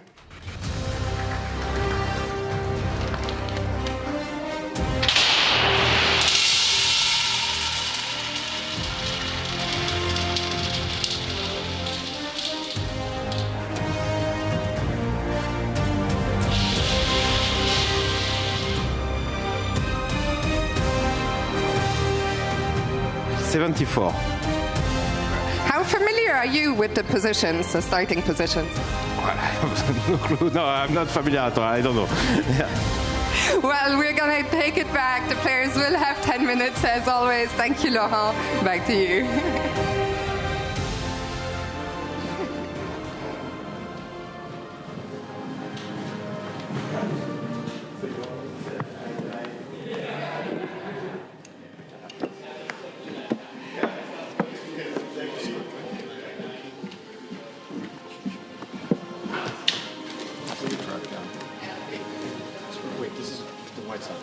Yeah, we're right side. So what? Okay, so A7, A7, A2. Not really. But I just need some guard. So F4, I assume, or no, this is not. You can't grab this pawn. C6. Or wait. I see. Yeah, so it's not really hanging. Okay, so it's not actually hanging. I mean, we don't have to start with it. Right. Okay. Yeah. No, but F5 makes sense. If Queen S7, A6 is no good, then F5 makes a lot of sense. So E4 is also. Yeah. E4. F3 comes in. Yeah, E4 makes sense. What about F4, F5, Knight C3? Yeah, of course it's a question. F4, Knight C3. G4? G4? Maybe G4. Why is G4 so special if I play like G6 or something? It doesn't feel very special. Good.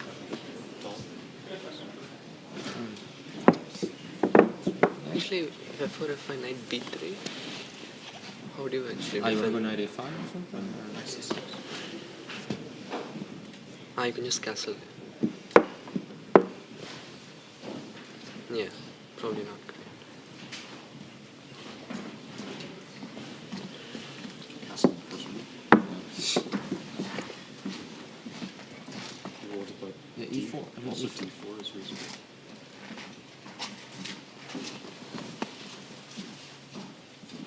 D4, D5.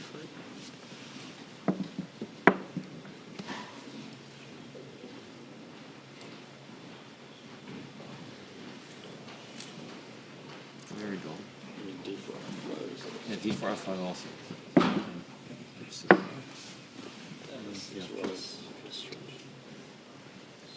Why not Knight C3? Which one? C5? E5, but also Knight B6. It feels weird, the Queen on G1. It's too risky. Yeah, the Queen on G1 feels somehow out of being here. Yeah, maybe E4 then. Yeah, E4 and F3 would come second. E4. F5 is not wrong.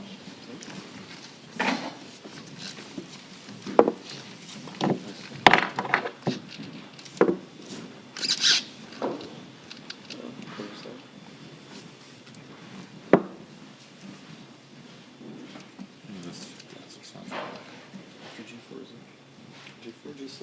Maybe knight b3 because knight c3. Knight b3, queen b2, knight c3. I want to play this.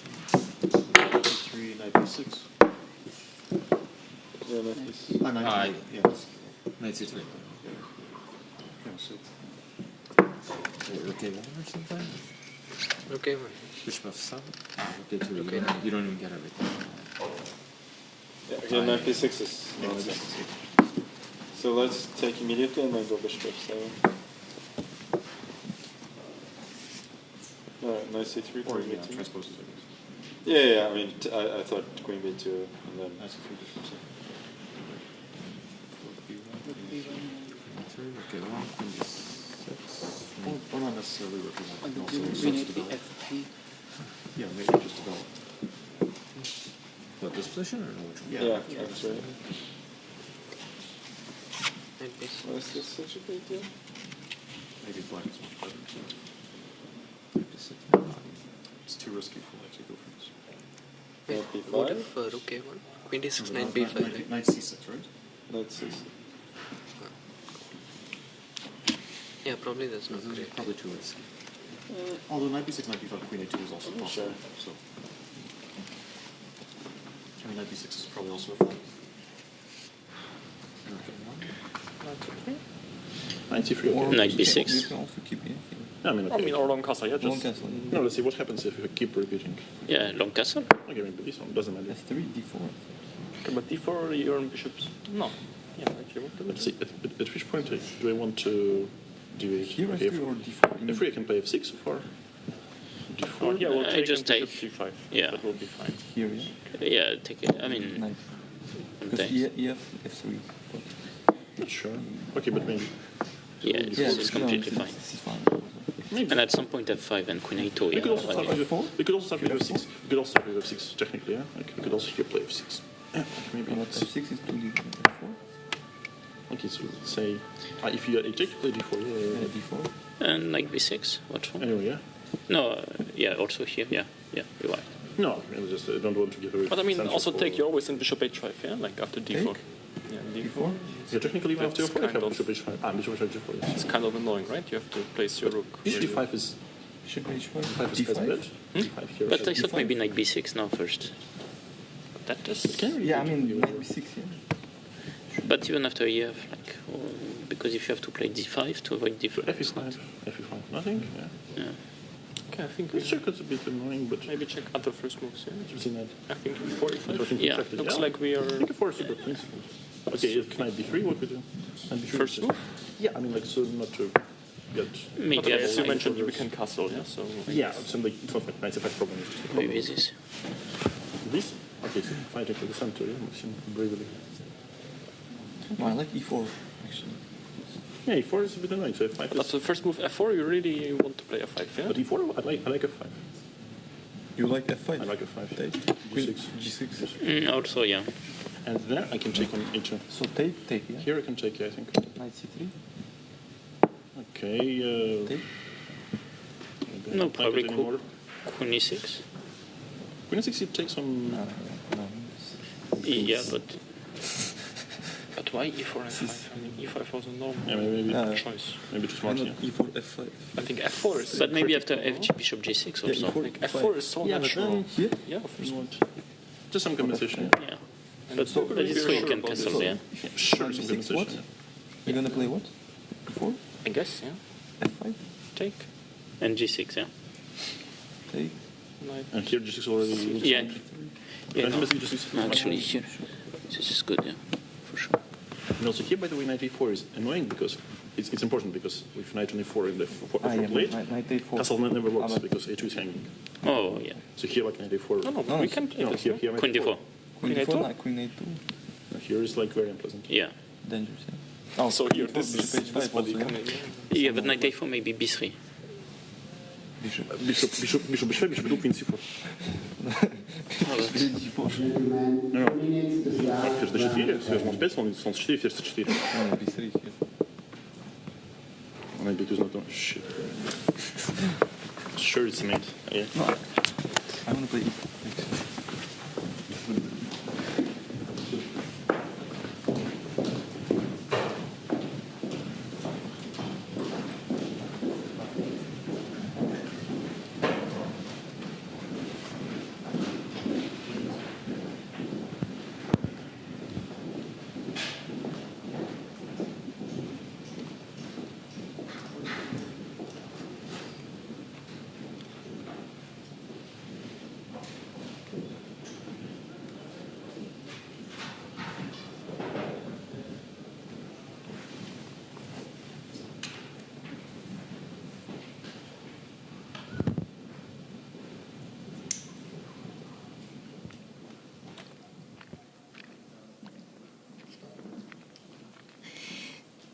So, this is round 10. We are reaching out towards the end. The last 2 rounds is about to be played. Round 10. So, this is the penultimate round for the qualification part, which was going on yesterday, first day. Today is the second day. The players are very tired. And I want to highlight the fact that Nepo is the player who has 3 out of 3 today. Yeah, it also felt like he was unstoppable. Yeah, very convincingly cruising. And now we're going to see this incredible matchup between Magnus Carlsen, there is the handshake, and Jan Nepomniachtchi. And they are the 2 players who are really playing very well. And it's not only that they are scoring points and they are lucky. No, actually, they do make very good decisions already in the opening, in the middle game, and they have a huge past behind them. So let's see what will be the outcome of that game. And in this portion of the tournament, they are also playing for the first place. Yes, and the big question for me is like, how Magnus will handle Jan's Speedy Gonzalez approach, yeah? Because this very fast play puts tremendous pressure on the opponent. Just a 10 minutes game. I know that Magnus likes to control the clock, but he also likes to play good moves, yeah? And how he will deal with the challenge at E4 on the board, I think it's the only game where we have seen E4 and F5 blitzed out by Nepo. How do you do this? E4, F5, EF, G6 on the board. It was preparation. What kind of gambit is this? Wow. Okay. We can say maybe the Grand Slam gambit. Freestyle gambit. Wow. And instantly. Instantly, like he was expecting. He knows that Magnus likes E4, and I think we have to immediately ask Nicholas to highlight what does Engine think about this, because we are speechless. First of all, what is the evaluation of the starting position?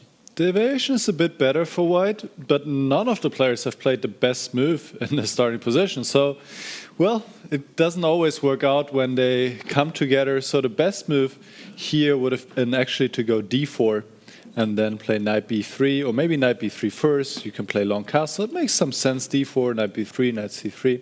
So instead, we saw in a lot of the games f4.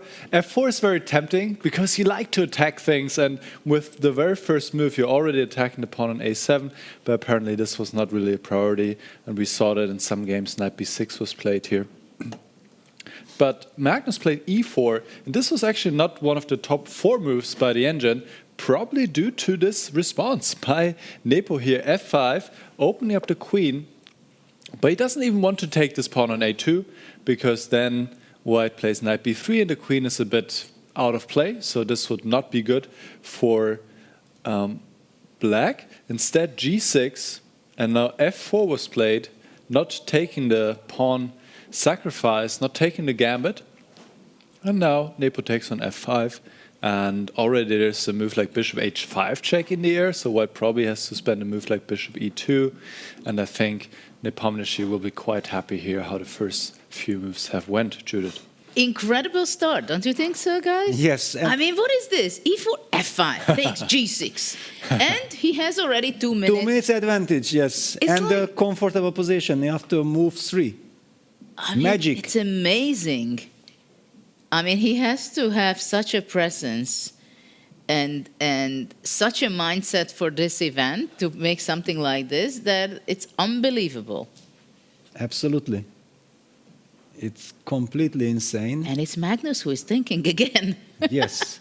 He might get into time trouble. And we know exactly Magnus loves the pawn structure. And now it's who has the better pawn structure? Black. Yeah, because he traded the G pawn for the E pawn. Yeah.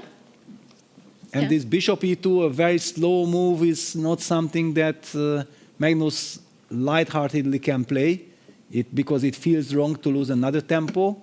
I mean, I'm just thinking, oh, he went knight c3. He went knight c3. Yeah. So he's ready to exchange the bishops. If bishop h5 check, then probably he wants to go bishop e2, just playing solid. Actually, it can get to a very normal position if White will castle and then knight b3.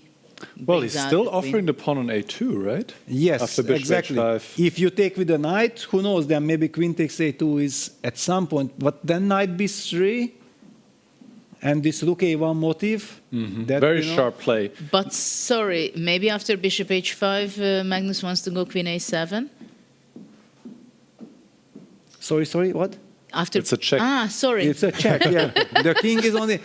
After knight c3 now, he's setting up also the possibility of castling. Yeah, he would love to castle now, but before the a2 pawn was hanging, he couldn't. Yes. Well, if you consider that a2 is important. Well, it's Because important with the rook on c1, because then we can use the a5 for the rook, but with the king on but c1... some don't think it's so important, because if we look at Maxime's game, it's already not the a7, but b7 is not important either. And black is much better. Yeah, Wow. why don't we talk about that for short? Because it's like 2 pawns sacrifice. What is that?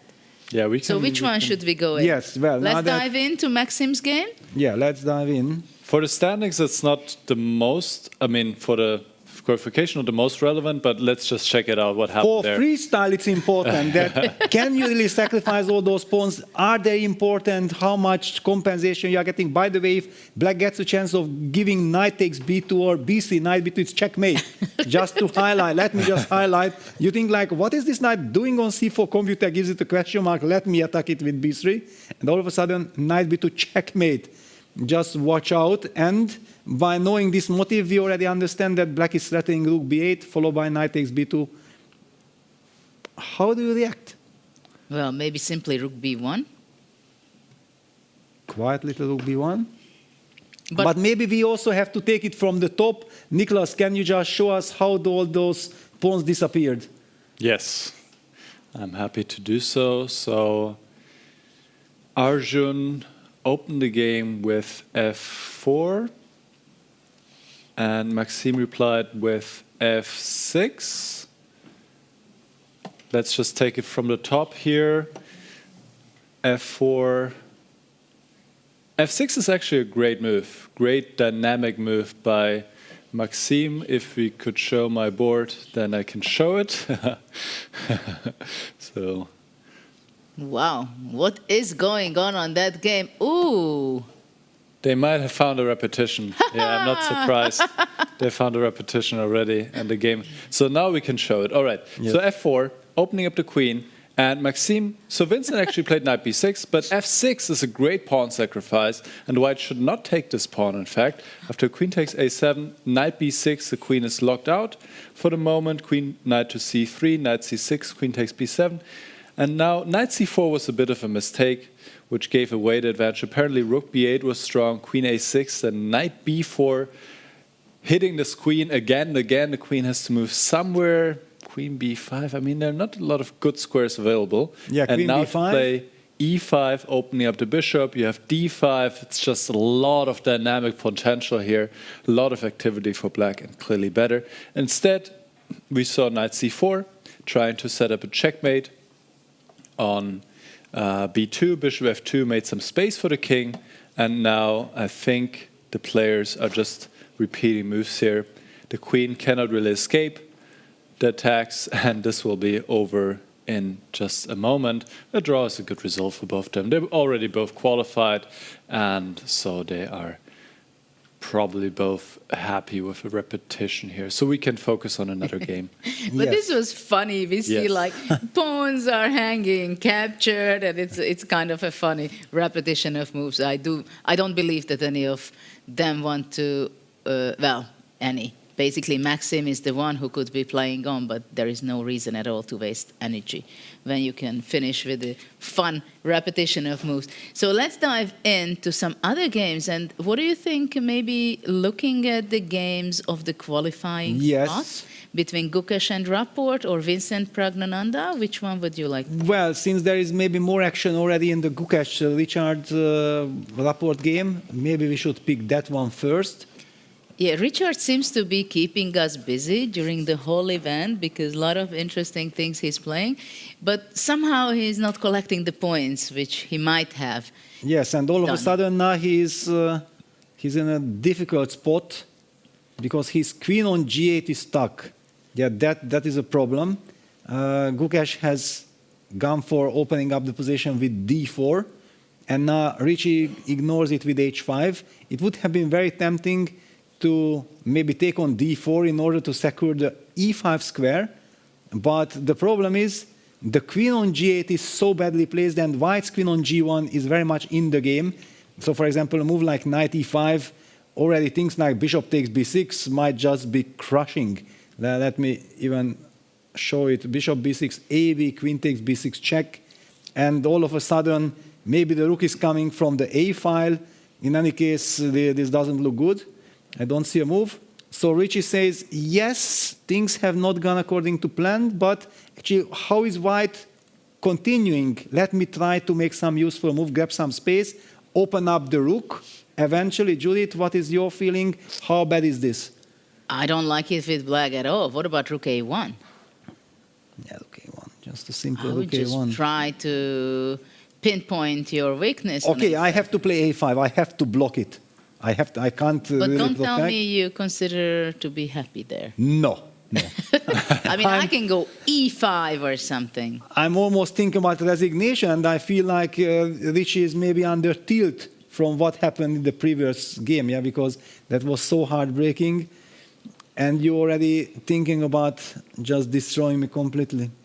I mean, maybe after a5, I would be even ready to go back with the rook on b1. Yeah, let's talk about the b5 square also. Yeah, why we hate such pawn structure, because it weakens all the squares. And also the b6 weakness. But d takes c5 on the Gukesh board. decided just to open up the position. Is he right with this? He opted for d takes c5.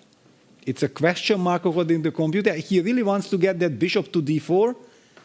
But, okay, I hate this. Once I already know that computers is a question mark, but intuitively I loved your move with rook a1 so much more. Yeah? I don't Putting like pressure. that he gave up the center. Maybe it's going to turn out for him good, but I don't like it because I love so much an outpost like e5 for black that I mean I just occupy bishop e5, queen g7. It's like heaven. Exactly. it's heaven. And before we talked about hell, and now just after d takes c5, bc5, the change of structure, we do see the computer saying that white is clearly better, white is doing great, but here, if you are not precise, if you are not following up in the computer's way, then black actually can even take over. But I think it's also important to point out that white has to be fast. Because if black has like 2 or 3 moves, bishop e5, e6, king e7, queen g7, black's position is just amazing. But maybe it's time to ask Nicholas, what do you think? Asking also the engine, is there a straightforward killing with white? That's why Gukesh played d takes e5? Well, he's going for it, and this is also, I was just looking at the move because this made a lot of sense to me to try to play b4, and then Gukesh played it, and I was wondering, what does the computer think about this move? It's a decent move, but yes, in fact, giving up the center, there were better options. One of them was your move rook a1, and bishop takes c3 has been played. Exclamation mark. Wow. Yes, bishop takes c3 was very important. And pawn takes c3. I was looking at this exact position just earlier because this makes sense somehow to keep the structure like this. And bishop a4 check is a threat. And bishop c6 is also coming with bishop attacking the e4. So now Richie is fully in the game. Activity is very important. Yes. And the c2 king was not in danger at all before, but now it has to look after... Yeah, how could Gukesh make such a committal decision? This d takes e5, b4, maybe overthinking. Sometimes you think like, I have a good position, but if I do this, it's not so clear, I want more. And then he got tempted to this dc b4 and missed this bishop takes e3 concept. We spoke about this golden bishop, yeah, this wonderful bishop on g7, and it's so easy to miss that black can afford to give that bishop up. Yeah, and in the last 3 moves, there has been such a huge change. Exchange of pawns, exchange of bishop to the knight on c3. The pawn structure changed completely.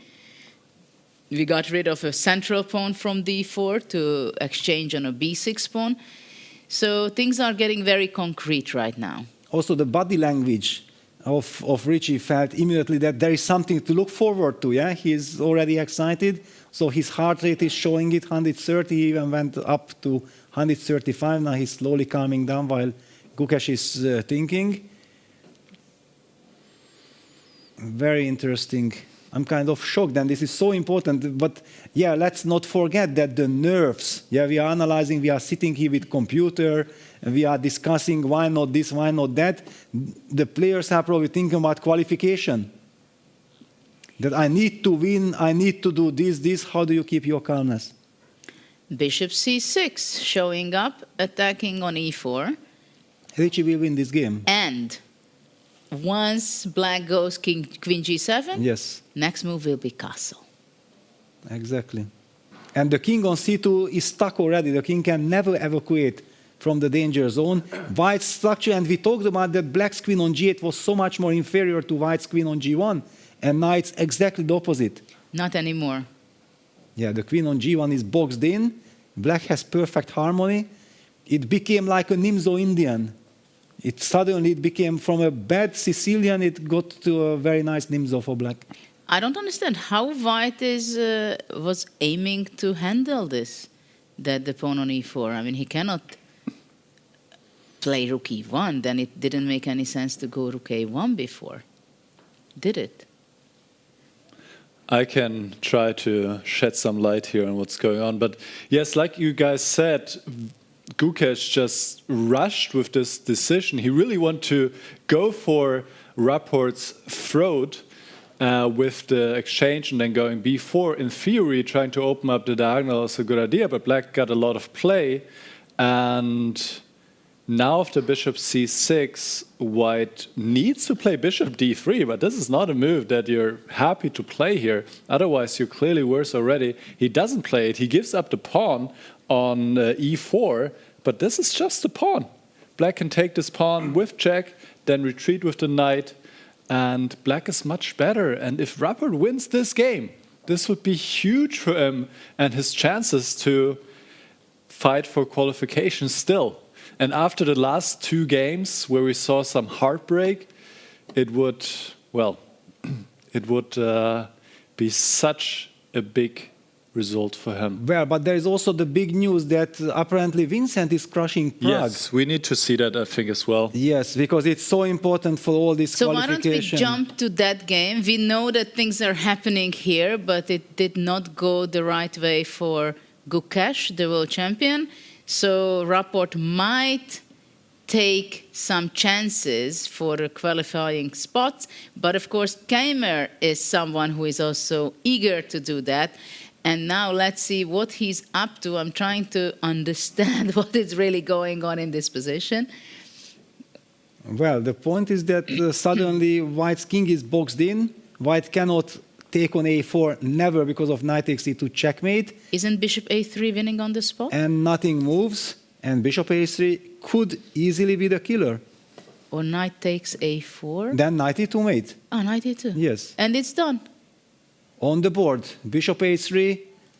We came in time to this game. Wow. Just for the final punch. Keeps his chances alive, absolutely. And if, for example, Rapport beats Gukesh, that would actually mean a big help from Rapport for Vincent. But there is so much up and down, and there is still one more round to go and so on. But this does look like it's a knockout punch. Yeah? No, this is completely game over here.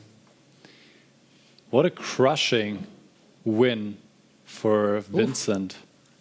And e takes f6 was the last move. I don't know if it was possible to do something else, but... Well, actually, if we want to see it very quickly, it looked good for Vincent already. He destroyed White's pawn structure.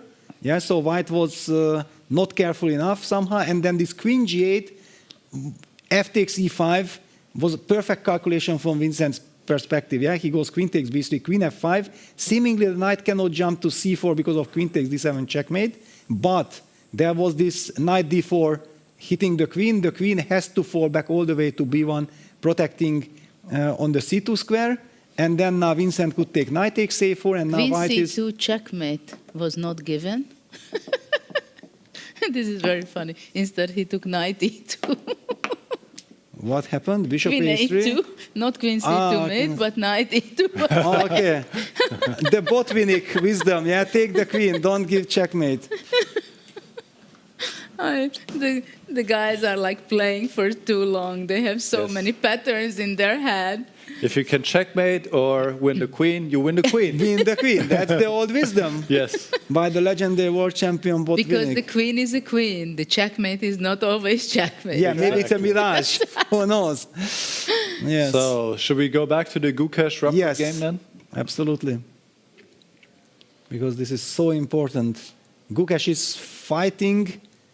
Gukesh is creating chances. Probably a time trouble will appear pretty soon. H4 on the board. What were the last couple of moves? I'm actually loving Gukesh's bishop G3 move. Computer did not approve it, but you have to look for chances. And bishop G3 created this chance. Bishop takes E4, king B3. Now finally White's king is in safety. The queen is able to enter the game with queen E3. Queen G7, queen E3 activated, and H4. That's a very interesting intermezzo. That does Black have time? Does Black have the time to go for this? Include this little move? What happens if White just takes on E5, Queen E5, I go Rook E1, and simplify the position? You go Bishop takes F5, Yes. you simply takes, and the C5 also has. Yeah, but you will have triple pawns, and I will have lovely structure. Okay, I play E6, and I am having 4 versus 2 on the king side. Promising. That's true. Bishop D3. Yeah, beautiful. It's a high-class move. Yeah, okay, I will probably take, and Rook D1. Well, I understand that Black has an extra Wait a second. Wait a second. Excuse me. Oh. Excusez-moi. Oh my this God. is genius. Oh my God, yes. This is genius. And then based on this, the position falls apart. Yeah, it loses. Otherwise, it would have been drawable. Crazy. Unexpected castle. Yes. All right. Freestyle. We have some action in the game. Yes, let's see. Rapport is ahead once again. H4, bishop no, hang on. What happened in the game? Bishop D3 instead of Rook E1. And then he D3. captured on G2. Yeah, takes. A lot of pawns for Richard. Yes, I do see the level bar dropping, but on the other hand, practically speaking, White creates chances because the rook on A1 is very strong, and White keeps this lovely pawn structure. He wants to force Black to take CV, CB, and then have these two connected passers. It's not as bad. The big question is maybe that the G pawn and the H pawn, this G3, GH3, that will be the problem. Exactly. That should be the play for Black. Clock situation is kind of normal, right? Yeah, 258, 227. Yeah, F6 first cemento, protecting the E5 pawn. Rook takes A7. Now it's a question. Now it's a very big question. Wait a second, can I play Rook A8 and trade a pair of rooks? Maybe I can trade because I'm really devastated by this rook on A7. If I can, I'm going to do it, and then this G4, G3, H3 business will hurt. That can be very powerful. Yeah, exactly. I eliminate all the dynamics from the position, from White's. Well, basically the A7 rook is what's keeping White's chances, right? Yeah. For anything. It's for a monster draw, rook. for a win. I mean, yeah. Okay, first H3. He goes H3. Okay, but now Bishop E4. I can play Bishop E4 and I keep my Probably Bishop active E4, Rook H4. Rook H4, yeah. But then... Rook D1, Rook D7. Rook H7. No, you can maybe even take and go hide with the king on H8. Yeah. You can even take the bishop. But, okay, we feel that we wanted to trade that rook on A7. This is a monster rook creating a lot of tactical possibilities. What we talked about was Bishop E4, Rook H4, and maybe some Rook D1, Rook D7 business. Bishop E2 played. Yeah, now Rook A8 is not so easy anymore. Because Rook D1 check, and after King E8, Rook C7. Ah, he goes rook c7. He goes rook also c7. not bad. Smart. But okay, now g4 is at least blocked. Yeah, but he has black has several pawns which can give danger for white later. And now rook d8 might be. You know, the pawn structure is so tricky that I even needed to count one by one to understand who has how many pawns. Yeah? What a crazy construction. Will he go rook d8? Or just rook h4 and follow up with the plan of g4, g3? Yeah, from my perspective, I'm not happy with what Richie was doing, yeah, because my kind of style is clear-cut. Go rook a8 trade and rely on this g4, g3, h3 business. Now that the structure is fixed, I do believe that white has practical chances because there is no clear way of winning for black, and white always has his counterplay on the queen side. Well, the thing is that the bishop on g2 defends also very well on the long diagonal. Yeah. So if white would be playing b5, b6, eventually still it's going nowhere. Yes. And the e2 bishop is defending very well the possibility from black pushing g4. At the same time, it's not doing much otherwise. It's not part of the attack or part of the support of the white's passed pawns. Yeah, and we should highlight this status quo, yeah, that nobody wants to touch this, because if white takes b takes c5, then he loses all the dynamics. These triple pawns bring nothing. You see the bishop on g2 will also, in this case, be a monster. And if white pushes b4, b5, again, there is no real danger. This pawn on c5 will be super strong, and the bishop guards the long diagonal once again. Black does not want to take cb4, because after cb4, then white gets everything that he wants. So that's why all this status quo is happening on the c5 square. What do you think, Nicholas? What is right now the position? What's the evaluation? And what do you think about from practical point of view? I think the evaluation is reflecting also how I feel about the position practically. Black is winning. It's -3, so that's a lot. And the problem is, as you guys highlight, this bishop is incredibly strong. White doesn't really get a lot of counterplay going. Now he plays b5. He has a passed pawn here in b5, but this one is not really going so far. The king is difficult to involve. If you could get some king activity, that would certainly help, but it seems quite difficult. Black puts now the king on b7, and everything is very safe here. And then at some point, these pawns will keep rolling. If I ever get a pawn to g3, I pretty much always win immediately.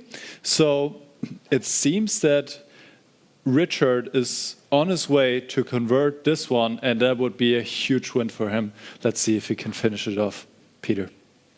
Yeah, and it looks promising. Once white was kind of forced or felt obliged to push the pawn to b5, I don't see the dynamics. Now also the black rook will be freed up, yeah, because he's not tied anymore to the defense of the c5 pawn. Yeah, so there will be chances of activating the rook. That's why Gukesh falls back with the rook to a2, already guarding the d2 entry square. I wanted to highlight rook d7, rook d2 being a threat. So it's a great prophylactic move. And what is much more important also for Richie, that everything is under control. He can even put his king on b8 if he wants, and slowly but surely will collect the point. There is no danger. There is no difficult decision to be made. Absolutely, but also we have to ask, how is he going to be improving his position, which I think it's not too difficult, especially when you go king b8, if you have the time, and then you go e4, bishop f3.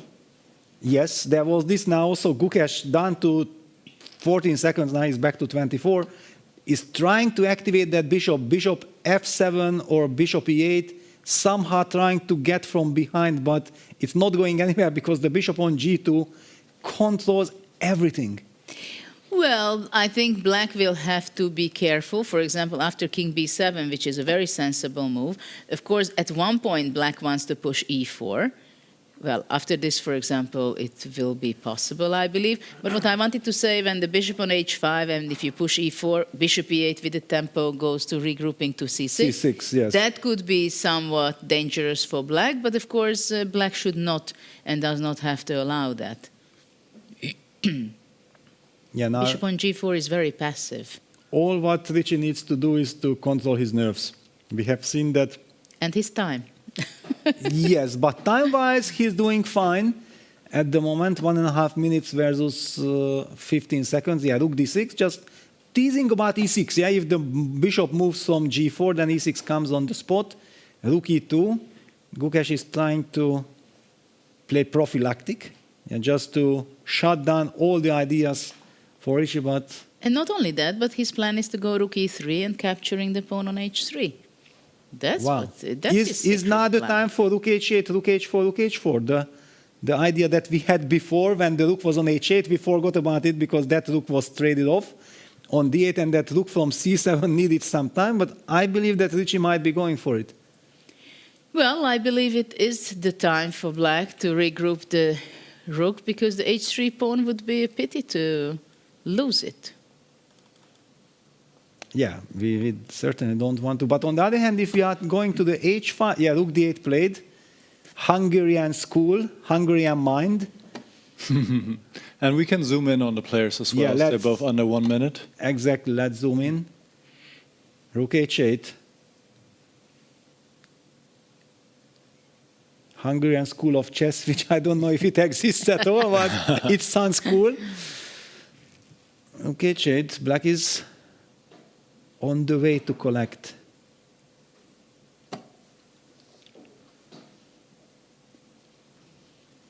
King c2, Gukesh trying to bring back that king, but where is this king running? And by the way, after rook h4, even king c7, just Jadub. I'm stepping out of any kind of tricks, any kind of checks, covering the d7 anti-square. But now rook... rook h... Wow, e4. King d6, king e5, king f4. Oh. That's a winning route. The king enters the game, the bishop gets trapped. It's a total knockout. But rook h4 traps the bishop on the spot. Oops. Oh, no need to finesses. Rook g3, rook takes g4, oops. Bishop f3. And it's game over. That's it. Oof. Gukesh, after 2 wins, now 2 losses. And the handshake, resignation by Gukesh, devastated. He understood that he had a wonderful opening, and Richie collects and keeps his chances alive. I think with the last round win, if everything goes his way, then he might still get a playoff. Yes, and so does Gukesh, but both need to win their last game, I believe. And Vincent needs to lose, I think. Yeah. So it's, of course, it's not in their own hands anymore, I believe. But we have seen enough drama to know that everything is possible in this tournament. You're right, yes. Vincent is on 4.5, and so are Hikaru Nakamura and Fabiano Caruana, but they're still playing, so let's have a look. Yeah, also Magnus. What is Magnus doing against Nepo? I want to see this, because I think this is great. Or Judith, you have other opinion? Well, it seems that Fabiano is about to lose. What? Then okay, Fabiano is about to lose against Vidit. Oh. So let's go there for a moment, because that can influence the very much. Yeah, then sure. Fabi is in a dangerous spot. For sure. Absolutely. It looks... Yeah, it looks completely lost. Yeah, he is just pawn down and losing a piece and getting checkmated. It's a little bit too much. No, I mean, we are optimists, we are dreamers, but we can't see. Rook h2 is happening. Yeah, black just collects, and then knight d3, rook g2, knight f2. Isn't this just being on the spot? Yeah, this round is a cold shower for Fabiano. But this is what it is. It's all the time, no matter who you play in the tournament. Yeah. Vidit is a fantastic player, exactly. And it's so common that somebody has an awful tournament, but still, when the most painful moment comes for someone, he comes back and wins the game. Yes, right? And by this point, he also stopped caring about the result. Yeah, so he freed himself completely, and Fabiano resigns. What a big win for Vidit. It's not for Vidit, for the tournament standing point. It's extremely important. And now also, let's check out Hikaru. What is Hikaru doing? Because Hikaru lost to Vincent the round before. Is he safe at all? Or are we seeing some craziness happening? Yeah, he's safe. Now he's safe. If he makes a draw, he qualifies. Hikaru Nakamura.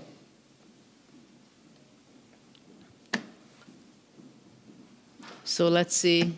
He's pawn down, but it's opposite colored bishops. It's drawish, but if that bishop from f8 gets activated somehow, it lands on c3, then it's of course horrible news. But will black be able to activate that bishop from f8? That's the key question.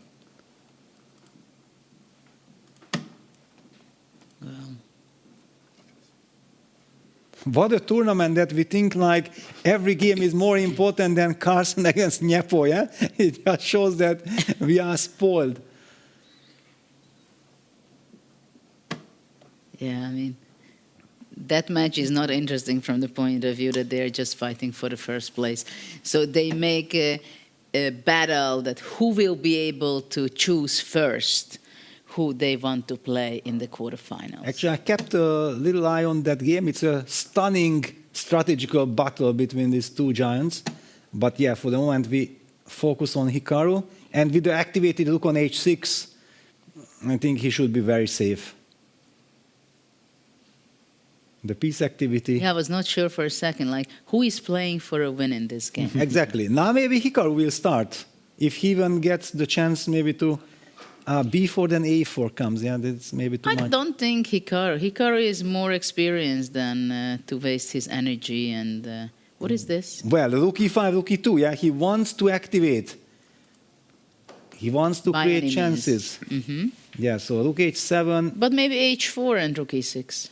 Yeah, that's the professional. Very plain, yes. That's the way to go. h4, rook e5, rook e6. Hikaru will play. But maybe after h4, rook g7 back. No. If you already played rook g5, and Hikaru goes for b4, rook e5. a4. A4. Oh no, a4. Ah, but look, rook e3. Rook e3, stunning, and the b4 square is weakened. What is Hikaru doing? Showing nerves? This is very dangerous. Actually, it is. This is how you... And look at this, how Nodirbek is leaning forward, sensing that it cannot be that this is a fortress. King c5. And he will play some h5 idea and then force rook takes e3, d takes e3 construction, or fe and take on it. I don't know. But that is still probably... Probably, yeah, but oof. No, actually, d takes e3 maybe, and then the bishop cannot control the e2 square. Yeah, didn't need to get to this. No, Nakamura is definitely under pressure. Yes, and he's also down to 25 seconds.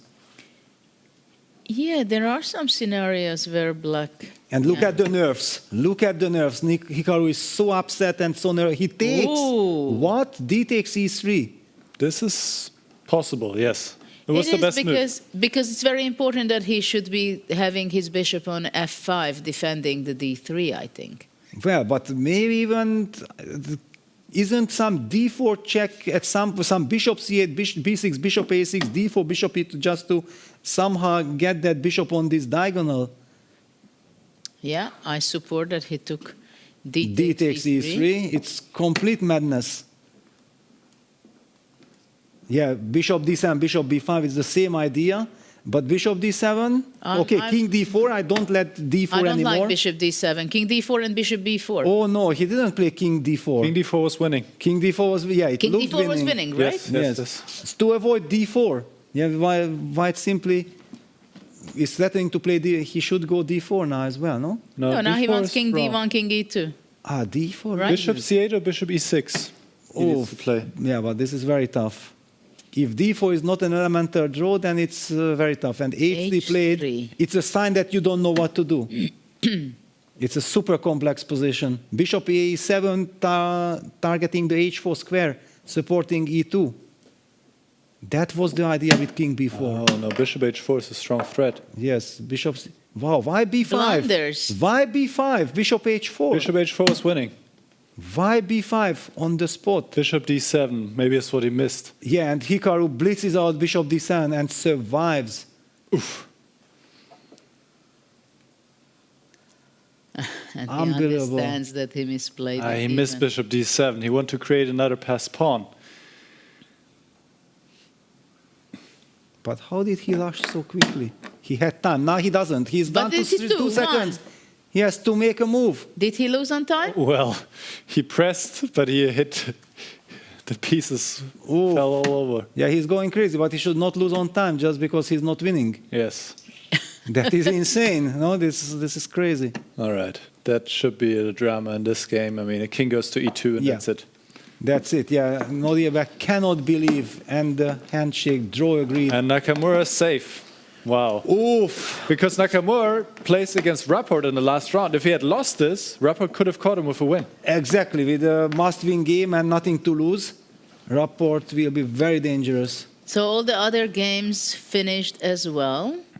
Oh, we have some draws in this round. Yes. Surprisingly. Well, this was a crazy one. I can't even really think about draw, yeah, but it's more like Hikaru escaping at the end. And But it was so seemed like important. a completely draw endgame when Yes. we started to follow at the very end. Different color. But it shows how nervous the players are, how much it means to qualify, and you feel the pressure. But also that these endgames are not as simple Yes. as you might think. So let's see the standing, because now it is really before the last round. Let's see who is who and who has still chances to qualify.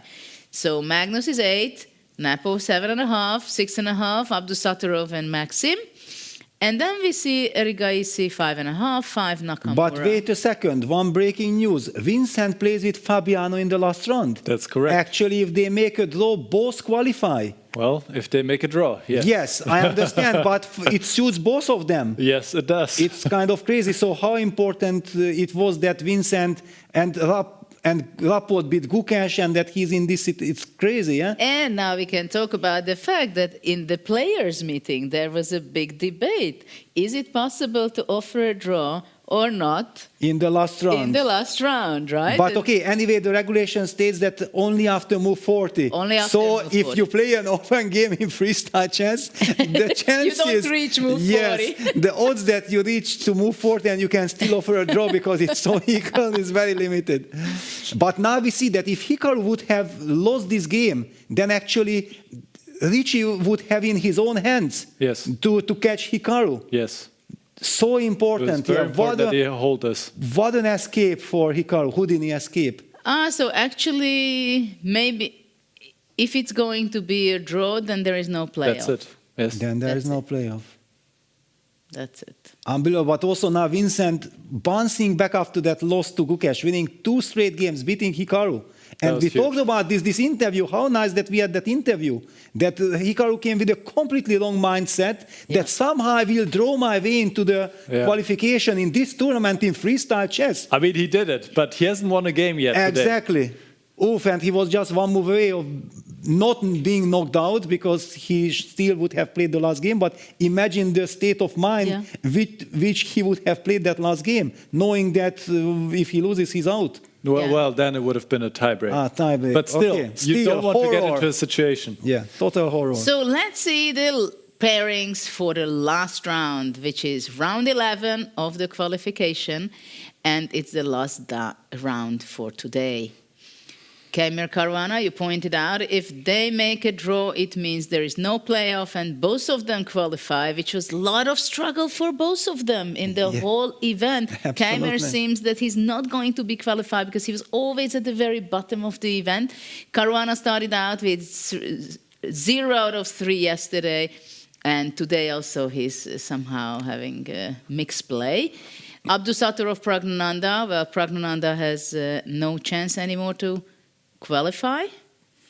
Clear, and then Rapport Nakamura, where Rapport is fighting so hard in this event, but somehow he was missing an Well, but there is still this chance. Who knows if that game ends in a draw? There is no Berlin defense that you can force a draw repeat whatsoever. Of course, it's clear that yes, you might be signaling your opponent, I'm not aggressive. I will not attack you at all. Don't worry, I'm not looking for advantage. I just want stability. Just ask Maxime how to do it.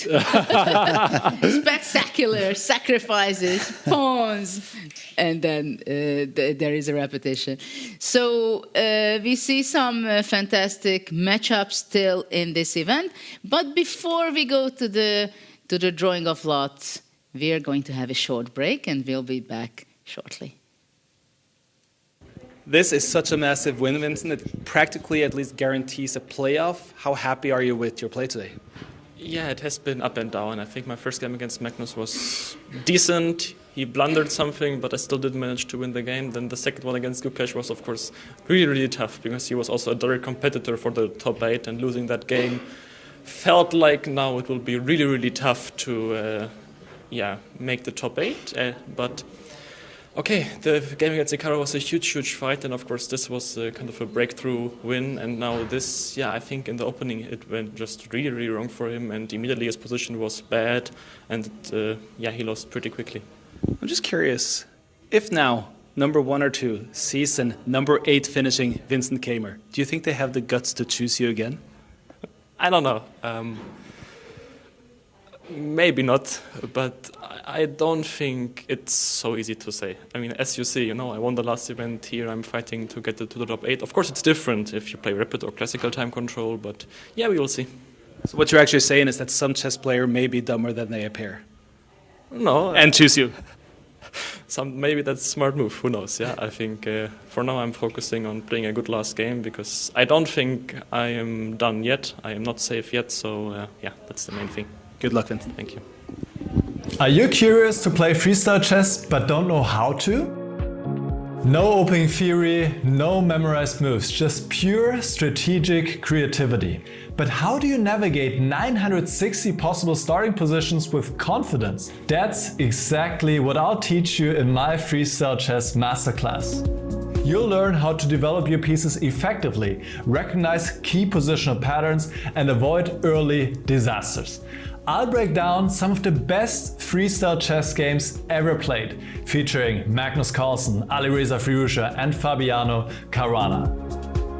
Freestyle chess is still in its early days. This is your chance to get ahead of the competition. Sign up now and let's take your freestyle game to the next level. Join my Freestyle Chess Masterclass today and save 20% only during the Grand Slam. This is Magnus for Freestyle Chess, take 1. The Norwegian Grandmaster Magnus Carlsen, widely regarded as the greatest of all time, began his journey at an early age. I learned the rules of chess at about 5 years old from my father, and then I got into it at the age of 8. One of my first goals starting out in chess was to beat my older sister. I generally wanted to beat her at everything. Undeniably, the 5-time world champion, known for his dominance across all formats, also needs time to unwind. I only started getting into golf a year and a half ago, but I'm loving it. It's good to get out in nature, get some fresh air, and hacking and whacking for a few hours. The first ever winner of the Freestyle Chess Greatest of All Time Challenge 2024 at the Weissen House. He co-founded Freestyle Chess alongside Jan Henrik Büttner, setting a new statement as a leading figure for a bold new chapter. Freestyle is very important to me. It's something I've wanted to do for a long time, and it's going to be interesting to see how it develops from there.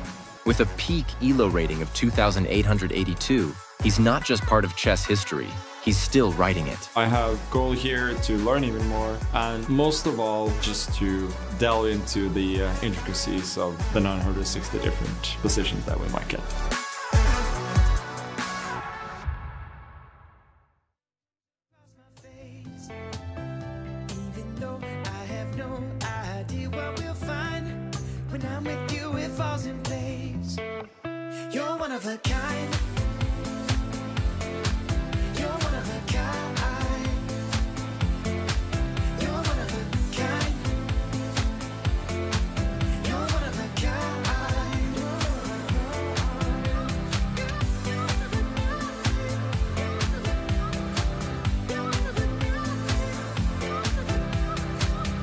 Show up first to every party, and you think tequila is your friend.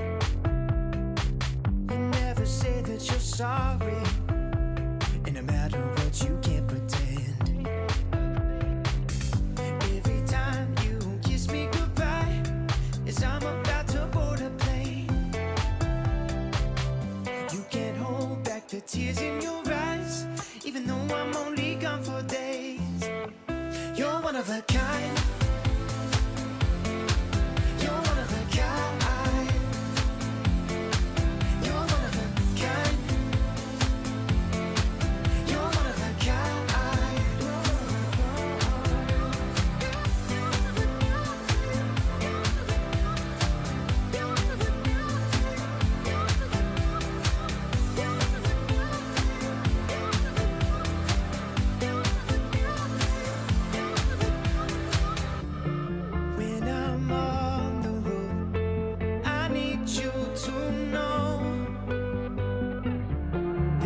lots of chances for love, but nothing's like our home.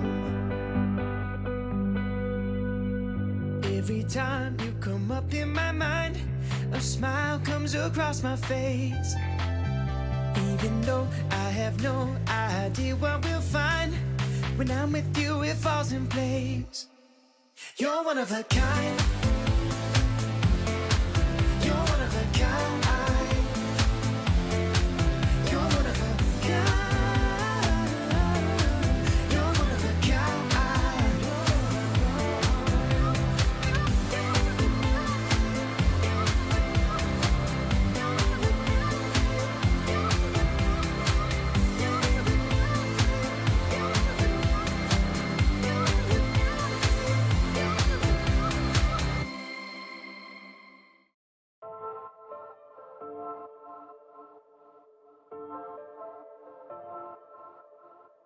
Trust me, I don't wanna beg you to love me, won't you feel me? I don't wanna force you to hold me. What if I keep you on your toes? What if I give you the right dosage? Is there somewhere we can go to fix these broken roses? If I told you that we could have a better life, would you bring the old you? Or is that person still alive? If you took him off the shelf, would he even be himself? If I told you that we could have a better life, no sleep, you'll never find me dreaming these days. Lonely, I had to get another set of keys made. What if I keep you on your toes? What if I give you the right dosage? Is there somewhere we can go to fix these broken roses? If I told you that we could have a better life, would you bring the old you? Or is that person still alive? If you took her off the shelf, would she even be? Back. It is already the last round of the round robin. We saw the standings there. 5 players are sure to be through the quarterfinals. The rest will be decided in this final round. In order to help me draw the final position of the round robin, I would like to welcome to the stage the founder and CEO of Freestyle Chess, Jan-Henrik Büttner. And Jan, just before we do the draw, I think you just have some short information about the dinner tonight. Yes, I just want to remind everybody that tonight at the dinner we are doing the pairings, so that the winner of today's round robin will select first and then second and so on. So that's happening at the dinner, and also for the players who are not qualifying for the top 8, it's important because the player in position number 9 will select also his opponent out of the other 3. Thank you. Perfect, thank you. So let's get started.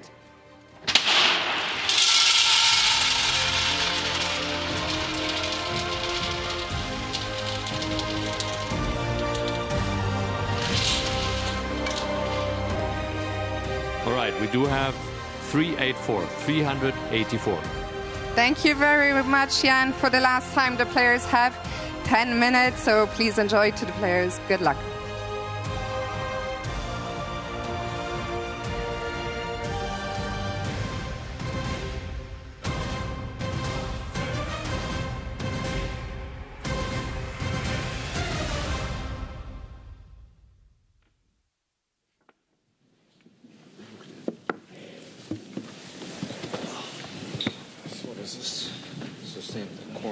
Looks boring, right?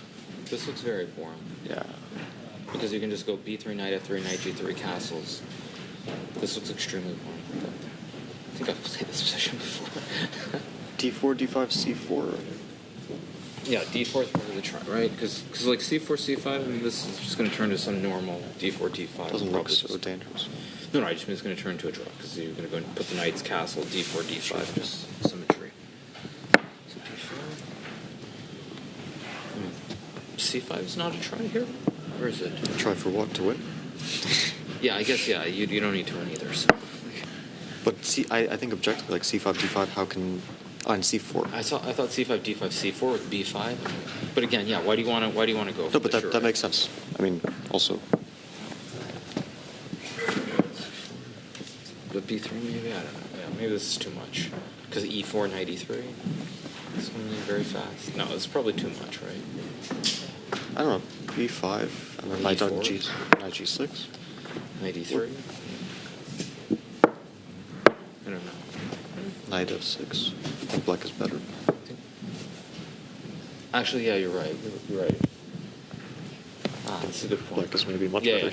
Yeah, black's probably a lot better. But probably d4, c5 is just not the way.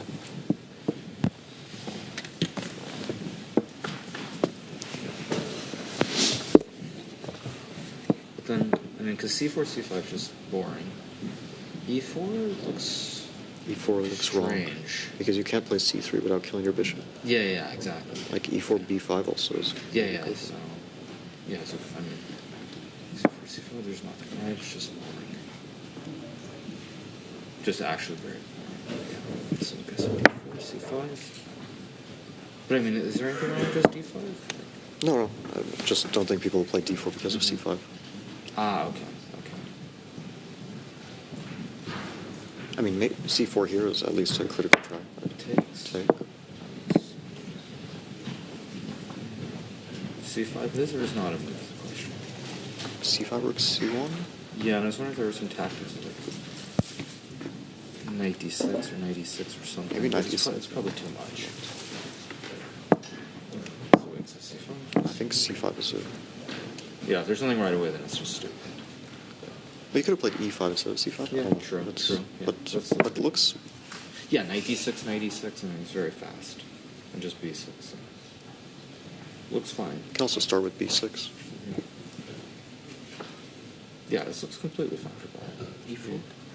Here e4. Here e4, c5. And d5, e6. d5, e6. Yeah, there's bishop e... Not bishop e5 is not... Yeah. No, I mean, I think this should be just fine, though, right? What's wrong with this? Knight e3. And knight g6 or something. And if I take... This is so great for white, or not? Is there no bishop? Was knight e5 wasn't better? I thought bishop e5 was just completely fine. But knight e5 maybe it was more dangerous. You were going to take the knight here? Okay. But maybe bishop d5 is still... Yeah, bishop d5 and then bishop e5 and just kill the diagonal. No, this is probably more than 5 for black. If you got bishop e5. But this one also, I mean, it's diagonals. Oh, sorry, yeah, this diagonal is just... Knight f3, knight d6. Even like if it takes on c5 might... Yeah, this is what we were talking about. E5 isn't it? e5, c5. Yeah. E5, knight d6. No, I prefer this game. It's good. I mean, like b3 has no draw base, it seems, yeah? No, this does not move to... Okay, but b3 was nice, no? Yes. Yeah, I mean, it's some small... We'll never... You can also go like c3, c4, d6, b3, of course, yeah. Like, I mean, we might want to check c5. Okay, dc. But that is dc, and knight d3, knight d3. But dc, queen, c5, c4 is different. Oh no, it's not. But here it feels really bad. Yeah. It looks a bit risky, no? Some queen g5 never works, yeah. Is b5 wrong? B5, yeah. B5. But knight d3, b5 and then knight goes to d3, knight d3, yeah? Yeah, and then I go c4. Yeah, no, b5 I think is not that bad. Yeah, but knight d3 is slightly. It's like pretty much the result game, yeah, actually. And also like it doesn't solve the c4 problem. Yeah, knight d3, knight d3, c4, yeah. Okay, so what else? Some other moves of d4, they're just not existent here. It's b5. Yeah, and b5, yeah. Maybe b3 anyway, yeah? But now you can do knight g3. But b3, c5? But I can go c3, I think, yeah? c3, preparing Because c5 I go d5, I think I can hold it. Can I do knight g3, e4? Ah, no, c3 I do c3 Also, myself. what about c4 here? It's c5. Knight g5, c4 I always think. Okay, c5 probably. c5, d5? c4. Ah, knight f6.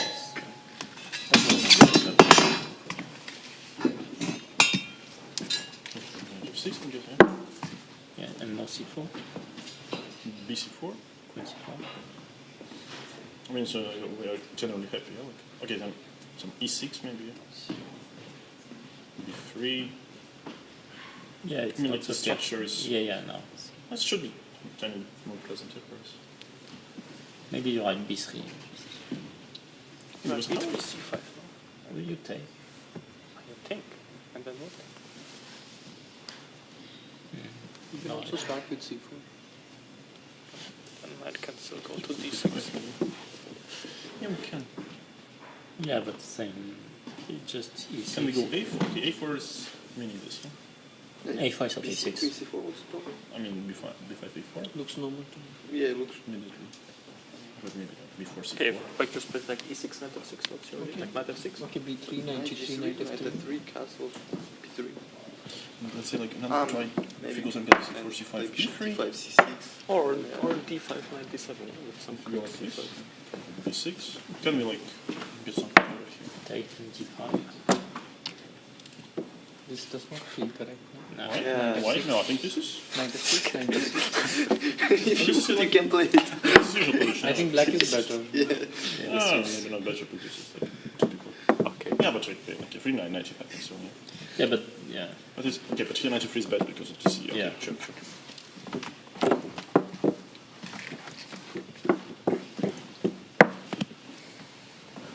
Okay, b5 makes sense. b6 no sense. I think c5, c5 is it enough? But c5 you can take. You can take, yeah. Okay, go to b3. But that's okay, no? b6? That's hedge out. So, gentlemen, 2 minutes to the start of the last round. Here we might maybe to play some. b6 and maybe it's to normal. grab some Yeah. space. No? But here b5, yeah, yes.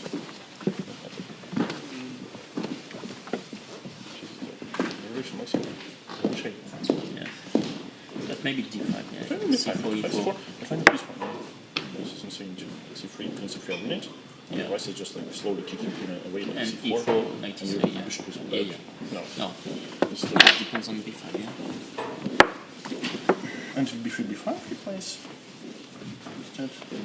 Maybe b5, b3, c5, and no something with bc. Yeah. Yeah.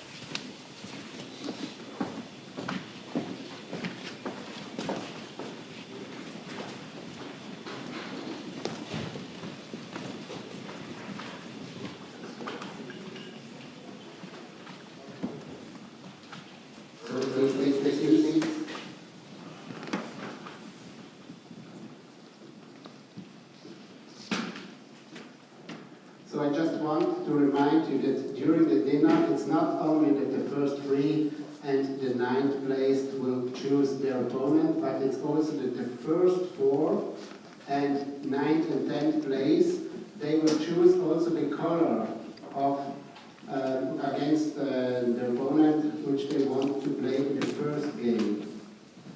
So please prepare about it so during dinner you can communicate it to us. Okay, good luck for last game. You can start.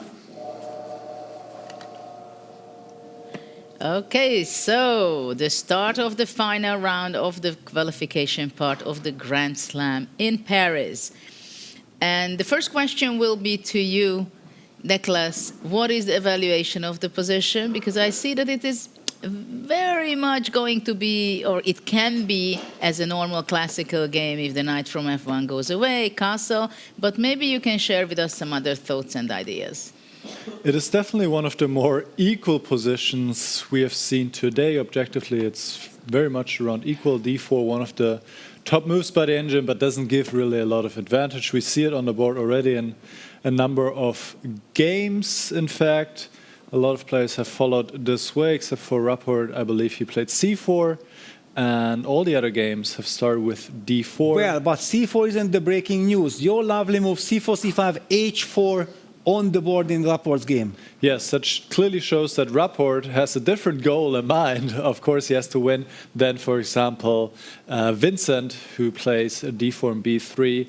Vincent can play a quite solid game, whereas Rapport, obviously showing his intentions, moving the h-pawn forward to open up the rook. He wants to somehow create an attack and go for Hikaru's king. And there's some potential because you have the bishops already lined up on a1 and b1 against the black king. So this might be quite an interesting game. But of course, the most important game for the round is between Vincent Keymer and Fabiano Caruana, because if this game is drawn, then the 8 players who do advance to the knockout stage are fixed, and Vincent Keymer and Fabiano Caruana are going to be among them.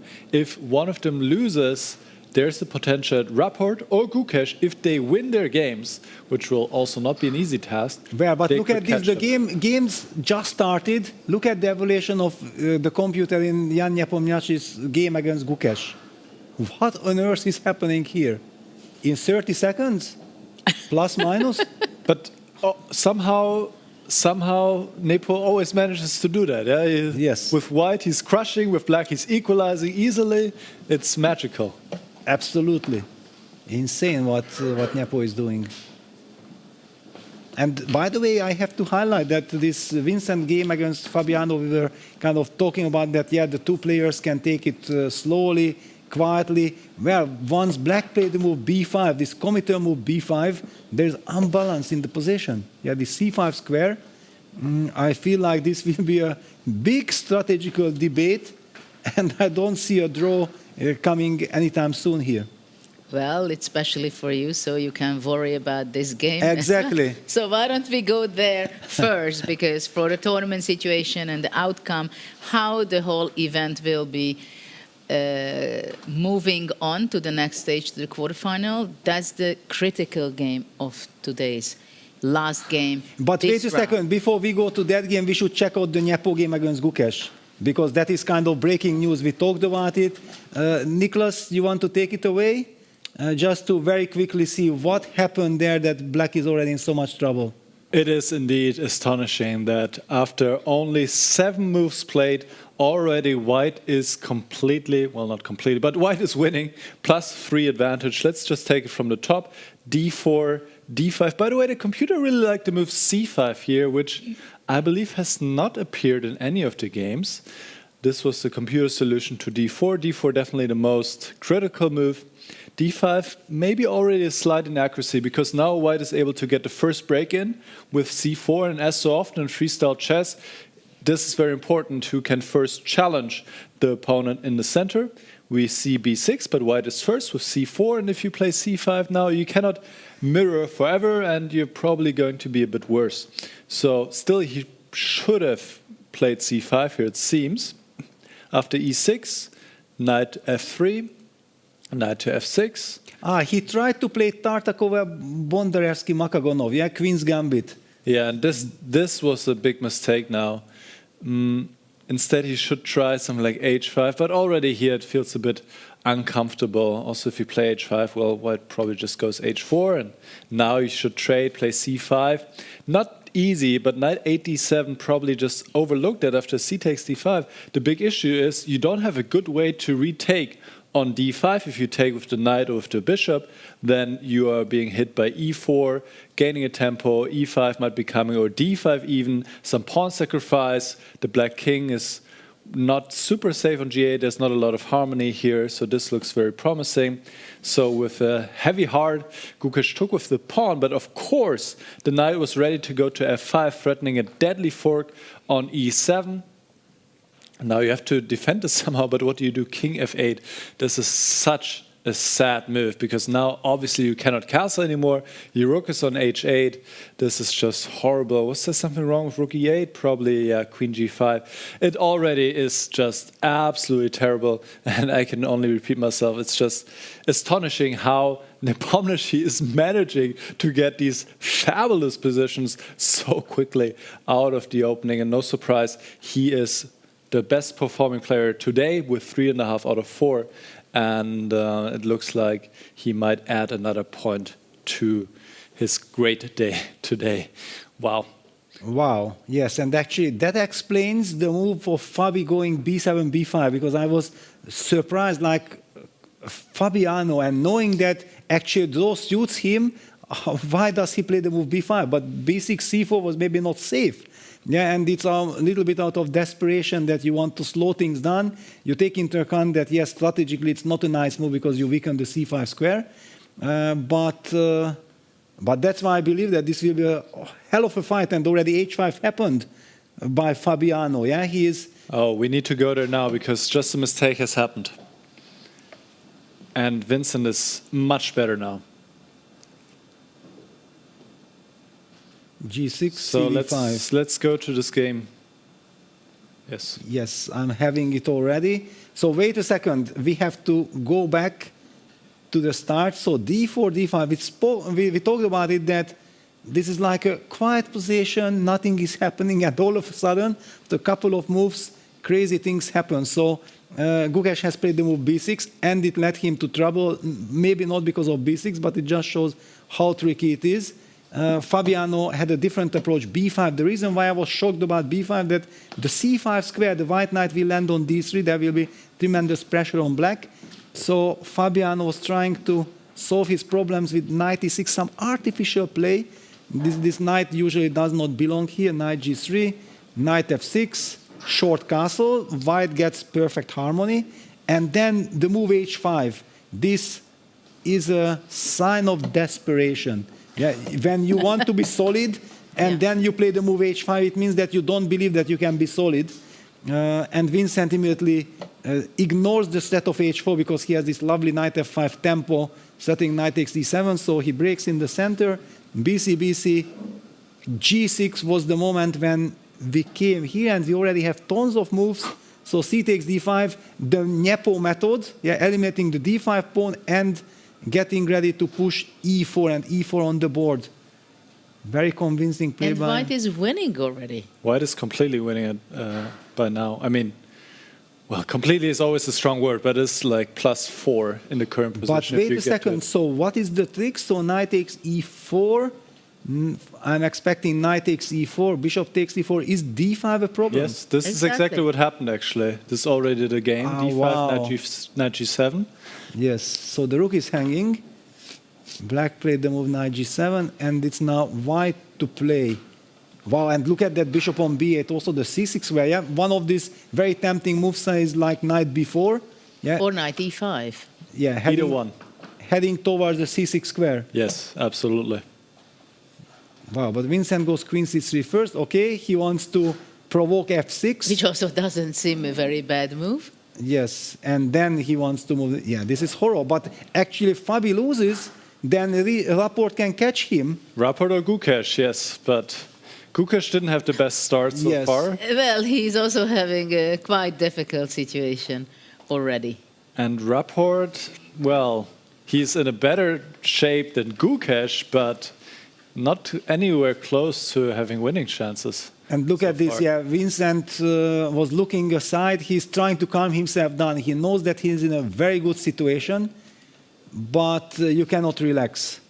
One mistake and then you start blaming yourself. You have to be very careful and very balanced. Rook h7, what a shock. Oh my goodness. This is horrible. What a frustration it can be for Fabiano. I mean, for his opponent, draw is a completely perfect result. For him, it's perfect result. And he ends up in a quite solid starting position.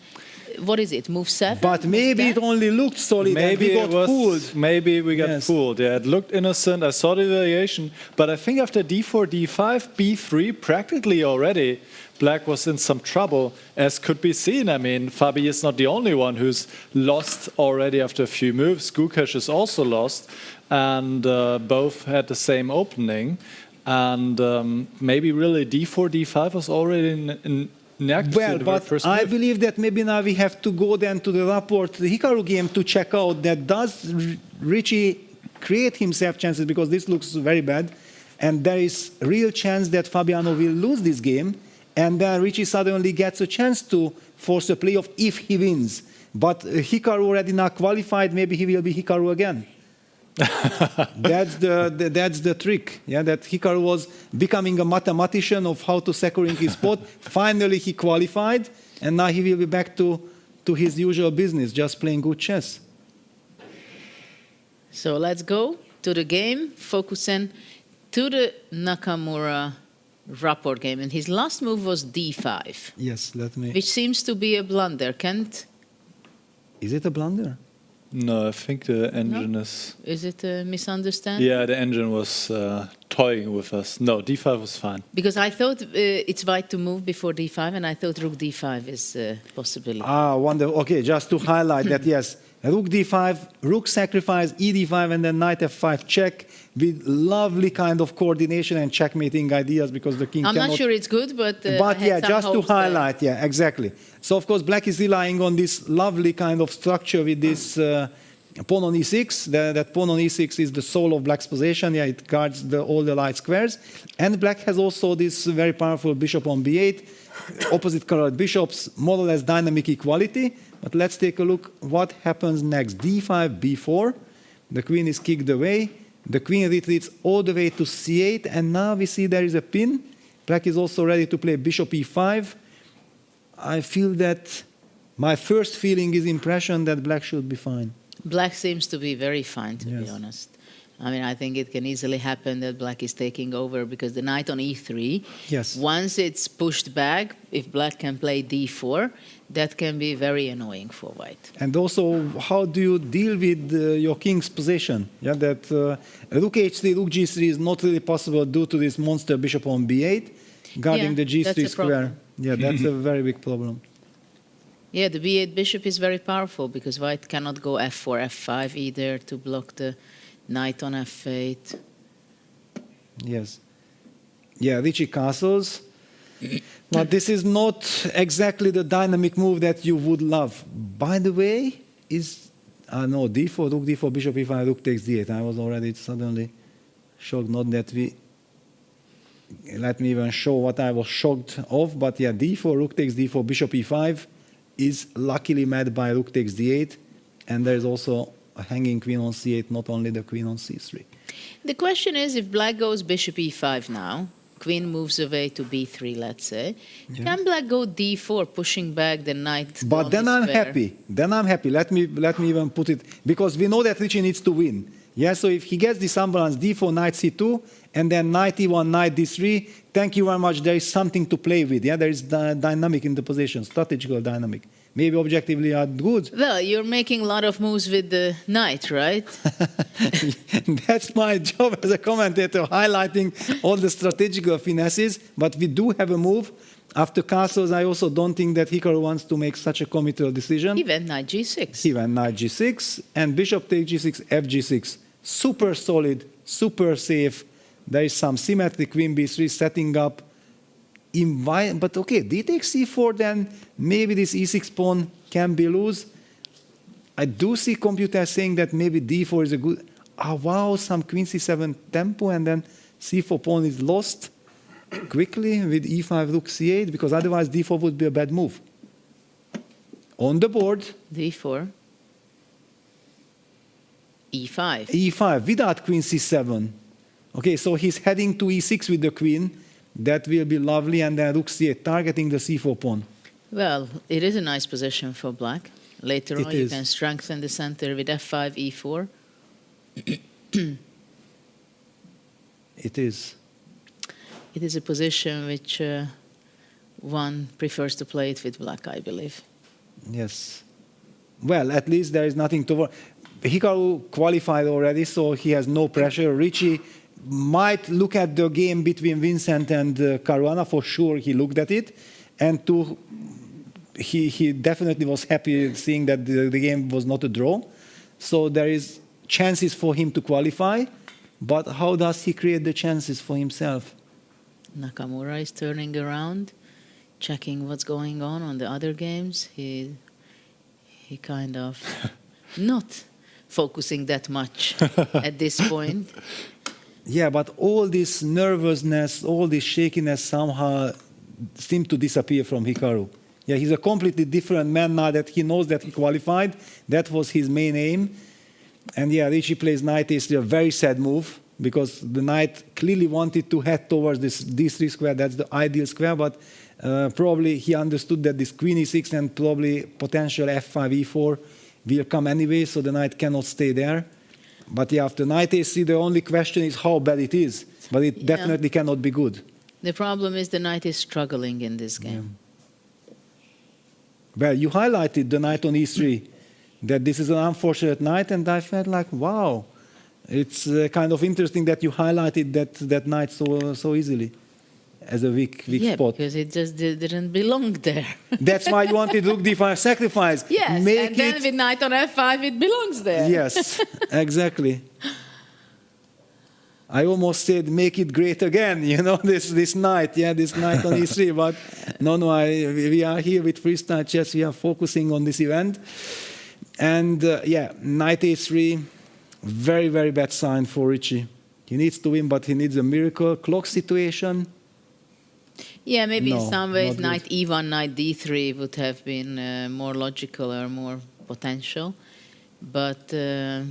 yeah, but because we know that you ask Ricci and he will tell you, of course, in this position, knight e1, knight d3 has to be played, and he didn't play it, so there was something that really bothered him. Actually, e4 is possible with black at this point, takes, and queen g4. But of course, it's difficult for playing with black from the point of view that Hikaru doesn't have any motivation to play extremely for a win. Yes. I mean, if he could offer a draw, probably he would just say draw because he wants to focus on the quarterfinals. But wait a second, because we have seen that things have stabilized here. Nicholas, anything that caught your attention? Any breaking news on other boards? Well, I mean, I was just looking at the game between Keymer and Caruana, and at this point, Keymer's up a rook. So, yeah. He's up a rook against, 2 pawns.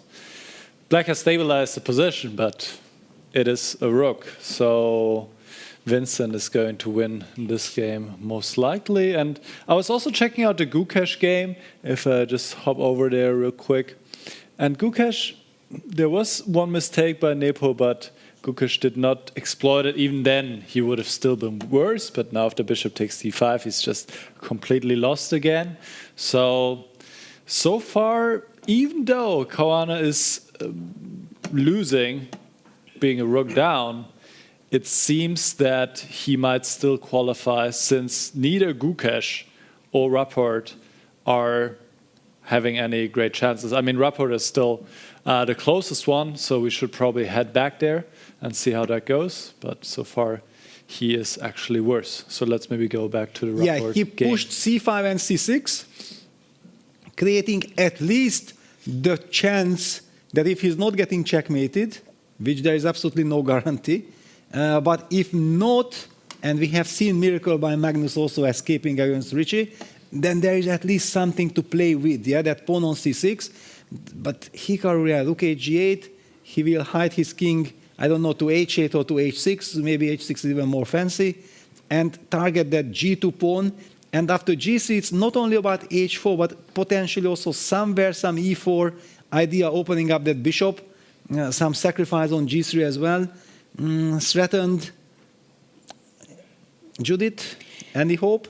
Well, it's interesting that Hikaru went on for such an aggressive play, opening up with g5, rook g8. Queen e6, I thought, will be the move, and protecting the g2 from queen h3, but g3 is played. Isn't White afraid of h4 and stuff like that?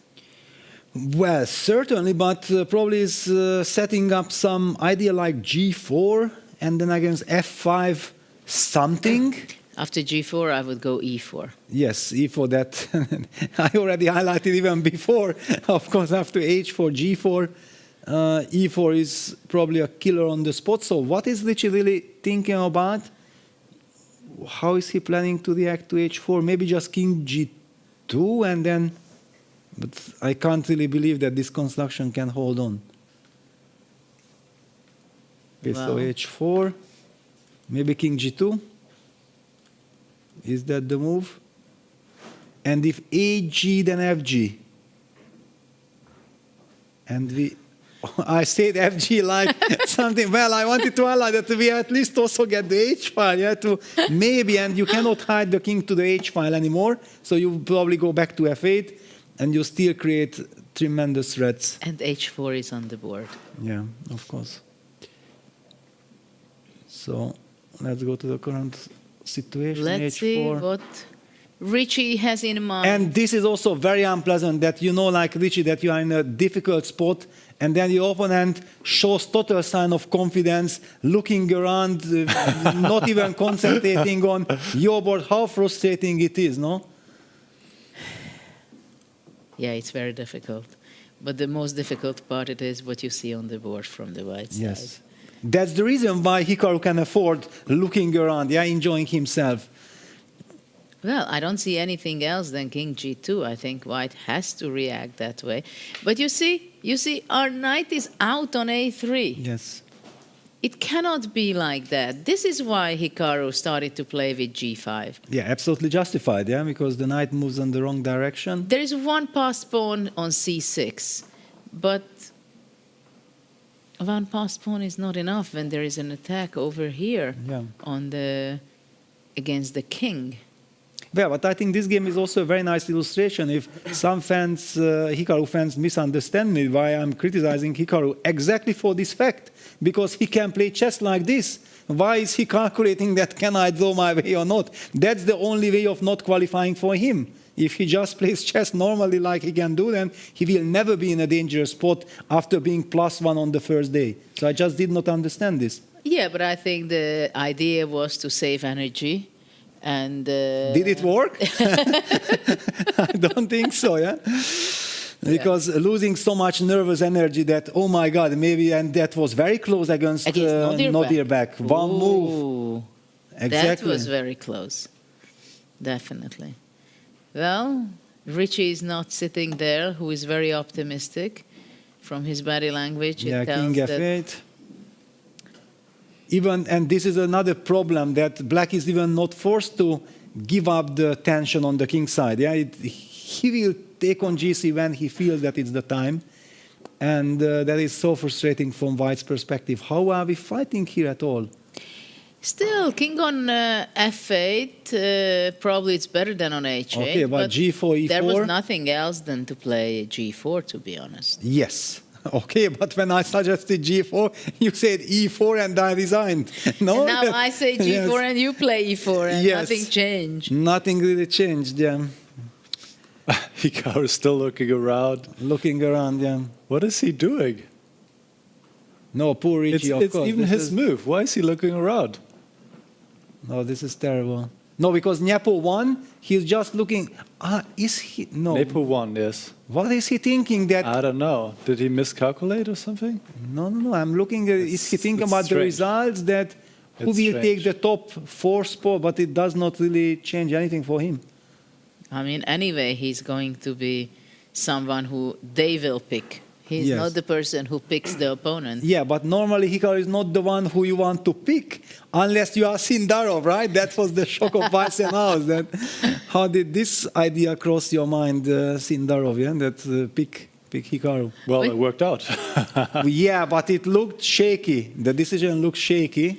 And we have a decisive game. Jan won against Gukesh, so he collected the full point. It was a disaster for black, for Gukesh, and Nepo made an incredible performance today, 4.5 out of 5 games, and E4 on the board, which was not difficult and it was expected. Yeah, Rook H1, yeah, fighting, defending against some Queen F4, Queen H2 ideas. Yeah, so Richie hasn't given up hope. He's fighting, but okay, actually he knows that he needs to win. By the way, any move like this isn't it cutting off all the coordination because on the board, because the white queen was protecting on F3 now after D4, D3. No, probably only move queen C4. Queen E6 played. Oh my God. E6. This is such a bad, because even Rook E8 tempo is coming. Yeah, well, he takes F3, King H3 he wants to hide. Okay, he played Queen F4 quite quickly. Why did he play Queen F4? Why not Rook E8? Rook E8 was just crashing. Yeah, because now at least Richie gets to an endgame. Of course, Hikaru probably doesn't mind at all. He will just enjoy torturing this probably technically winning endgame. No, this is heartbreak. But how good news it is for Fabi. He's looking. Gukesh has lost and Richie in a situation and Vincent where... has won. Vincent just won. Yeah, Vincent has won. Yeah, so basically Fabi doesn't really need to worry because what kind of sensation needs to happen that Hikaru loses this game?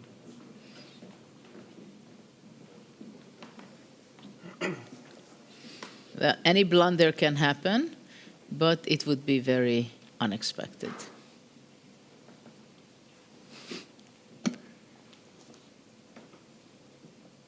Yeah, Rook H3. Yeah, poor Richie, he had so many chances. And by the way, Vidit is about to win another game. Yeah, it just shows that this pressure of trying to qualify, how much it messes up with your brain. Yeah, now that he lost all the chances, he crushed Fabiano with black, and now he's crushing Arjun. He's getting ready for the tournament. Yeah. Well, bad timing. Yeah. But I'm also very happy that the players who are so-called not making to the quarterfinals, they still get the chance of fighting for the spots and get the pleasure of playing classical freestyle chess because it's such a different discipline. And we have another different color bishop endgame between Maxime and Magnus. And now Prague will beat Nodirbek when it's too late, yeah, after losing 3 games or something today. It's also heartbreaking for Prague. What is Hikaru doing? Down to 20 seconds. Yeah, Take let's upon focus B4, on... play D2. Yeah, he took on B4, Rook D3. Yeah, but it's very strange kind of what he's doing. Well, he must go in a very bad direction in order not to. Bishop E5, of course, yeah, it's the logical move. Now, unfortunately, still this knight on A3 is completely dominated. That knight cannot move this rook on He B4. went down to 26 seconds. Yeah, this seems a bit unnecessary. Because this is the only way that you can somehow blunder in Rook time D7. trouble. Rook D7 will be played. Go, go, go. Because that knight on A3 is horrible, but it takes away the C4 and the B1 square, so the rook cannot get behind the pawn. And also the like C2 as well, so Rook B2 cannot. Exactly. It's kind of tricky. That's Rook why B7, also King E8. Hikaru lost a lot of time figuring all this out.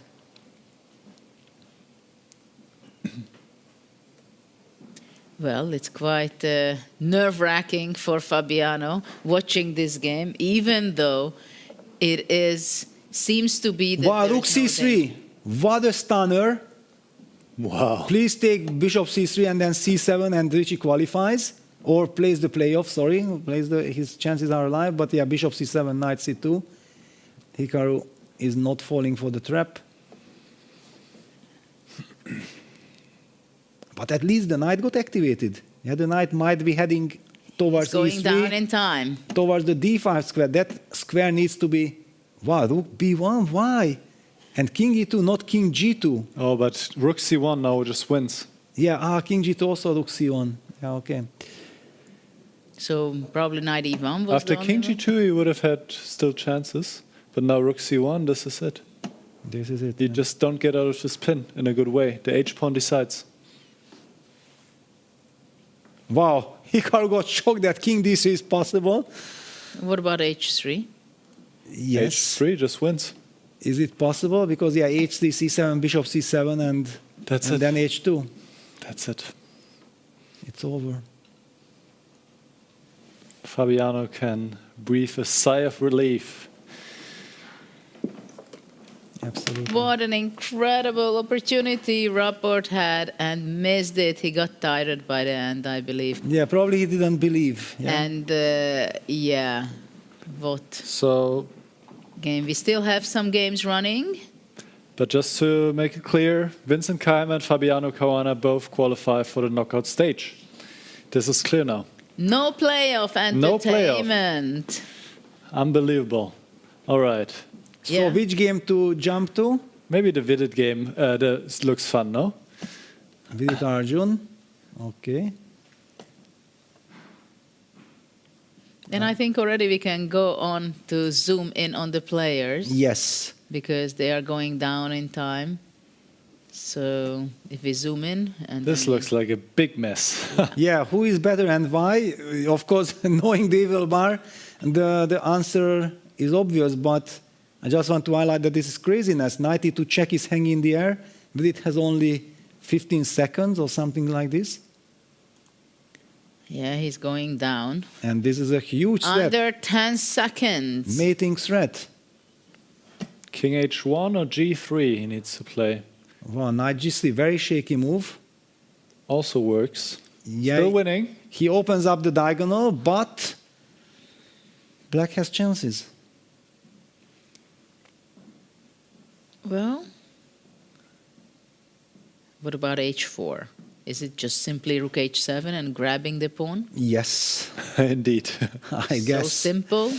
Yes, let me highlight with arrows. Yeah, H4 would be lovely, but white has this rook H7 check because the bishop protects the rook. King G8, rook takes H4, just cashing in and eliminating the dangerous pawn. Very dangerous for black. What a D6 pass pawn. Yeah, and the rook. Yeah, so the D6 pass pawn is getting attacked by rook D8, but wait a second. This now feels very shaky. Rook F7, hitting the knight. If the knight moves, then Queen H6 is checkmate. The rook F7 was a big mistake. Rook takes D6. Queen F4, and finally rook D1 check, and the bishop is lost on B1. Oh no, Vidit is missing his chance. Very unexpected suddenly. Queen C2, setting up a mating attack. How is black react? Knight G6. Erigaisi finds the only move, knight G6. Yes, because the queen moved away from D2, so Queen H6 is not possible. And the bishop guards the C8. Yeah, but this is total madness. And with little time on the clock, how can you navigate? Oh, but now rook D1 check. Yeah, and then white will have to play rook F1. Yes. And then black can trade, play bishop F5, and already black might have some chances. Black is pressing. Yes. No, okay, it will be a draw, but yeah, it's crazy. The beautiful D6 passed pawners. No, not King F2. King F2. No. Don't run into mate. Don't punish yourself. Bishop E6 now is very strong. Threatening H4 and the rook. And Arjun is a monster. When he gets a chance, no matter how little time he has, he takes. But okay, Queen E5 check. Okay, it would be lovely if the game ends in a draw.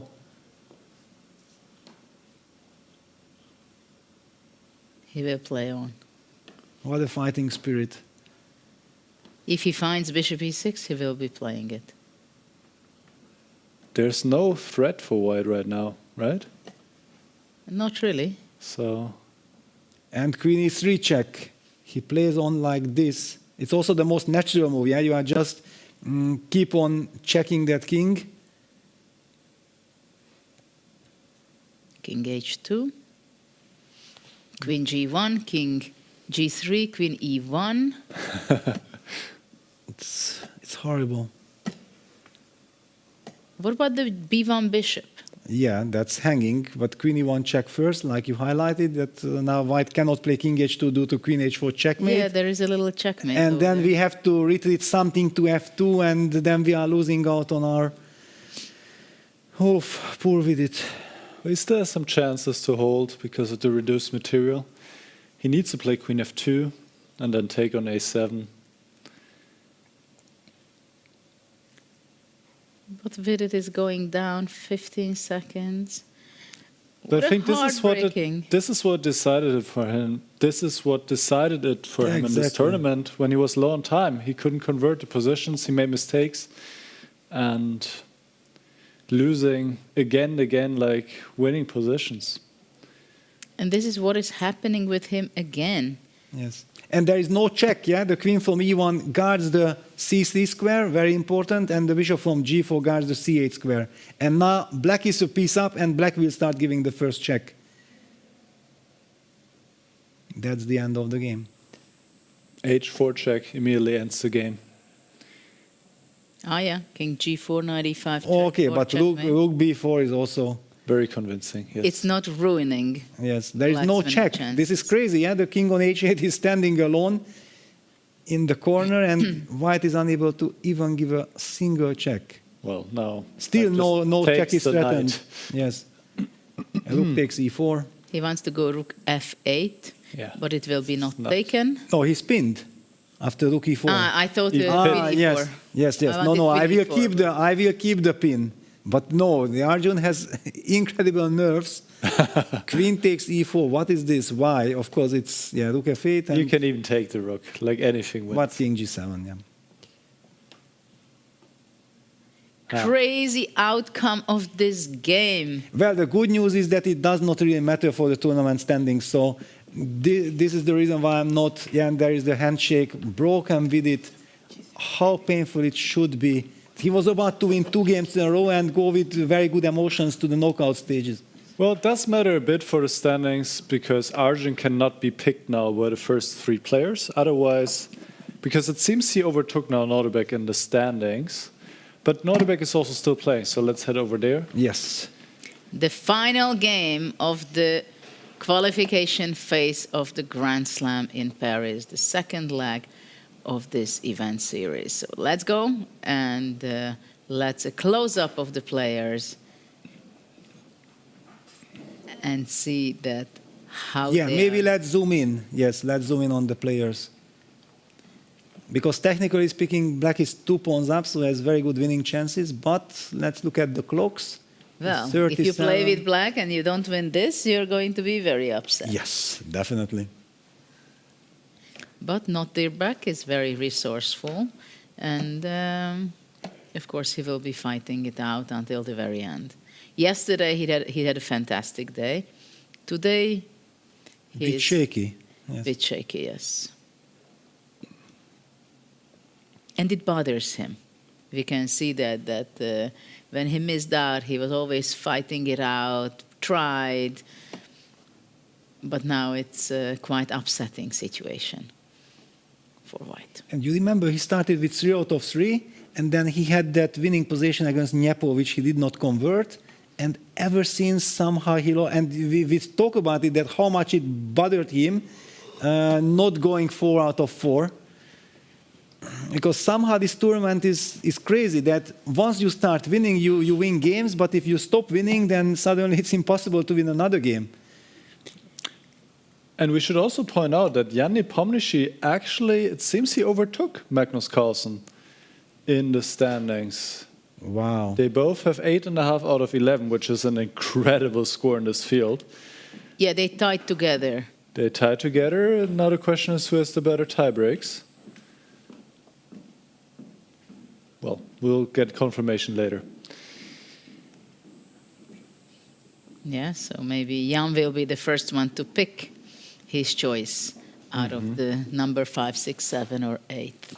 Well, but here it's also very, very tricky, that poor Pragg, that he might win at the moment when it already does not matter. Yeah, if he would have won this one game any other moment of the day, then he would have such fantastic chances of qualifying.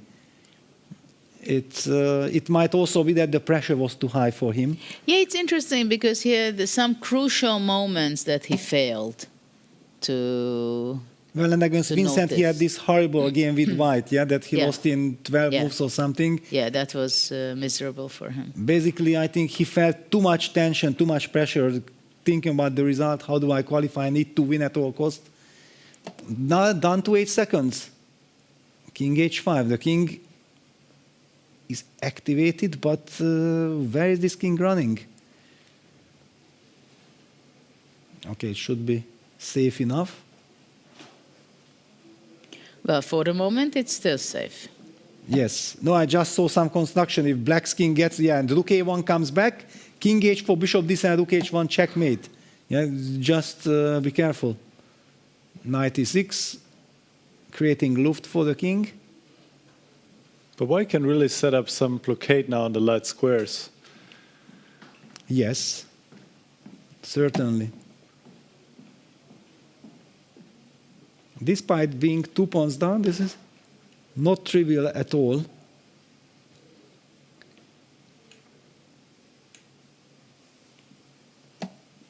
Pragg needs to move. Knight d4, bishop e4, the blockade Niklas was talking about.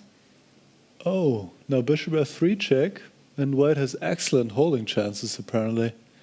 But it's so difficult to give up the light square bishop with few seconds on the clock, because you think that this is your life. Well, it's very concrete because the e5 pawn is weak, right? With rook a5 or something like that. And it's not only that, but I think Nodirbek doesn't want to play bishop f3 because after you still have your bishops, maybe you're losing, but there can be some blunder also. You would have won the pawn on e5 right away. Exactly. That was the point. That it was thanks to this trick. Bishop e5, rook a5. Rook takes d4, bishop f3 could happen. Then, I mean, with bishops you can, you know. But this is also the typical scenario. If the computer tells you that there is a solution, it's very easy to spot it. Yeah, but. Yes. Over the board, nobody tells you that rook e2 was a mistake, and then bishop f3, the move that never crosses your mind, is the solution. All right, now Pragg should win this. Yes, now the blockade is lost, and white's king is in a mating net. Well, it's not going to be easy to get away with white. Bishop h4 next, f2 is vulnerable. It seems... It's tough to suggest a move here. Bad news. Yeah, this is hopelessly lost. Rook d2. And king e1, there is bishop... No. Yeah, there is bishop g5. Or rook d3. But also bishop g5, yeah, setting up knight c2 and bishop e4, rook e2. Yes. Okay, Pragg collects the extra 10 seconds.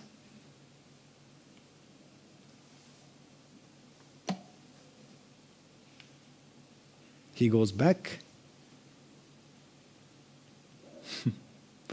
What else to do then, king e1?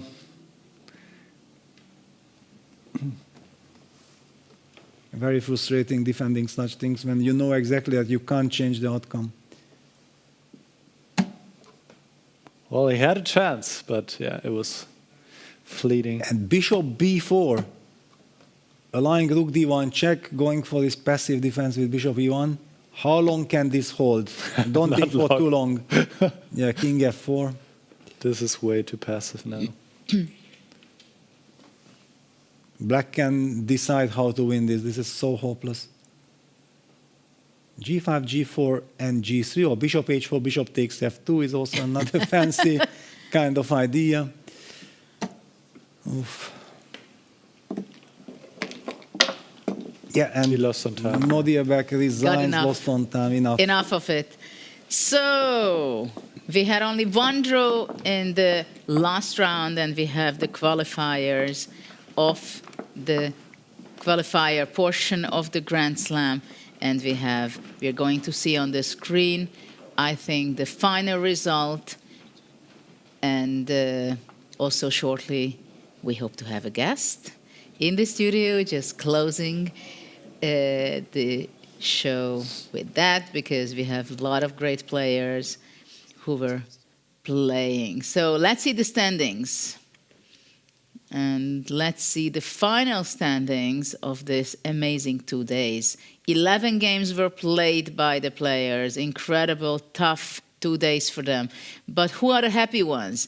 Nepo actually tied for first, Yes. but he's number one. He will be able to choose first out of the number 5, 6, 7, and 8 places.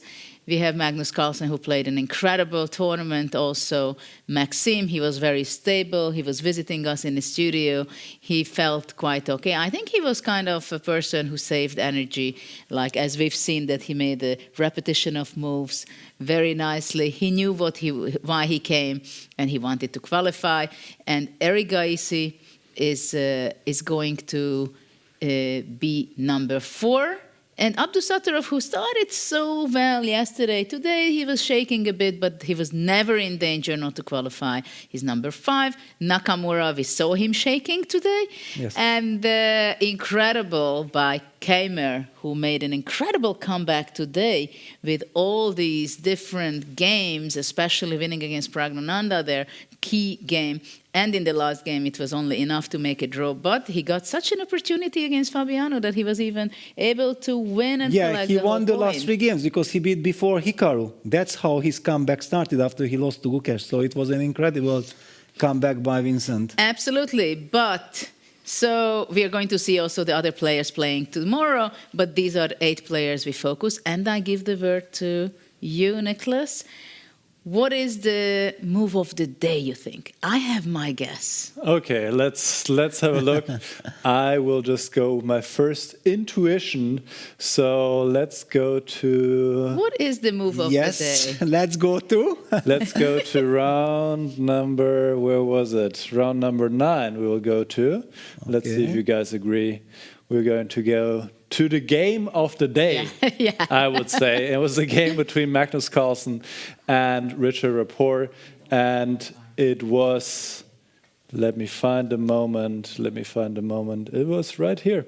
So in this position, white is threatening checkmate. Black could play rook d7, but there would be a repetition of moves. And instead, Carlsen, after being on the defense for a long time, being lost in this game, he said, I want to continue the game. He gave up his queen against the rook here with queen to c3, kept the game going and managed to win. This is a champion's mindset. I will keep trying, I will keep playing until I have exhausted every resource, and especially in this kind of situation where Magnus was already comfortably leading, he felt that, yes, let's give the queen, and it worked out beautifully. He had another beautiful combination and then managed to win this game against Rapport, which was, in the end, you could say, quite important also for the standings, because if Rapport had drawn this game or won this game, he would have had much better chances to qualify still, but Magnus showed why he is considered the greatest of all time by many, many players, and just a magnificent performance, magnificent game, just great to watch. And one question, do you guys support me with my idea that let's make a double pack and queen c3 and a3 together? Because actually it's such a fitting situation. Yeah, first the queen sacrifice and then the other stunner. Yes, so let's have a look. Let's do a double pack. This game was really something to analyze and go through again. It had so many great moments, also from Richard Rapport, who played so dynamically, so aggressively, great chess. But here, after queen takes g5, it was Magnus who stunned his opponent, not defending either of the 2 pieces that are under attack, the rook on d8 and the bishop on g7, but just going a3, going for another queen here. And after queen takes d8, this is what happened after a2. This pawn can neither be stopped by the bishop nor by the queen. The knight is doing a fantastic job. This is why we say in chess, the knight is the best friend of the king, blocking any kind of checks. Black got another queen, was up a piece and converted then almost effortlessly. There was actually one more moment where Richard could have saved the game, but in the end, Magnus won this one. Absolutely. What a game. Amazing game. I fully agree. I'm making notes, and I had it in my note. It's definitely queen c3 is the move of the day. I said, well, a3 is also there as a backup. You just want to see if I agree. No, I mean, it's your choice to take. Maybe we have different understanding, because we had quite an amazing event with all kind of fun moves. I mean, Nepo was making quite some moves. And I think very deservedly, they both shared the first and second place, Magnus and Nepo. I mean, they really showed their best qualities, how they can perform, really showed their championship attitude, making decisions. What an incredible performance by Nepo. Not only just collecting so many points, but the overall strategy. picture, and the overall picture of his performance, that he was putting pressure, he was playing quickly and well. And I mean, for example, f5, g6, that could be also the move of the game of the day. But of course, that's more from the psychological point of view. That's the opening of the day, e4, f5. Yes. And basically, Magnus got coat almost in this game against Rapport. And I think it was really very, very critical game for Rapport, because if this game he wins, he qualifies. Probably he qualifies. It's not because he plays better. He played quite well. Yesterday he played very well. Today he played very well.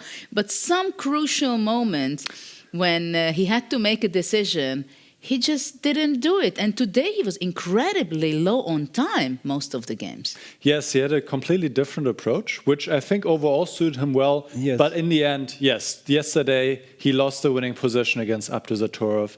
He had, I think, and against Vincent in the second. He was up 7 minutes on the clock, better position. Then today he drew a winning position against Erigaisi, against Arjun. He lost this winning position against Magnus. He had all the chances, and he showed that he is an amazing player, and he would have definitely also deserved to qualify. But in the end, it's the tenacity in the defense of these players to hold on, pose problems, and they saved a lot of positions against Richard. Well, this is what it is. This is what we had for yesterday and today. It was a great pleasure for me to be here and commentate together with you. I do hope that our audience also enjoyed it. Do you want to say something as closing of the first 2 days of the Grand Slam in Paris? Well, this was the warm-up, you could say, in a way. We saw 11 rounds of fantastic rapid freestyle chess. It was really a spectacle. Every round, amazing, fantastic games, combinations, moves that left us stunned. And tomorrow, from tomorrow on, for the rest of the event, we will see classical chess. So we actually have a bit more time to dive into the positions, to understand the subtleties and nuances. And it will be a bit of a slower pace, but I'm really excited to dive into it and look forward to the quarterfinals. And we're going to find out tonight at dinner who is picking who. What are your guesses for that, maybe as a last closing note? Peter? Well, actually, my guess is, because Jan is the one who can pick first, that he will pick Vincent. And maybe. It will be, again, a very big psychological battle. But will he make the same mistake like Alireza did or not? We're going to find out tonight. Stay tuned. Well, thank you very much for being with us. I hope you enjoyed it. And we are back tomorrow with the quarterfinals from Paris, Grand Slam Freestyle. Bye. Are you curious to play freestyle chess but don't know how to? No opening theory, no memorized moves, just pure strategic creativity. But how do you navigate 960 possible starting positions with confidence? That's exactly what I'll teach you in my Freestyle Chess Masterclass. You'll learn how to develop your pieces effectively, recognize key positional patterns, and avoid early disasters. I'll break down some of the best freestyle chess games ever played, featuring Magnus Carlsen, Alireza Firouzja, and Fabiano Caruana. Freestyle chess is still in its early days. This is your chance to get ahead of the competition. Sign up now and let's take your freestyle game to the next level. Join my Freestyle Chess Masterclass today and save 20% only during the Grand Slam. It's close to the edge, so come and dive into the deep end, 'cause the best is yet to come. I'm like a song you can't get out of your head. You press rewind when you get close to the end. Each time you leave, I know you'll come back again. So come and dive into the deep end.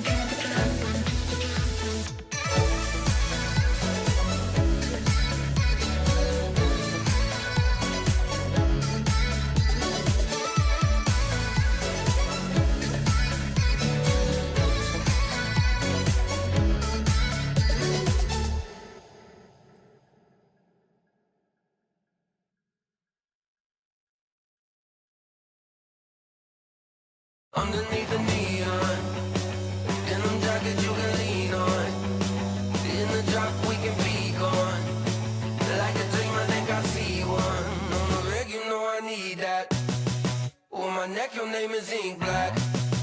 Got your hands up on your hip, like a pin up in that fit. I be lying through my lips, say anything to see it dip. Drop it low, let it show. Do your thing out on the floor. I'ma count to 1, 2, 3, chorus on the phone. I'm better when I'm with you. I feel it in my bloodline. Ice cold with the go-to, but you the one shining bright.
be one. I'm better when I'm with you.